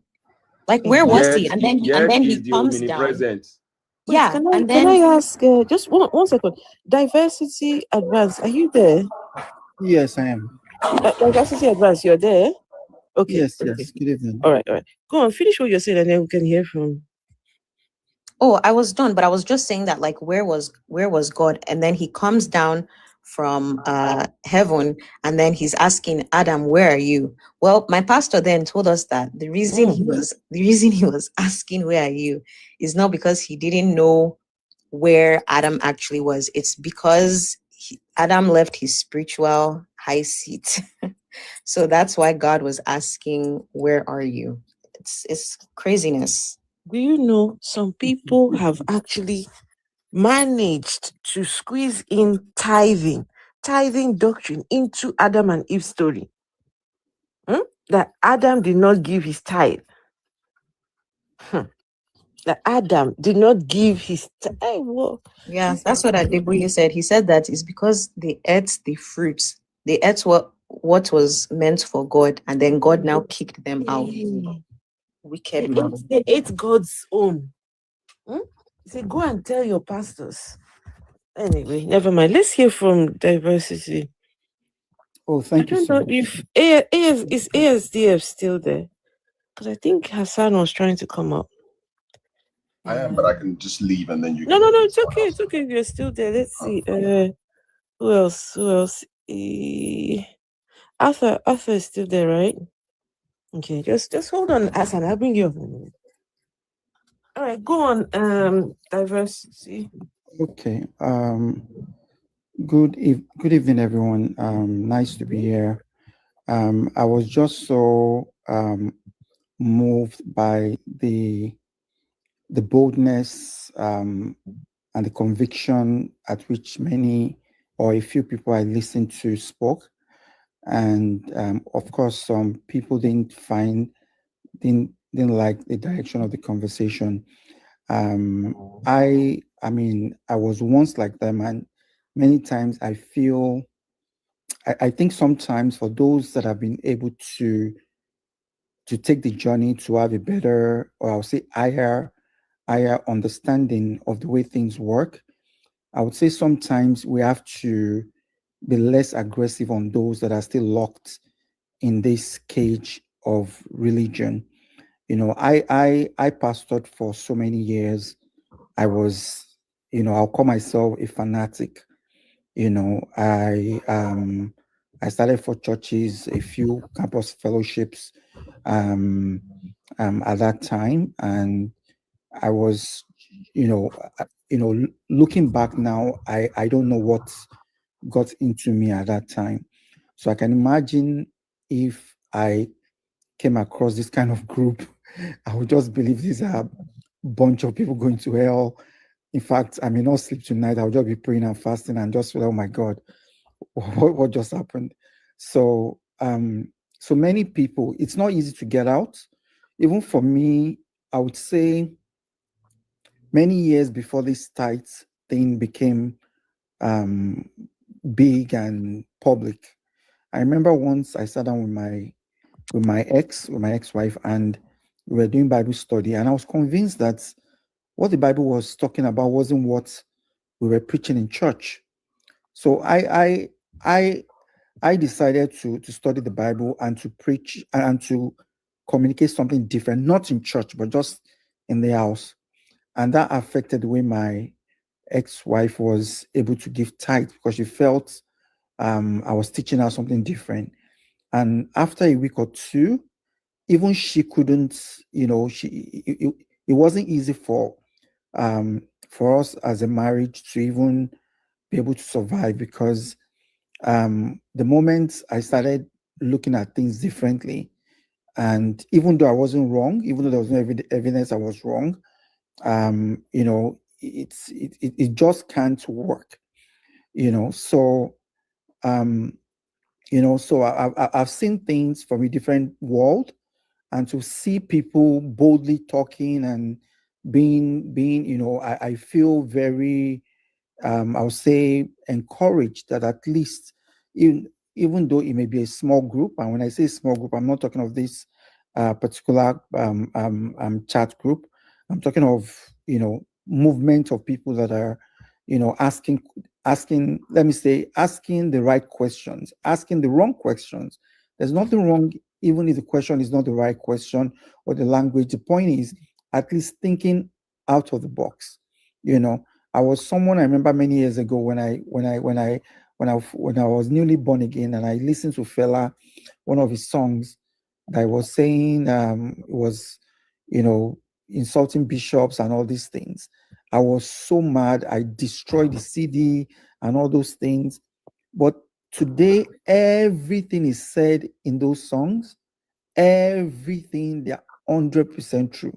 In fact, they are more true than most of the things written in the Bible. And I don't want to go into trying to say things, some of the things everyone else has said, in terms of, in the Bible, who was really demanding for death, who was really asking for sacrifice, who was really demanding for blood, who was really, but it's like we're being groomed, we're being brainwashed from being a child, all this Sunday school and all these places. We're being brainwashed to fear and to just follow along some particular area of the Bible, and to read them and actually see them in a particular light. Meanwhile, there are some other areas of the Bible of how even God became so evil that even Moses had to calm him down. So all those parts we still don't see them. We still agree that he's a loving God. He's always loving. Like, it's just a contradiction all true, but until one can, which is almost impossible, until one can just sit down, go back and read, go back and check, go back and read them from a different, from a being open-minded, which is not possible. We all read it already being caged, So speaking for myself, even just within the church I was at that time, it wasn't even easy to be something else. It was a place where we're even competing to give money to the senior pastor. You find, and I'm not talking of members, I'm talking of even pastors. There's a competition on who can give most. There's a competition on so many things, and it was much later I actually found out that many of those things, you would think those things just happen from individuals. Many of those things were being created by the geo himself, and when I say being created, meaning he wouldn't say to your face, but there's a way they'll create the culture. They'll create that culture. So for example, let's say it's the pastor's birthday now. You will see someone will call you, maybe a deaconess or a pastor, will say, oh, we need to, pastor has done so much for us. Oh, we need to this, we need to that. But you wouldn't know that it's the senior pastor that actually gave that person that work. Or we need to buy him a car, or we need to, something big. And everybody will be donating a lot of money, and then it will just pretend as if it's a surprise. So there are so many things. In fact, I remember once I came to Nigeria, and this was a long time ago, maybe like almost 18 years ago. I came for a pastor's conference. I remember they just called us after we finished a meeting, a pastor's meeting. It was in December, and they just called us and they told us that, oh, I think I can't remember, maybe 10 of us that came from pastors that came from Canada. And they said, oh, and they said that our own share, as in our own target to give as birthday present for the senior pastor was $100,000. You know, then it wasn't a big deal because we were also excited that they even found us worthy, to give such, I can't even talk. I'm sorry, such money, but but we were so brainwashed. I even remember one time I came to Nigeria. I was actually lining up to say happy birthday to the senior pastor, and then you have to pay $100 just to line up to say happy birthday on a video on someone just holding a video recorder, and they say, oh, they'll play it to him, and other people from the UK pay £100 or something like that, and people in Nigeria pay 10,000. That was when $100 was the 10 grand, and so all these things, can only happen because you live in a different world, and I'm still talking of so many things I actually witnessed. I'm talking of the most big name pastors, doing things I can't even say, things, sleeping. This is not and anything I'm saying. I'm not talking of gist. I'm talking of things that I investigated. I even have evidence of and things. I'm talking of very, very senior pastor, people that I look up to. They won't pay the staff until the staff drops for them. I'm talking of female staff until the staff drops. Like doing things that even unbelievers will not dare to do. So how could they really know God and they'll do these things? It means that they actually know that this thing is not real. Honestly speaking. Honestly speaking. Honestly speaking. They know that this thing is not real. I cannot talk of the evil I have witnessed. And I'm not talking of black magic or something, but I'm talking of like just Atlas. I remember once I got a call to fly from my own from my own city to another city to go and remove a pastor. And why?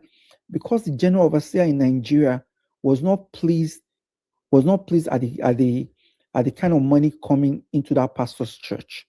Not because the pastor was not praying, not because the pastor was not preaching, but because from Nigeria, he can log into all the bank accounts. He can see how much is coming in, and when I say he can log in, it may not be him, it may be secretary or whatever, but they can know exactly what's coming in. And he wasn't pleased with his church. He didn't care if it's a new church. He didn't care if the guy is a young man. He didn't care if it's he didn't care. He just didn't like the kind of money coming in, and that was it. And I was supposed to fly there specifically just because the guy wasn't packaging enough.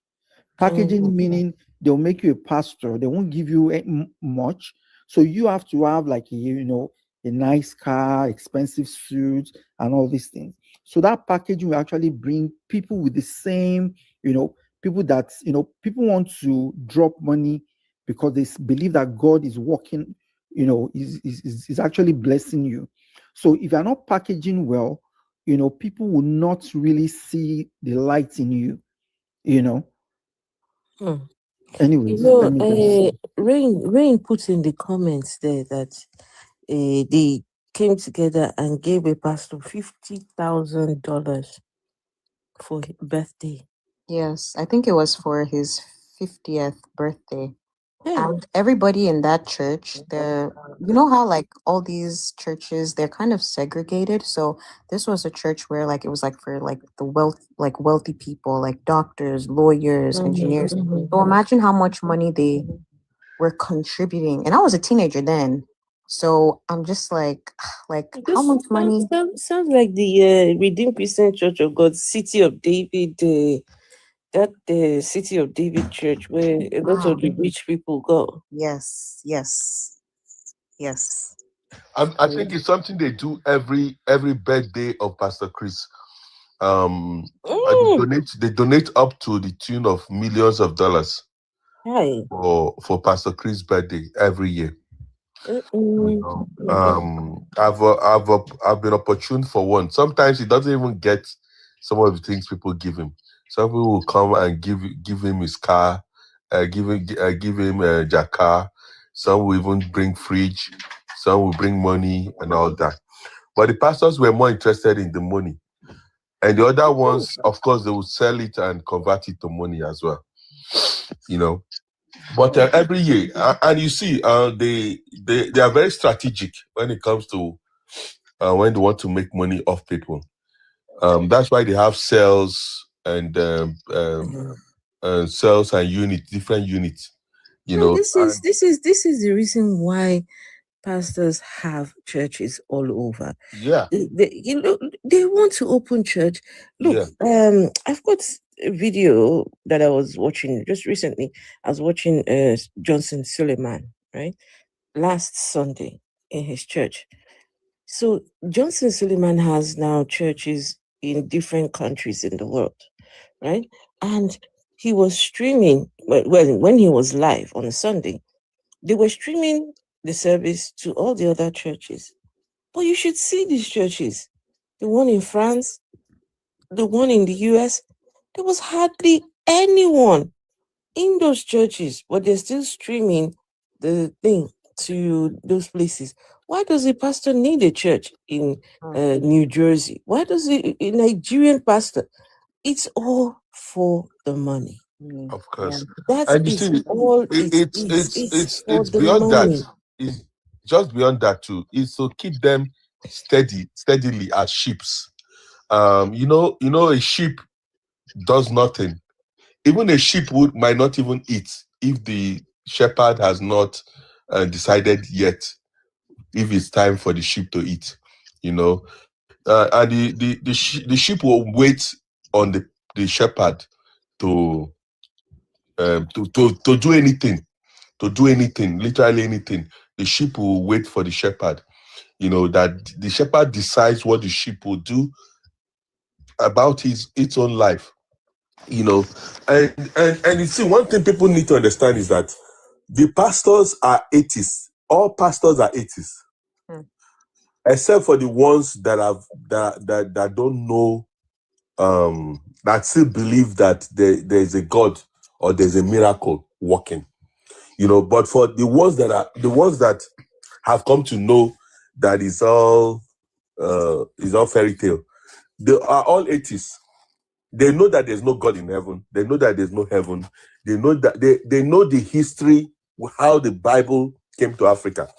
They know that it was all in search of economic means, you know, in Africa, using religion, you know, as another arm, you know, of whatever they wanted to do. It was more like creating problem and using religion to fix it.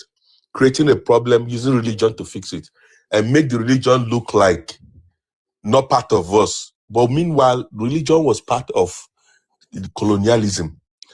Religion was directly involved in colonialism. The religion just patches whatever the colonial master destroys. Patch it and give you a little soothing relief and make you feel good, just to make feel good. That was what religion was there for, just to make feel good. And for you not to fight back, because they keep telling you, forgive your enemies, forgive your enemies, forgive your enemies. And of course, who are your enemies? It's the colonizer that came to steal your resources. That is your number one enemies. So those guys, those missionaries were just there to cool you off, you know, make you to be subservient, you know, make you not to love money, make you not to love riches, make you not to love your resources, and to think that your reward is in heaven. You know, of course, if you begin to think your reward is in heaven, you will never do anything to till your soil, you know, because you will say it's vanity upon vanity, you know, and this is how they destroyed the lives and future of Africans. You know, so all pastors are atheists. All pastors in principle are atheists. But they're just deceiving their followers, knowing that the followers doesn't know, you know, where this religion came from. We all know that it came from Rome. It spread through Rome with the ideology of dominating the world. It wasn't something of sharing goodness as they want to make it seem now. it was something of dominating the world politically. It was a political move to dominate the world using religion. So these pastors, they read a lot. A lot of them read a lot, so they know these things. A lot of them know that. Can I, Chinji? Can I ask you if you watched this movie called Robin Hood, the new one? The new one. There's not the old Robin Hood. Oh, the one that time was small. There's this new movie. There's this young British guy that acted it with this our black Jamie Foxx. They acted it together. Okay. Please, okay. I would like to watch it. Movie, please go and watch it. If I would like anybody to watch that it. movie and still come back and tell me that religion is, so people like to use this word that pastor, all of them are not the same. That you can't. What's the name of the movie? What's the name of the movie? Robin Hood is Robin Hood. Robin Hood. By Jamie Foxx and then one British guy. You know, one young new actor like that. What I discovered from that movie is that you need to see how the church was siphoning money from its own people. And that boy noticed it. Then Jamie Foxx taught him, but I don't want to say spoil the film for all of you. For those of you who have not watched it. But what I think I would like to watch it, yeah. I would like to watch it. Because what I learned from that movie, my brother Chinji, was that if you knew how one of those people said, like, like all these JC, that they are missionary people said, we are going to go and work for the name, to go and kill and collect money from the poor. And you can hear the Pope say, God be with you. You see? Can you imagine that? Imagine. God of course. And somebody will not be telling me Adeboye invented this. No, they are learning from their masters. Of course, that's what they are doing. Created to take away from the people. So if you even look at the story of what's his name again? Galileo Galilei, how he has to pretend to still be a Christian, just not to be unalived. He had to pretend that he was still a Christian, even though he was going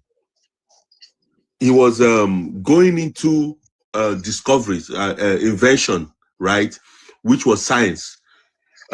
He still had to pretend to be a Christian, because if you preach against the Bible or the church, it is heresy and blasphemy, and the penalty was to be unalive. The penalty was to be unalive, and he knew that. So he had to, even when he discovered the telescope, and could see that there was no heaven up in the clouds, that rather there was an outer space out of the clouds. There were outer space. When he discovered that, he couldn't say it.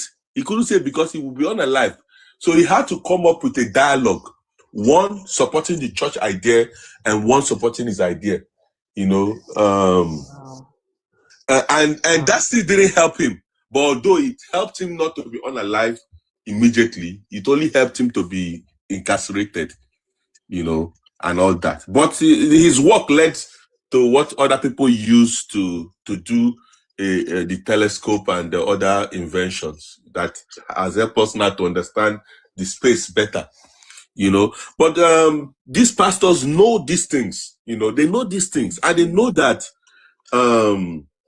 it's all just gullible people following them, that will believe anything they tell them. And it's so unfortunate that people even choose to go that path. For me, I was very young when I started realizing. I was around 21 when I started realizing that this thing could be a scam, possibly because I was very dedicated, born again Christian. You need to see me speaking in tongues. When I was 15, 16, you need to see me speaking in tongues. I speak tongues and the grounds are shaking. Now only you see that ground, they shake, nobody see him. Now only you see him. I mean, 21, they used to call me pastor. Even to today, a lot of people used to remind me. Those days you were speaking in tongues, preaching on the streets of Port Harcourt. Now you're coming against the same thing you preach. I'm like, of course, we've seen it clearly that this is a scam and colonizers put these things up. But one thing I want to say, I like what Akin, what's his name again? Akin Kaju Akin Kaju is a strange Yoruba name. I've not heard this Baba, one I before. go follow you fight. You are an African. Call my name very well. It is Akin Akin Konju. Akin Konju. No, no, they can't. Come. Like say you won't come. You won't come. Akin Kaju. Yeah, Akin. I'll call you Akin. Akin Kaju. Okay. Yeah. I mean, I've not seen this Yoruba name before. You know, most Yoruba name you must have seen it before because somebody bears it and all that. But this one is the first time I'm seeing it. But yeah, I agree with everything you were saying. And this is what I was trying to say the last time I came on this platform. That it is better we go with the way of our ancestors and correct whatever is outdated. Correct with as in update what needs to be changed. You understand? What needs to be corrected, what needs to be changed, we update it, we evolve with it, you know. But it is better because they have their DNA in our footprint. You know, we have their DNA in us. We have their DNA in us. So I believe whatever they were doing then, it might look stupid. Some of the things they did then might look stupid to us now. But there were some that had great wisdom in it. You know, so we should be able to look at the ones that needs to evolve and evolve with it, and look at the ones that needs to be upheld and uphold it. You know, because that will give us a political and cultural identity and togetherness. We can even heal ourselves from that. Sorry? Most of our practice were about healing. Yeah. I mean, those were good. I mean, that's what I'm saying. And they were scientific, you know, but they demonized it. Some of them were scientific, but just that we didn't have the ethos of keeping records, you know, keeping records, keeping data. That was where we got it wrong, right? We used oral this thing to keep our data. We kept our data orally, you know, we tell our stories orally. We didn't keep it in the data bank so that centuries coming after us would have to see it, and it can't be twisted or twatted, you know. But when it is written, it can't be twatted, you know. But because it was told orally, I think a lot of things were twatted over time, you know. But it is good that we have some kind of political identity in embracing our culture and our roots, you know. And anyone that doesn't make sense in this 21st century, that we've embraced science and technology and logic and all that. Anyone that doesn't make sense to logic, science, and technology, we do away with it. But anyone that makes sense, because that is our identity. And once you have an identity, then it is hard for people, because even when the missionaries came to Africa, and King Leopold was trying to advise the missionaries, he told them that to avoid the adults, because they already know a God that they worship, and it's gonna be hard. They already know that sleeping with somebody's wife is bad. They know morals. They know those moral codes and all that, you know, and they can never leave their religious belief for yours. So avoid the adults. Teach the children so that when they are great, they will not change. You know? Change. Can you hear me, Change? I can hear you. I just didn't want it to go along before I say this to you. And okay. The part where you talked about we did not have records, that's not the way you said it, but I'm just bringing out the point. I'm not quoting you, but I'm not trying to say you are wrong. But there's something I just want us to correct for the future. There's a lot of things they tell us that we may not understand. If I ask you now, I'm very sure from the way you speak, I don't want to stereotype you, but I want to believe you come from the eastern part of Nigeria, right? Yes, you can say eastern, but yes, south as they call it now. Yeah. Okay, south. Okay. Do you have a word to say writing something down in your language? Writing something down. Like in Yoruba now, we say akosile. So I believe I'm using the word belief for a purpose. I believe that when there is a word for something and it is not what is being invented presently, it has been something in existence. That thing already existed. So when we say akosile, it means akosile means that to concon, it means to write. So akosile means write down. So it means we wrote things down. It may not be in the form that is being written down now. And also in the future, I'm talking about the future of, let's say, if I was living in the past times of our ancestors, maybe by today, we will also have created writing on papers. Because even the Chinese that we attribute writing on papers or invented paper, they themselves too were not writing on paper before. You get what I'm saying? Yeah, I get it. Just orally. It was not just orally we transmitted information. And mind you, these same colonials you are talking about, they destroyed a lot of evidences. Of course, we are aware. We are aware of that. We are aware of that. You get what I'm saying? Then lastly, my brother, not to stay too long. The last thing I also want to point out for us, in also for us to correct this anonymity. I've already talking for English. I'm not being English way. This whole characterization of who we are. If you look at even the process of reading, when you pick a book right now and you are reading that book, my brother, the only thing talking to you is orally, because your subconscious is what is listening. That is why oral form of transmitting information is more superior than what is written down. Though yet, writing is for keeping record. Because even if you are reading a book, it is your mind that is reading it, and your mind is talking to you. You get so. But today, look at us. Many people cannot even keep information in their head because now there are many tools to simplify. I know. Yeah, there are many tools to save it. Yeah. I mean, I'm even having problem to remember. What happened 5 years ago, 10 years ago, because we have all this data that we've kept. Meanwhile, when I was younger and I didn't have a phone, right? I could remember even what I was told at 5 years old, 7 years old, 10 years old, you get, but all this data has taken the place of our memory, and it's sad to say that we've demonized our own traditions and cultures. Yes, I know some might look bad because we don't have one culture spread across Africa.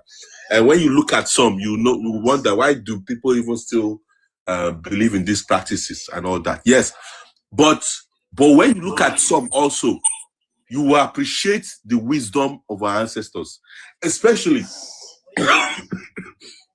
our marital rights. I've looked at our marital rights and the implication of all the practices, and I've seen that in great wisdom our ancestors were wise to put those things the way they did. So for me, I would say that at this point we should not forget, because for we to forget our cultural beliefs, tradition, and all that is to embrace individualism.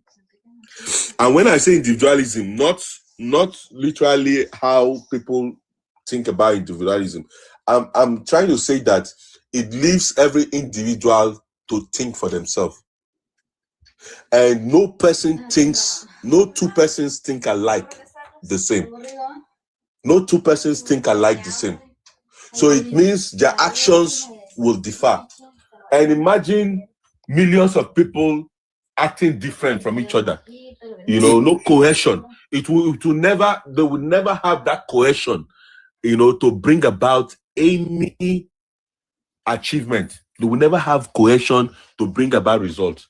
And that is why I say we should still go back to the basis and embrace our culture, so that these similarities can bring us together in terms, to bring us together, to put a front against any foes, against any person trying to crush us. But if we are individualistic, it's easier to crush us individually, or with one logic, or with one deceit and all that. They'll crush us, but if we are together, then it creates cultural and political heritage to build on. That's what I would say at this point. Chinjay, I think it would be great if a lot of if we could, reason together like that. But I think that, like I was saying, like a lot of the damage that religion and colonialism have caused, like one of the main ones being religion taught us to look outside of ourselves as Africans, as opposed to trusting your own intuition and trusting your own gut. A lot of religious people are completely disconnected from their bodies. So, for instance, I'll use marriage as an example. There's so many women and men who have said that, that the Holy Spirit told them to marry this person, and the marriage was, worse than hellfire. But it's like they would be feeling those signs within their body, but they're told to look outside of themselves. I know Yoruba call it Ori, Igbos call it Chi, I think.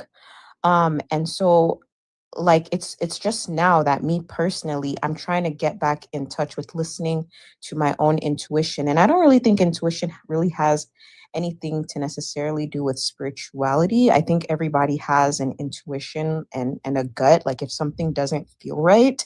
But with religion, like you're taught to completely disregard any feelings that you have. You're taught to completely disregard your own inner voice, that inner mind that we all have. You're told to shut it off. And I feel like that kind of disconnects us from ourselves, and it causes people to make completely wrong decisions.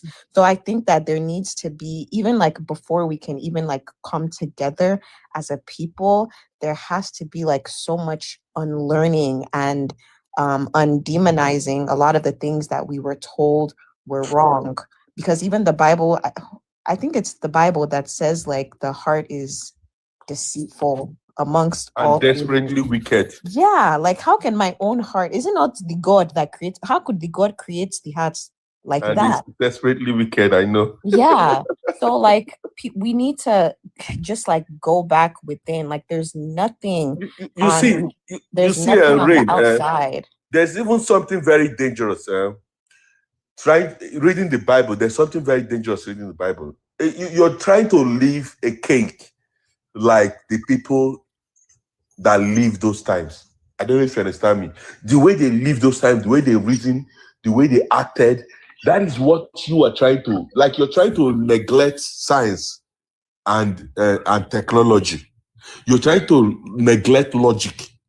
You're trying to neglect critical reasoning. Like you to mean live the way the Bible people lived their life. Imagine 2,000 years ago. Yeah, That is what you're like struggling.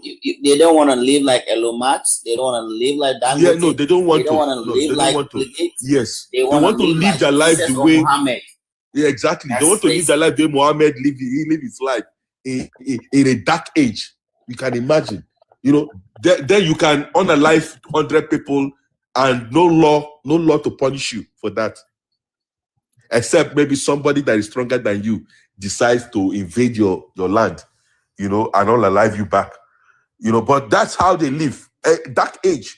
That is what because when you read the story of the Bible and you see there was no international law, you can just organize your army and invade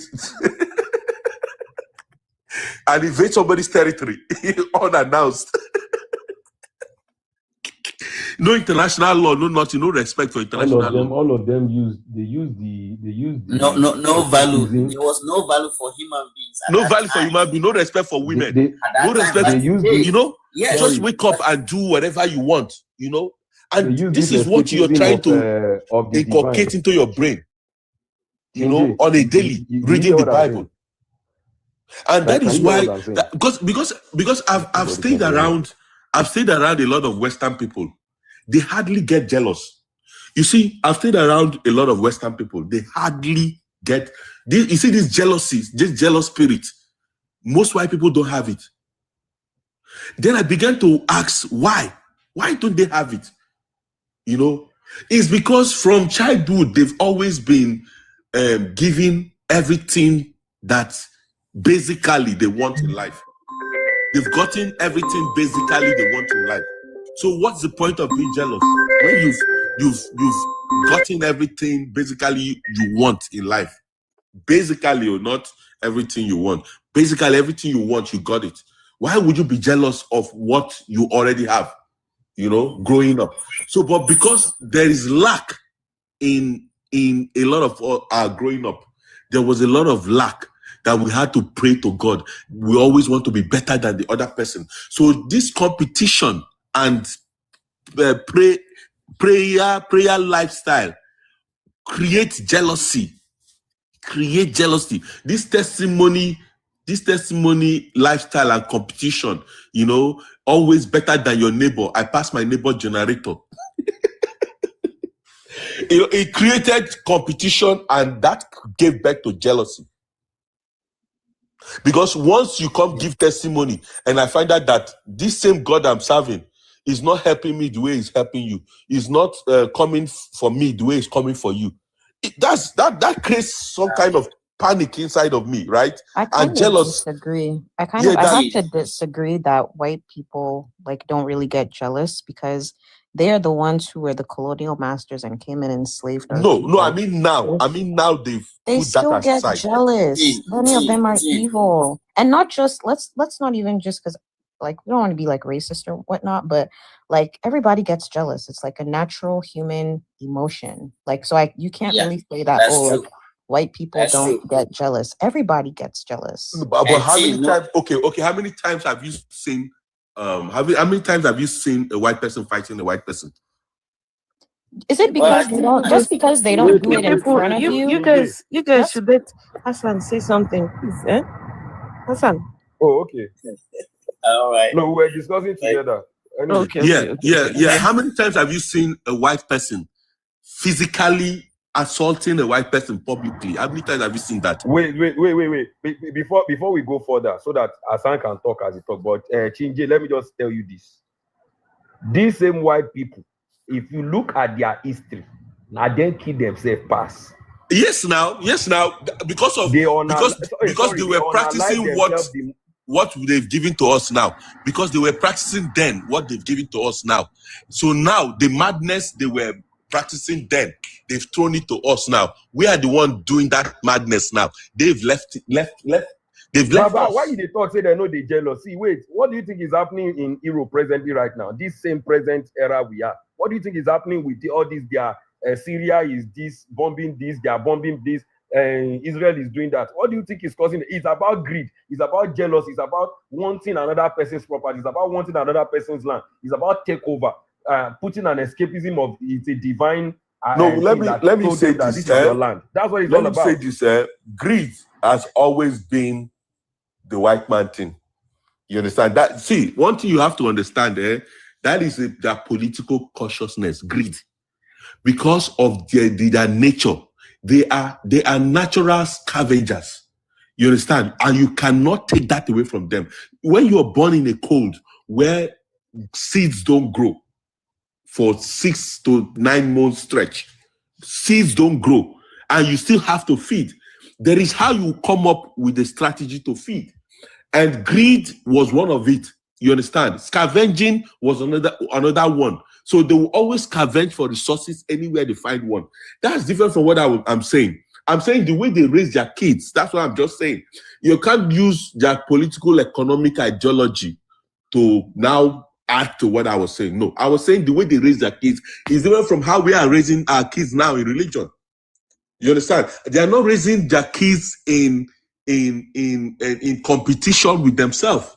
Yes, they are. Some of them are. No, I mean in competition with themselves. They don't do that. That's what I'm saying. They don't do that. Just because they don't bring it to the internet, there's so many documentaries that we see of people who maybe it's not even putting their kids in competition, but them abusing their kids, doing horrible atrocities. Of course, we know these things are in this day and age. But I'm not saying every one of them would just be smooth. No, of course there will be gray area. But I'm telling you, of what significance do you see these things? That's what I'm saying. Of what significance do you see these things? Of what magnitude do you see these things? It is much, much, much less. That's what I'm saying. It is much more less. Baba, you know, Baba, Chingy, no vex.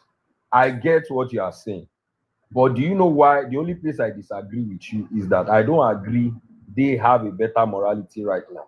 No. That's not even what. Hold on. That's not what I'm saying at all. I'm not saying that's what you are saying. No, hold on. I'm not saying that is what you are saying. But get me right. And I would say they don't. I would say they don't. If I have to add the to part that, of the part of that the part of that jealousy that you talked about, what I'm trying to emphasize there is that if you look at one of the things that these people are good with in Yoruba, I don't know how to say that in English. But I will describe what I mean. It means they have this personality of projecting to everybody in the world to be better in some areas of things. I'm not bringing it down to only what you have said right now. But believe it or not, we still have a better representation of those things, even within see, hold on for a second. Hold on for a second. You continue. But I wanted to just throw in something there. So you see, what is bringing that competition, unhealthy competition in Africa is lack. Is lack. They have created abundance for themselves, and they've created lack and given us religion with hopelessness, right? So we pray, and the more we pray, the more we have lack. The more we pray, the more we have lack, because we are not tilling our grounds to have abundance. We are praying, busy praying. And the more we pray, the more we have lack in our midst, and the more there's unhealthy competition, the more we scramble for the scarce resources, and the more we fight. You understand? So this is what they've created for us with religion. You get me? But meanwhile, they've created abundance for their kids. And that is why, not that their kids don't jealous, but because of their abundance, they don't experience their unhealthy competition that we do as a result of religion and lack. I don't know if you understand what I'm trying to say. See, sometimes I lack words because English is my own. I lack words to express what I really want to express. But I just hope that, but in my head, I know what I'm trying to say, right? But sometimes the words just don't come out. But I know exactly what I'm saying. You understand? Thank you. I understand you on to some extent. They are a little bit disciplined than us when it comes to daily life. I know that, but that is not what we are discussing right now. This religion, we have to decode them to the young generation so that they will understand that we want them better. If we don't decode how everything seems to be started, even no African will understand what we are talking about today. Let's see it this way. If African were colonized by Chinese, I'm not sure Jesus or Muhammad will be calling African to be pastors or imam. We will all be Buddhists. If we were colonized by, it happened that we were colonized by Indians, by now we will know nothing about Christianity and Islam. We will be like maybe Hindus, and perhaps speaking Urdu or whatever they speak over there. So now, this means religion is man-made. Simple as that. Because if we were colonized by Chinese, we would never know anything about Christianity and Islam. It means religion is a culture. And you can see every culture, the practice and the belief of every culture is in line with the weather conditions there, the vegetation there, and the environment itself. Let me give you an example. Have you ever, I don't know, but I'm just asking, if any of you know this, let me know. Where in Africa do we use to fast as a form of prayer? I have never heard that story about Africa. Like there was a place in Africa we used to fast as a form of prayer because there was enough food for us to eat. We never know anything about fasting when it comes to praying. There has to be a spiritual offering. It's always even with more food. It's never with fasting. It's always with more we even food. have festival that we celebrate food, right? Food, yeah, like exactly. yam festivals. Yeah. So It's always if with more food. somebody come with a culture of fasting, it means, and you can see that those people that come with a culture of fasting live in the desert. Exactly. There was no food at that time. There was no technology, so they skip lunch They have and to some teach. They have to breakfast. teach people how to stay hungry Yes, for days. yes, and again, there was no enough water to bath, so we have to wash our private part to stay long without smelling. Yeah, without smelling. Yeah. You see, how can you buy a slave in Africa, walk them through the desert up to Middle East, somewhere Middle East? There was no water, nothing. So they need to wash their parts so they won't get smell. Smelly. Yeah. These are all, it was a good idea.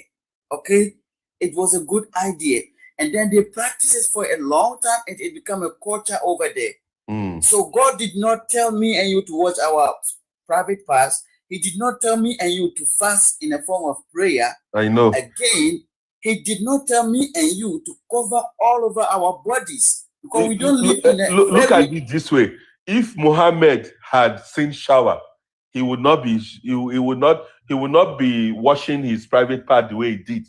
If he had seen shower the way shower functions now, I don't think he would be washing. I don't think that would be the case, right? So we were not, you see, they cover themselves because they live in a very dry, temperate area. So they don't want the sun to hit their body directly. I don't have to dress like that. I live in Africa, very moderate temperature. You see? And so we have to decode them. Go to China and see how they practice their religion. It's in line with the weather conditions over there. So why should I want to live with somebody who lives in the desert, dressed like them? Can imagine. You see? And religion. It's a culture. I don't have to accept your culture. Every culture is subjected to changes. So if a certain part of my culture is primitive, based on the present day, I can change it. Yes. Now, let's look at it psychologically. We have adopted the foreign cultures. Now, is it helping us? No, it's not. We can't believe in Africa and having religious names, Christian names and Islamic names. This simply means that we are being taken out of our communities. A child born with a Christian name or an Islamic name is bearing in his or her mind that he's born to develop a religion, not a community. That's where we are lost. So you are growing thinking that the success of your religion will make you proud, instead of being or developing your hometown, your community, and your countries, just because of the name given to you. It has took out from yourself. Now you are living, hoping to fight, to destroy Africa, to defend a religion, literally. That's where we have the problem. So today, a lot of Africans, even the leaders, don't have the country as heart, but they have their religion at heart. And does it make sense for you to look at my face, fighting me, who's supposed to help you build Africa, to defend Jesus or Muhammad? When it comes to decisions about African development, Muhammad is nowhere to be found. Jesus is nowhere to be found. Besides, nobody is going to turn an arm robber in Africa to go rob Muhammad or Jesus. Nobody's going to turn an arm robber in Africa to go rob God. God is never going to be homeless. Why should we contribute money to build a warehouse for God, who is an invisible God? He's never going to be homeless. And our people are selling banana. They are selling do you know what's funny? Do you know what's funny? What's funny is that they tell the sheep that follow this religion that it is not a political religion, right? That it is not political. But meanwhile, in actual practice, they are very, very political.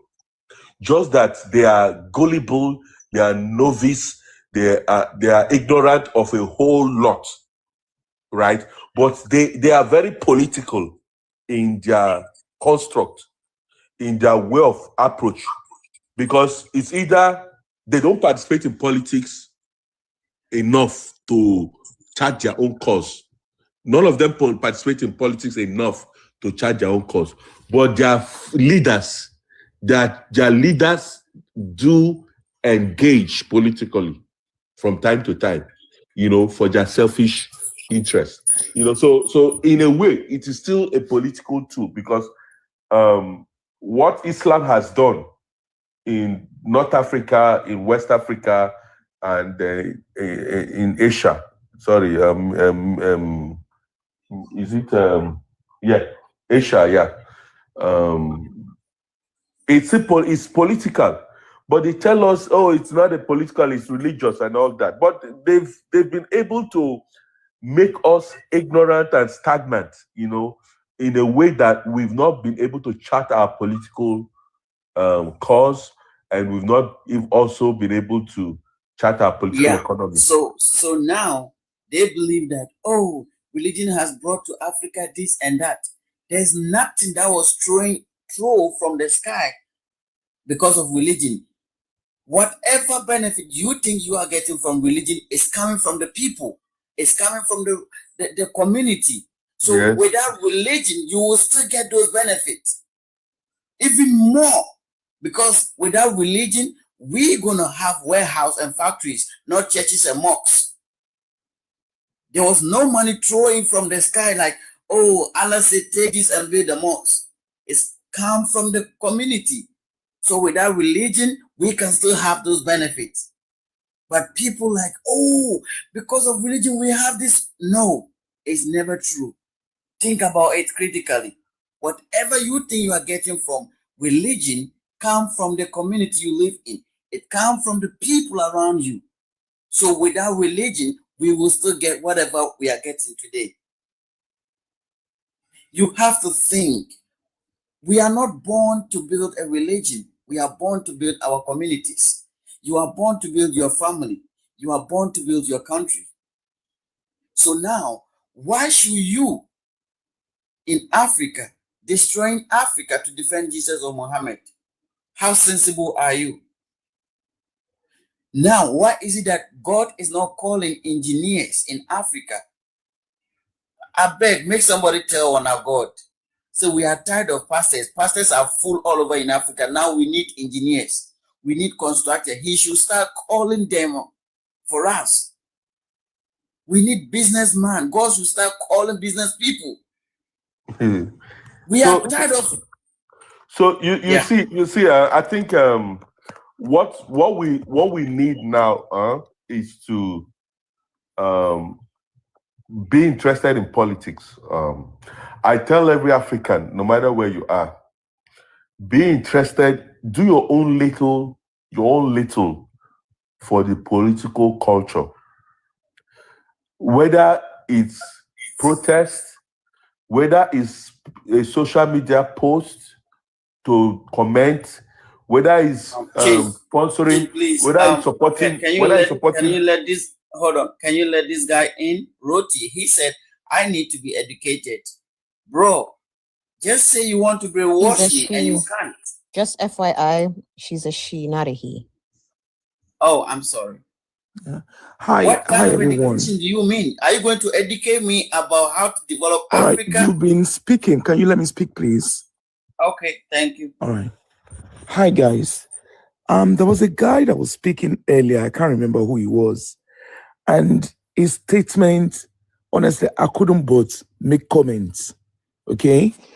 The statement was going on from the angle of the whites.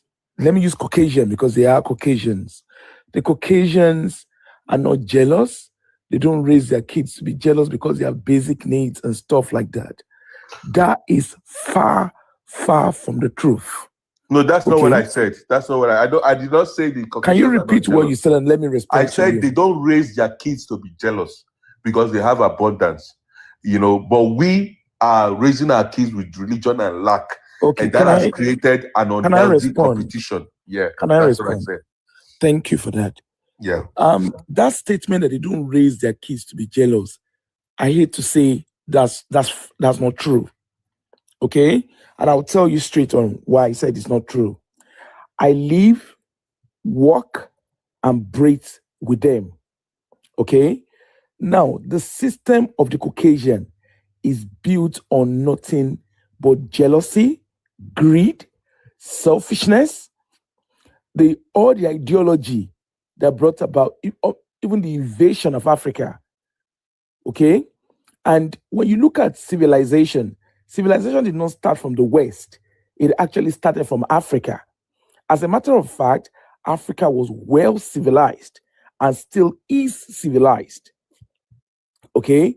The reason why you see Africa as what it is today is because they keep destroying the system in Africa. They've succeeded in getting your greedy gods leaders to replicate their behavior. And that's the reason why Africa is not developed. That's the reason why you see the system in Africa is not working.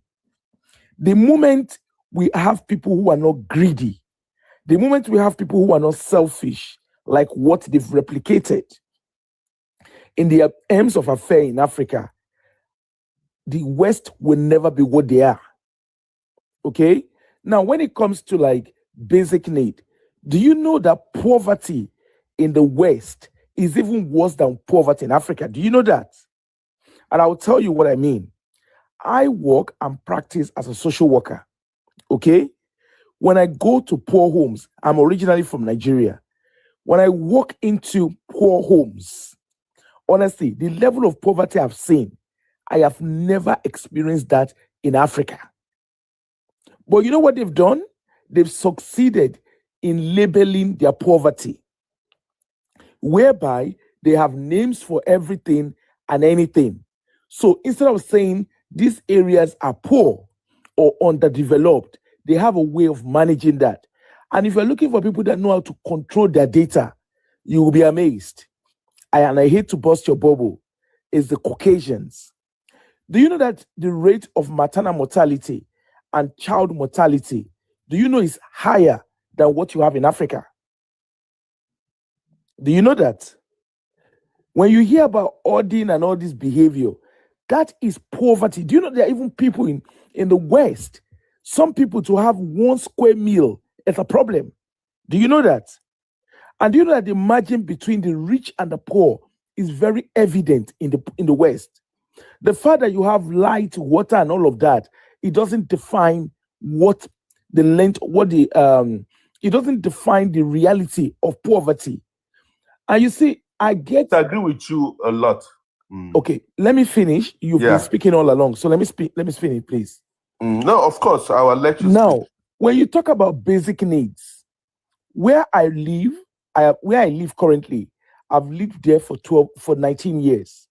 There is no black in the area where I live. Okay? And you know what? From the moment I moved in there, there's been systematic racism. Okay? But I'm that kind of person, I don't give a hoot because I used my money to buy what I want. Yes. Okay? Now, when it comes to career, yes, I'm a social worker, but in a very specialist area. You don't get blacks getting that way. It's very rare that you see blacks in specialist social work. What you tend to see is blacks in the forefront of service delivery. You see them even in our different careers. You tend to see blacks in special. I have a question for you. Hold on. Can you just hold on, please? Okay. You have blacks even when you come to like medicine. What you see us doing is service delivery. We are not in the back. We are not at the back. We are not behind the scene where we are creating the scrubs, where we are making decisions. The few blacks that get there, you know what they do? They use them for glass ceiling decoration. That's what they do with them. Now, when you're talking about corruption, the system of the West is laced with corruption. The only difference that you don't see obvious corruption, is because they don't carry Ghana must go up and down. Their system, their ideology is all about corruption. Do you know how they move money? Do you know how they do? Do you know how they move money? Do you know how they create infrastructures? Like you need to understand the procurement in the system of the West. One particular person, do you know, in the Western country, the easiest thing to do is to create a company. When you create a company, you keep recycling the system. You've not negated what I said. What did I not negated negate? what I said. I'm still waiting for you to negate what I said. What did you say? I mean, you said you disagree with me. I want you to state the obvious that you disagree and why. But I've just told you. Yeah, I mean, you've not said anything concrete that shows. What do you mean I've not said anything? What is it that you're not hearing that is concrete? I mean, I said these people have raised their kids in abundance and in where? Where did they raise their kids in abundance? And without competition, and that has created people that are not jealous with each other, and that's why they don't fight. My brother, that's a lie. My brother, where did you see them raise their kids with no competition? Do you understand the meaning of private school and grammar school and basic school? I mean, what am I hearing here? I'm telling you what I've observed. Observed from where? How many times have you seen two white guys fighting on the streets? Really? All the time. Really? All the time. Which city are you? Which country are you? My brother, every stop all this phone speaking. Let's speak normal English. How can you turn around and say that they don't fight themselves? Roti, please. I beg you for one thing. Let's do something here. We may all share the same understanding about religion, but my brother Chinje, I don't see anything wrong. The Oil Roti has proved a lot of things from what she is saying. I think I heard her say it's a she. And what we are making you understand is that the reality on ground, even presently right now, shows that these people are the one in lack, not us. Even from what you are saying. And I'll tell you why they are in lack for them to even be fighting with each other. Number one, what is the reason why their presence, their governance, and everything has to do with siphoning things from Africa? It's because they lack it. And there's no way they are going to teach their children to keep what they have stolen without teaching them how to be that jealous that you are talking about. That is what they are. But they feign one thing for us in the public, which is to make everybody believe that they are the saints. Have you heard recently, because this is flying around now, that in United States, all the old states in United States practice cannibalism? Only one state, Idaho, does not have cannibalism, but yet it is what they call barbaric. It is us they call the cannibals. My brother, please, can I say something while you're talking about go on. Cannibalism? Do you know that cannibalism, they name it as mental health, right? Ask mental health practitioner, they name it as mental health. Meanwhile, that is their practice in the West, in Europe. Do you know why we were busy building, why we were busy developing? They were busy chopping themselves. Another thing you also need to understand, you see their system, if you're looking for someone that knows how to do PR, the West is good in PR. They decorate everything, they make everything look so beautiful until you get close. That's what I always say to Africans. You know, when I meet Africans in the diaspora, I'm always like, don't just settle for what you're doing. If you're doing nothing, don't sit at the forefront. Go to the behind the scene of nothing and come and see corruption. Come and see systemic corruption and underdevelopment.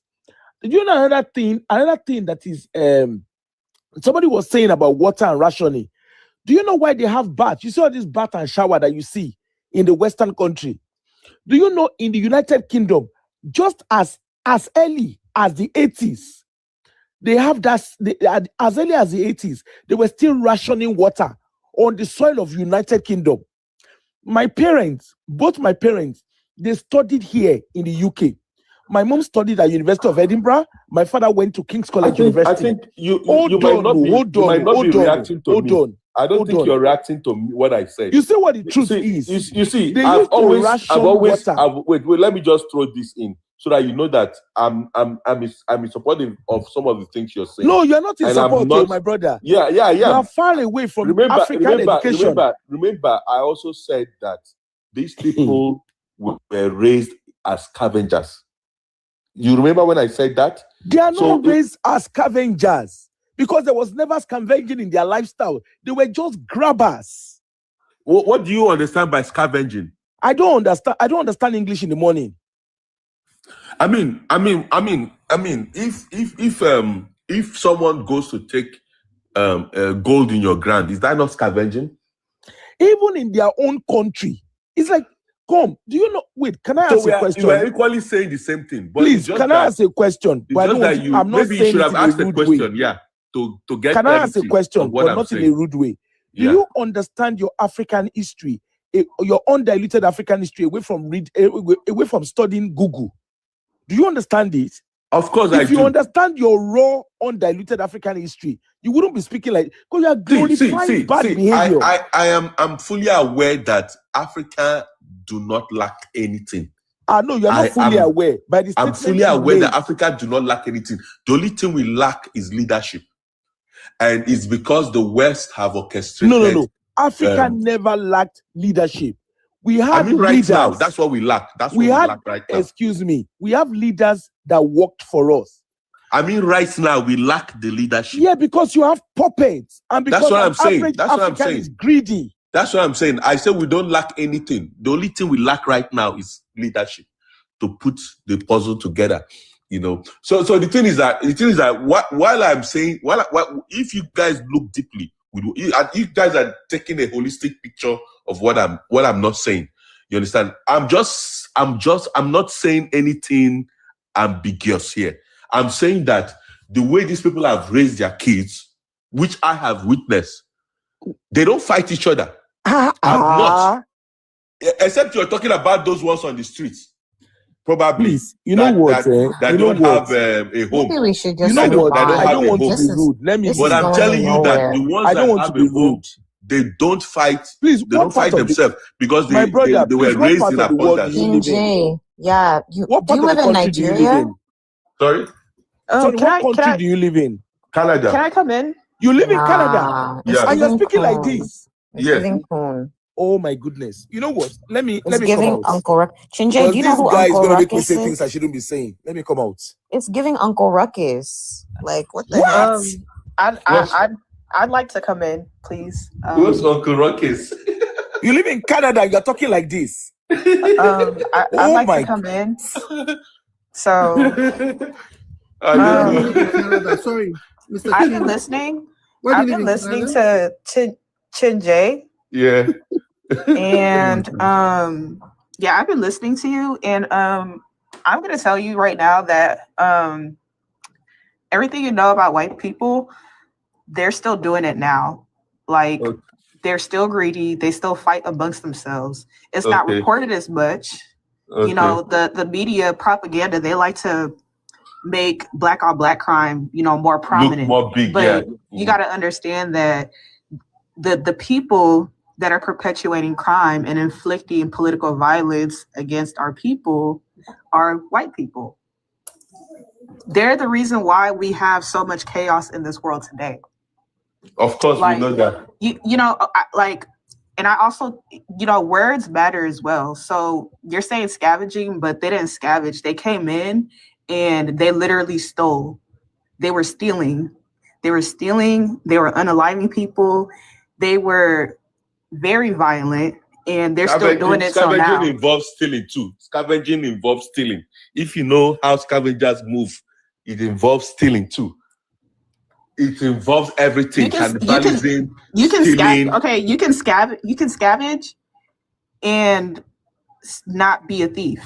Do you get what I'm saying? But it also involves. I'm just trying to say it also involves stealing. You can scavenge without stealing, but it also involves stealing.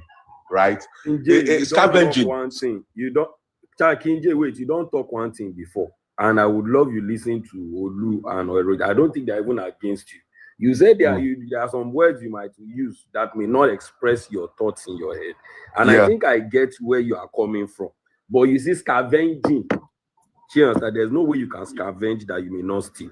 So let's just keep away from the English word. But I think I want to I want to hear rather what Olu is trying to express so that we can listen, because I don't want everybody to see you. I don't know where anybody has been hearing you from.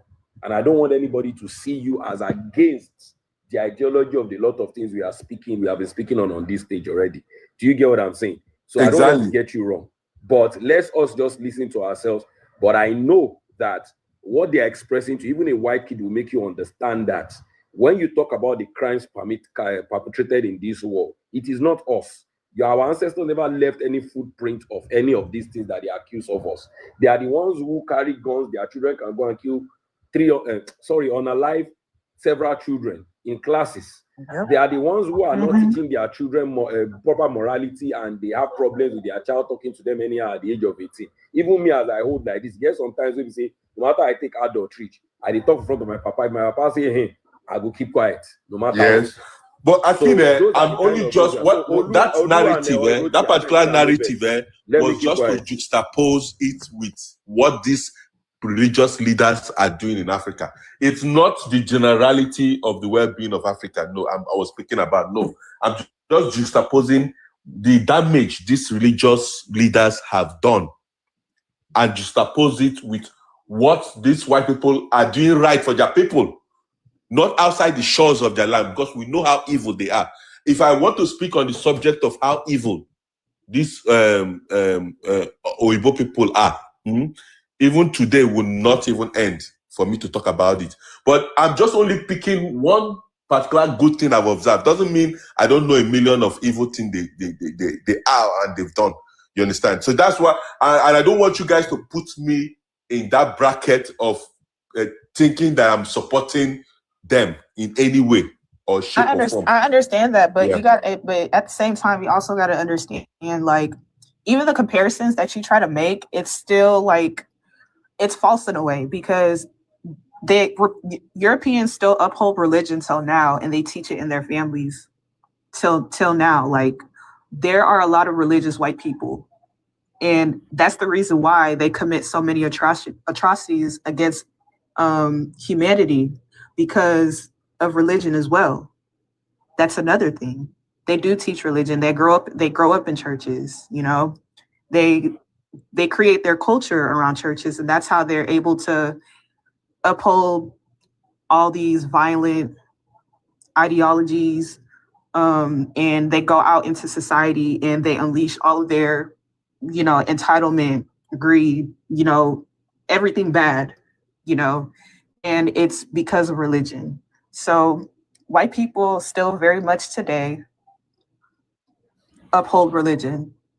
Like, I know here in America, like, there's some churches here, like we have what's called sundown towns, right? Sundown towns, Black people are not welcome there. I live in Texas. The college that I went to was in Beaumont, and there was a neighboring town called Vidor. They always told the Black students to be cautious whenever going through Vidor. I went through Vidor. I passed through Vidor. But we're not welcome there. And they have churches where Black people are not welcome. It's just only them. That's not the only sundown town. They're scattered across the US, and they have their places of worship, and Black people are not allowed there. So imagine what they're teaching these folks in the places of worship that they attend. Just wanted to put that out there. Okay, so I just want to clarify something. Scavenging has nothing to do with stealing. It's two different things. Scavenging is the scavenger is somebody who you take something that people don't want. It's something that if somebody doesn't want it, you go pick it up. Yeah. That's scavenging. It has nothing to do with stealing. Yeah, that's why, yeah, like that's why I was saying earlier, like we have to be, words do matter in like whatever context we're trying to convey or whatever we're trying to say, words do matter. I was like, you can't, scavenging and being a thief are two different things. I guess I said it differently. I said you can scavenge and not be a thief, but really, like scavenging is like a hunting game, like you're looking for items or something, right? It's not the same thing as stealing. You guys are looking at maybe the dictionary meaning of scavenging, but you're not looking at the historic knowledge of it. I mean, what are you saying, brother? You see, I've been here for like an hour, and I bet you've not said anything that makes sense. Wait. Hold on. Because words. No. Stop it. You've been talking for hours. Let somebody also speak. Let somebody also speak. Let somebody also speak. I've been here for a minute. I mean, just stick on it. This is what you do. Let somebody also speak. I know, but can I also speak? Can I also speak? You speak now. We're not fighting. Are we fighting? No, I'm not going to agree on that. You speak now. You speak. Okay, so let me speak. Yeah. You've been speaking for hours. You've been speaking for hours. Can you hold on for a second? When you look at the historic knowledge of scavenging, you are not making sense. And how allow me, even if I'm not making sense, like please. Historical can you just respect somebody? I've not insulted you. Have I insulted you directly? People are being easy. Why you attacking words me have meaning. Words have meaning. It's not your word. The word is not your word. The word have meaning. Can you be calm? Let me explain what I want to explain. Please. You've been explaining for like 2 hours, and you're not making any sense, and nobody's telling you. I'm trying to say that word scavenging, it came from the history of the what they call them again. I think the word that you're trying to say is savages, right? Is that the word that you're looking for? No, scavenging. Scavenging. That's the word I want. I know what the word I'm using.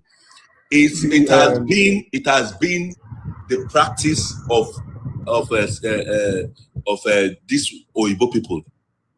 It has been part and parcel of their history. Tell you that scavenging is not and it is born out of scarce resources that have always been part of their society. They are not scavengers. They are not scavengers, even from the explanation you are trying to give. Because even me myself, you had me to go. You made me go and check the full meaning itself.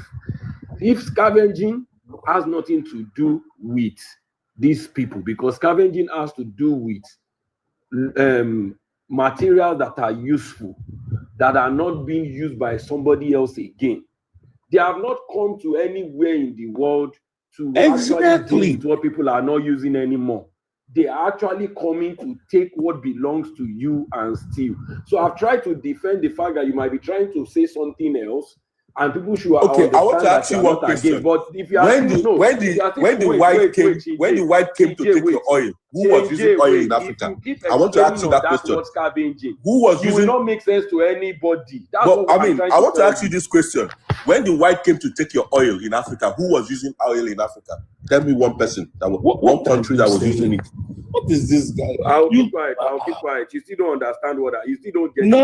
The problem is even the example you just sorry, Raskilos. Go ahead. Apology, Raskilos. Apologies. No, go ahead, my brother. See, even if you use the word, even this your example you just gave now about who did we know how to use the oil under us before they came?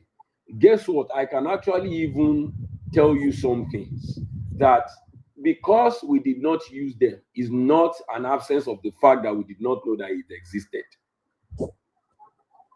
There's a lot of things, but I don't want us to go. We should divert the context of what the host of the program is actually talking. But if you want to deal with African history, because I read a book and I'm going to recommend it to you. Maybe all these things that you are talking about will get out of your vocabulary. I don't know if anybody has come across the book called When the World Was Black. It is written by Supreme. There's volume 1 and volume 2. That book is about the encyclopedia. You said, have you seen it, Raskilo? Have you seen it before? Raskilo, I thought you were saying something. Have you seen the book before? I don't know if anybody has seen the book I'm talking about. But if you can hear me, anybody, go and find that book. And if you need it, if in case you can't buy the full version on Amazon, because it's sold on Amazon, if you want it from me, maybe I can collect small bribe, but I have the 2 versions with me. I can give anybody who wants to. I'm just joking. I can give it to you for free. But what I'm trying to draw out is that, would you know that your ancestors already knew about flying saucers and aircrafts, even before the present day Wright brothers, or even the black person who created, before the white brothers even patented it?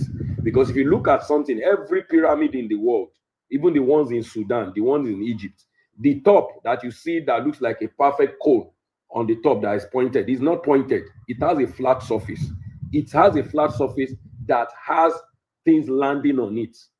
But all these things are taken away from our present day communication and history and everything. So let me just rest here. I just want to make you understand that the use of word is different. Scavenging has nothing to do with coming to take what you already know about. It's something that is useless to people, but you feel it's useful. You come. That's what scavenging is. Because I'm reading the dictionary meaning right now. But let me stop here so that I don't run, so that other people want to talk and have the opportunity to speak. Please go on, any other person that wants to speak. Thank you. I wanted to add to what Olu had said, because I also live in Texas. But before living in, like, anybody who lives in America knows, like, if you live down south, like, down south was like more racist. Yeah. And before Texas, I actually lived in Georgia, which is also the South. And after leaving RCCG, I was going to this church, and literally I think there were only like 5 of us who were Black in that church. And I'm not really sure why I decided to go there. But anyways, like, being that these people are like Christian and stuff, like, they would be like smiling in my face and stuff like that. But you could feel the energy, like, even though they would be smiling in my face and, telling me I'm welcome here, I still felt very unwelcome. And there was just an eerie, like, I remember when I would be going over to their houses for maybe like small groups and or house fellowship and stuff like that. And I'd be the only Black person in the entire house. And I'm not going to lie, I would be on alert. Like, I didn't feel safe. And I remember there was a particular lady whose house we went to watch the Super Bowl in her house. And when, like, I remember when it was time for me to like get food, she like stood up and was like following me around. I don't know, like, and these are Christians. These are Christians. So then to say like, oh, like Weibo people they don't have jealousy. They don't, is it because what they do is they throw the stone or they throw the grenade or whatever, and then they hide their hands. They're very good at that. So they will smile in your face and then do wickedness behind your back. Like, they're the ones who even gave us this religion of evil in the first place. So I think you were kind of like contradicting yourself a bit, Shinjay. So I just think that statement, like with everything that you were saying, like I think that statement of, oh, like they're not jealous as much as we are, like, no, like they're the epitome of jealousy. They're the epitome of hatred. And like Ali Roddy said, like you have to go back and really like read the history of what these people have done and are still doing. Just because you don't see it doesn't mean that it's not going on. There's systemic racism, there's racism even in churches that I have witnessed myself, like I just said. Like they might smile in your face, they might tell you they love you, but it's a lie. Mm-hmm. Quickly before I beg, no vex. Oh, diversity, you want to speak? Go on, diversity. Sorry. Okay, yeah. So thank you, everyone. I just want to add 1 or 2 things to that because the gentleman claims or said he lives in Canada. At least I've lived in Canada for about 26 years now. So, and I've lived in Calgary, I've lived in Toronto. I've been very, very involved in, hosting different civic community programs and things like that. So I do have a little bit of interaction on ground. And what I would say is I can't speak for people in the US, and I think US is very different. People are very vocal. Maybe the white people are more vocal. They'll tell you how they feel. You may know where they stand and things like that. But people in Canada, especially everyone, or maybe white people in Canada, they will smile to your face, but they may be planning to fire you or to even kill you the next meeting. I'm sorry, the next minute. They will smile, they'll just give you this smile, very quick smile, and that's it. They will just, and you may have blood dripping down your back or something. No one will say anything to you. So it's not people say, oh, Canadians are nice and maybe things like that. It's not true. It's not true. It's fake. And let me just bring this back to some of the main topic that we're talking on this program, which is churches. The church I served many years ago, I pastored for many years. The more senior pastor, it was one I loved so much. I loved him so much. I almost changed my last name to his name. I changed my ex-wife's name to his daughter's name. I changed I named my first son after him. I could do anything for him. But one thing I got to know much later was the way they operate, and this may be similar for most of the top pastors and things like that. So if they want to do very, very evil things, they won't do it directly. They won't do it directly. They will always do things that will make you feel, oh my God, this man is too nice. They won't do it directly. A good example, let's say this particular person is passing by and he sees some lady sitting somewhere and he doesn't like it. He will approach that person and greet them and say, wow, you look so beautiful and things like that, and will just pass. But he will now tell someone else, maybe a deacon or a pastor, to go tell that one to get out of that place or something like that. So this other person will come and then kick them off. So they will look at it from, oh my God, the real pastor, the senior pastor is so nice. He's not even upset. He loves me. He wants me to sit or maybe hang around. And then they'll just think it's the junior pastor that is really the bad person. But meanwhile, it's still the same senior pastor. So that's almost like what Canadians do. Even all these wars going on that they say Canada is for peacekeeping. They are still supplying Israel with money, with weapons, with things like that. They're still supplying Ukraine with weapons and things like that. They still do everything the US is doing.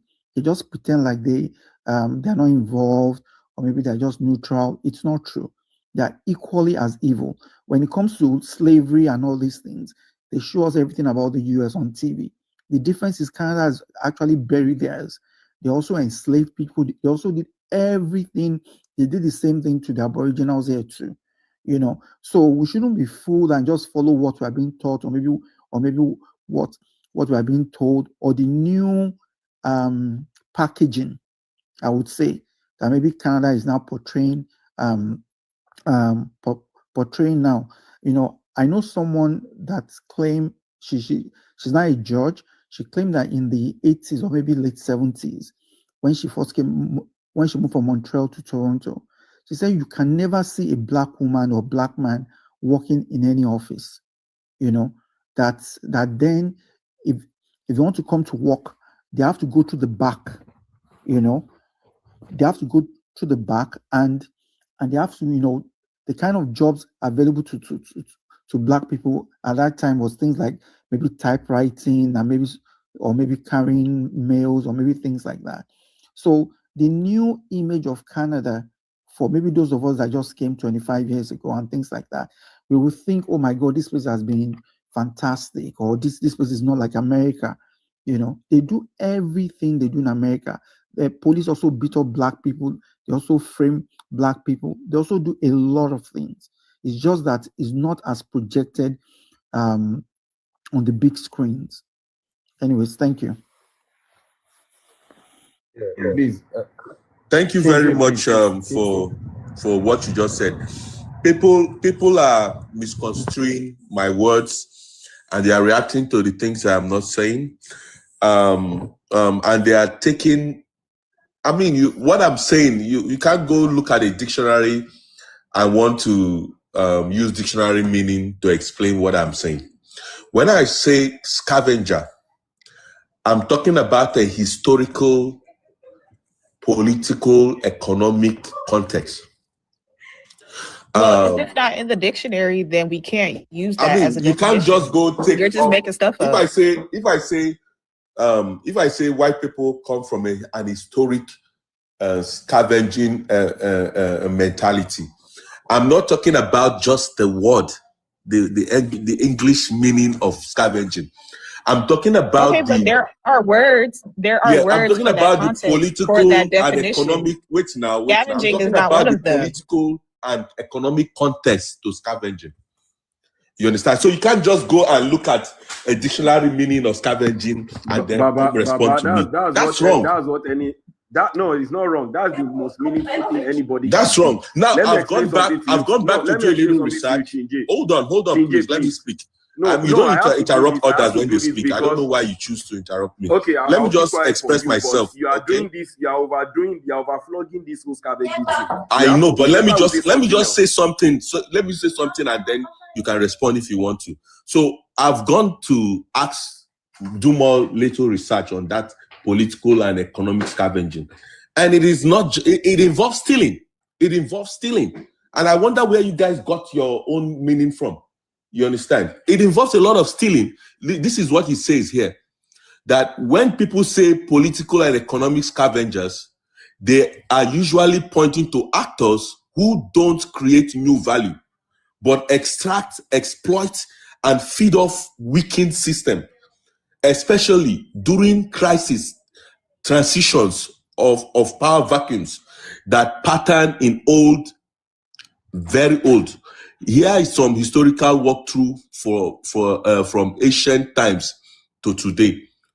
How scavenging looked like in old times: tax farming, tribute extraction, court parasites, and Roman Empire and what they did with other lesser domains and all that. So what I'm saying is scavenging. I'm not talking about the literally dictionary meaning. I'm talking about political and economic context of it historically. You understand? And that is what, if you went to research and come back to respond to me, maybe I would take that, but not taking it off a dictionary meaning. Come on, we are better than this. Thank you, Mr. Chin. Thank you so much. I think we can move on from there. Thank you so much for everyone. Yeah, I want to speak on diversity. You said something earlier. There's something I just want to throw into the box of a lot of things that we're even talking about. There's a lot of things that we don't even look at, even in the present day, of using the words that the lifestyle that this will come to create around us. They are still living in the life that they are living. For example, that they live in the old. What I mean by that is that if you look at us Africans today, they have thrown a lot of misconception between the kind of language we now use, which is their home, not coming from the top. For example, I hear a lot of Africans say things like tribalism, but people don't know that the actual wars they are fighting in the world, right, in Europe right now, is tribal war. Why am I saying this? Is because the miseducation for many of us in Africa, it comes from the fact that many of us don't even look into the etymology of their history, not even talk of the words they speak themselves. We as Africans, there are many things that does not come from our thought process because of the kind of words that we use. So if we look at and break these things down back into this whole religious context that we are speaking on from the onset, we will come to realize that most of these things that they are selling to us, in the understanding that many people carry today, has now brainwashed our people. It's the fact that the church, as many people may not know it, which is the religion we are talking about, is one of the basic tools of colonialism. And why am I trying to bring this into? Because if you look at the word missionary, that's why I said etymology. People see missionary as just people that just come and preach and whatever. It comes from the root word mission. That's what missionaries are. So most of them were CIA. They are more like CIA agents or whatever, and they had something they came to do: become a friend to you, mix up with your society, and at the end of the day, what are they doing? They are trying to make sure by the time they come with the full load of their agenda, you would go down, relax, which I wrote in the chat. Maybe Rain saw that chat when I said that we are fucking too accommodating as Africans. And when we are in this comfort of what this religion has created for us, we have become people that may not want to even see further from what we are being told. Because the way we use this, for example, I was arguing, pardon me, these are part of the things that I have problem with religion, especially the fact that it paints women. The number one people that should be against religion, especially the organized religion of Christianity and Islam, are supposed to be women. So I'm surprised sometimes when a woman will say, I have to be submissive. I laugh. That is a word that should not be used amongst human beings, not to talk of animals. So I don't understand why Christian women have said that word. And even to an extent that one lady was arguing with me that there's a reason why they use the word submission, because women are too powerful and they have to take down their power, blah, blah, blah, and all those things. I'm like, what is the meaning? Do you know what submission means?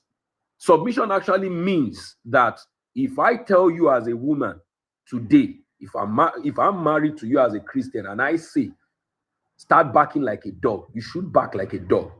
Hang on the fan for me. That's where we want to have sex this night. You should hang on the fan. That's exactly what submission means. It means you don't give a sound. Because even in 1 Corinthians, that your Bible says that for you to speak in the congregation of the church, you have to go and ask permission from your husband at home. These are the brainwashing that has destroyed the morality of our society. And these are the things that our women, our people carry around. But when you portray to them, like somebody said earlier, you want to marry somebody, you're saying God gave you one vision or whatever, this is your person where you don't know in character, you don't even understand the rules of courtship or anything. I tell people, I didn't marry for the purpose of myself. I look for a woman who is going to be a mother, and not for myself. For the people that I know that I did not ask them to come to this world, that I will bring to this world. That is the only purpose I look for. And I really, really am okay with that. It doesn't matter any other nuances within the whole marriage context. Because in our society, for you to decide that you want to marry somebody, it is family marrying family. It is not me, Akikonju, with that beautiful woman I saw on the streets of Lagos. It is family to family. For you to want to divorce your wife, this one that everybody just jump and go to court. Because today now, it's because of Western marriage and their Western principles. That's why people are afraid of marriage today. Because for me now, for you to want to divorce a woman, family members will sit down. You have to return all those things they collected during that old traditional whatever. They collect it back. All those processes don't say you go think them twice. Because before you say you want to divorce a woman, when Babalagbaja, yeah, whatever, I start calling you, you start hearing advice, you say you will tire now. So there's tradition, there's a lot of things in place that we have thrown away for all this religious, I don't know the word to use, insanity that we carry around. And somebody is telling me in the chat just now, there's a lot of things I can prove to you about the immorality of your religion. You're saying it's a one-sided view. How can somebody, whatever you call that divine that you are worshiping, how can someone just look at and say that children that have not offended you, that came to this world, imagine making people believe that you were born in sin. Who you hold basic? Do you even know the meaning? Many of you just keep saying sin up and down. Apologies and diversity for cutting you. I beg no vex. Say I cut you short because I know you wanted to speak earlier. But I just had to throw this out. Do you people know what sin means? The etymology of that sin itself means debt. Who am I owing a debt for coming to this life? I came to this life now. I owe somebody a debt for being in this world. It's rubbish. It's total insanity. And somebody that you call divine just said that because I want to show my veto power, to show to the world that I have power, unalived over 2 million innocent babies for nothing, just to show the Egyptians that illusion of their story they created, that I am powerful. What is that supposed to mean? That's immorality to my standard. Because if I ask you as a Christian right now, that if your daughter or your child offends you, can you pour petrol on that child and ignite fire on that child? I'm very sure many of you will say no. But yeah, that is what you are waiting for. When that's your sin that you go to hellfire. That's exactly what people want to go and be. And if you ask you again, those people that died without knowing Christianity, where are they going? You people don't have answers. There are many things they question you about. The same divine that you are talking about watches pornography. How to sit down and call angels to go and confirm in Sodom and Gomorrah if they are actually practicing that porn he was watching. God saved those angels, say they don't give them, they don't nag them from behind before they ran away. It will have made sense. All of you are here. They keep telling you these are right there in front of you. The same Bible, because a lot of you will even many of you as Christians, you hate the story, or they tell you hate the story of slavery and everything, but you love Christianity. But that same Bible is in Leviticus or Deuteronomy. Also, is telling you about chattel slavery. Listen to my words very well. I use the words right. Chattel slavery, not slavery. Because that word itself comes from the Slavic people. Because they deem the Slavic people to be lesser humans. And that's where the word slavery comes from. And if you say in Africa, do they practice slavery? Yes, they practice slavery. But not chattel slavery. Not the one that people become property. Not the one that the Pope 5 or 6 or whatever his name wrote a order that they should go and dominate the world and make people property. That the same Deuteronomy says that you can buy slaves amongst yourself. Talking to the Israelites now, buy slaves amongst yourself. You cannot, don't buy slaves amongst yourself rather, but you can buy from outside and inherit them to your children for generations to generations as property. But yet, there's morality there. Or is it the one of Onan in the same Bible from Genesis that they practice this Jewish custom where if your elder brother, even happens in Africa, a man in Yoruba, where your husband dies and they tell you that the younger brother will marry you. But the same thing happened to Onan. They asked Onan to sleep with his elder brother's wife to continue the lineage. But the guy will be street OT. He looked at it that, why would I put my sperm in this woman's womb and continue a lineage that is not mine? He ejaculated outside the woman's vagina. Because of that, God fired him. Abi, diversity, you never read that one for inside Bible. Mm-hmm. Absolutely. Can anybody hear me? Can anybody hear what I'm saying? Yeah. Diversity, have you read that one? Have you read it in the Bible? Absolutely. Thank you. Maybe not be like say I just be talk with you and no see. God unalived that guy. God unalived that guy just because of that. So I'm asking a question: what morality is in that one? What morality is there that you in the chat you're asking me that you have one morality? What morality do you have? Is Christianity teaching anybody?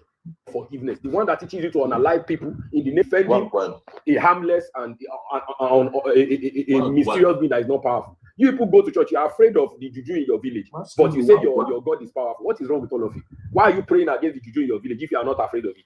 But anyways, I keep quiet for now. Let me allow other people to talk. Well, thank you. I'll just take 1 or 2 minutes so that somebody else can talk, especially those that haven't had much, they haven't had airtime.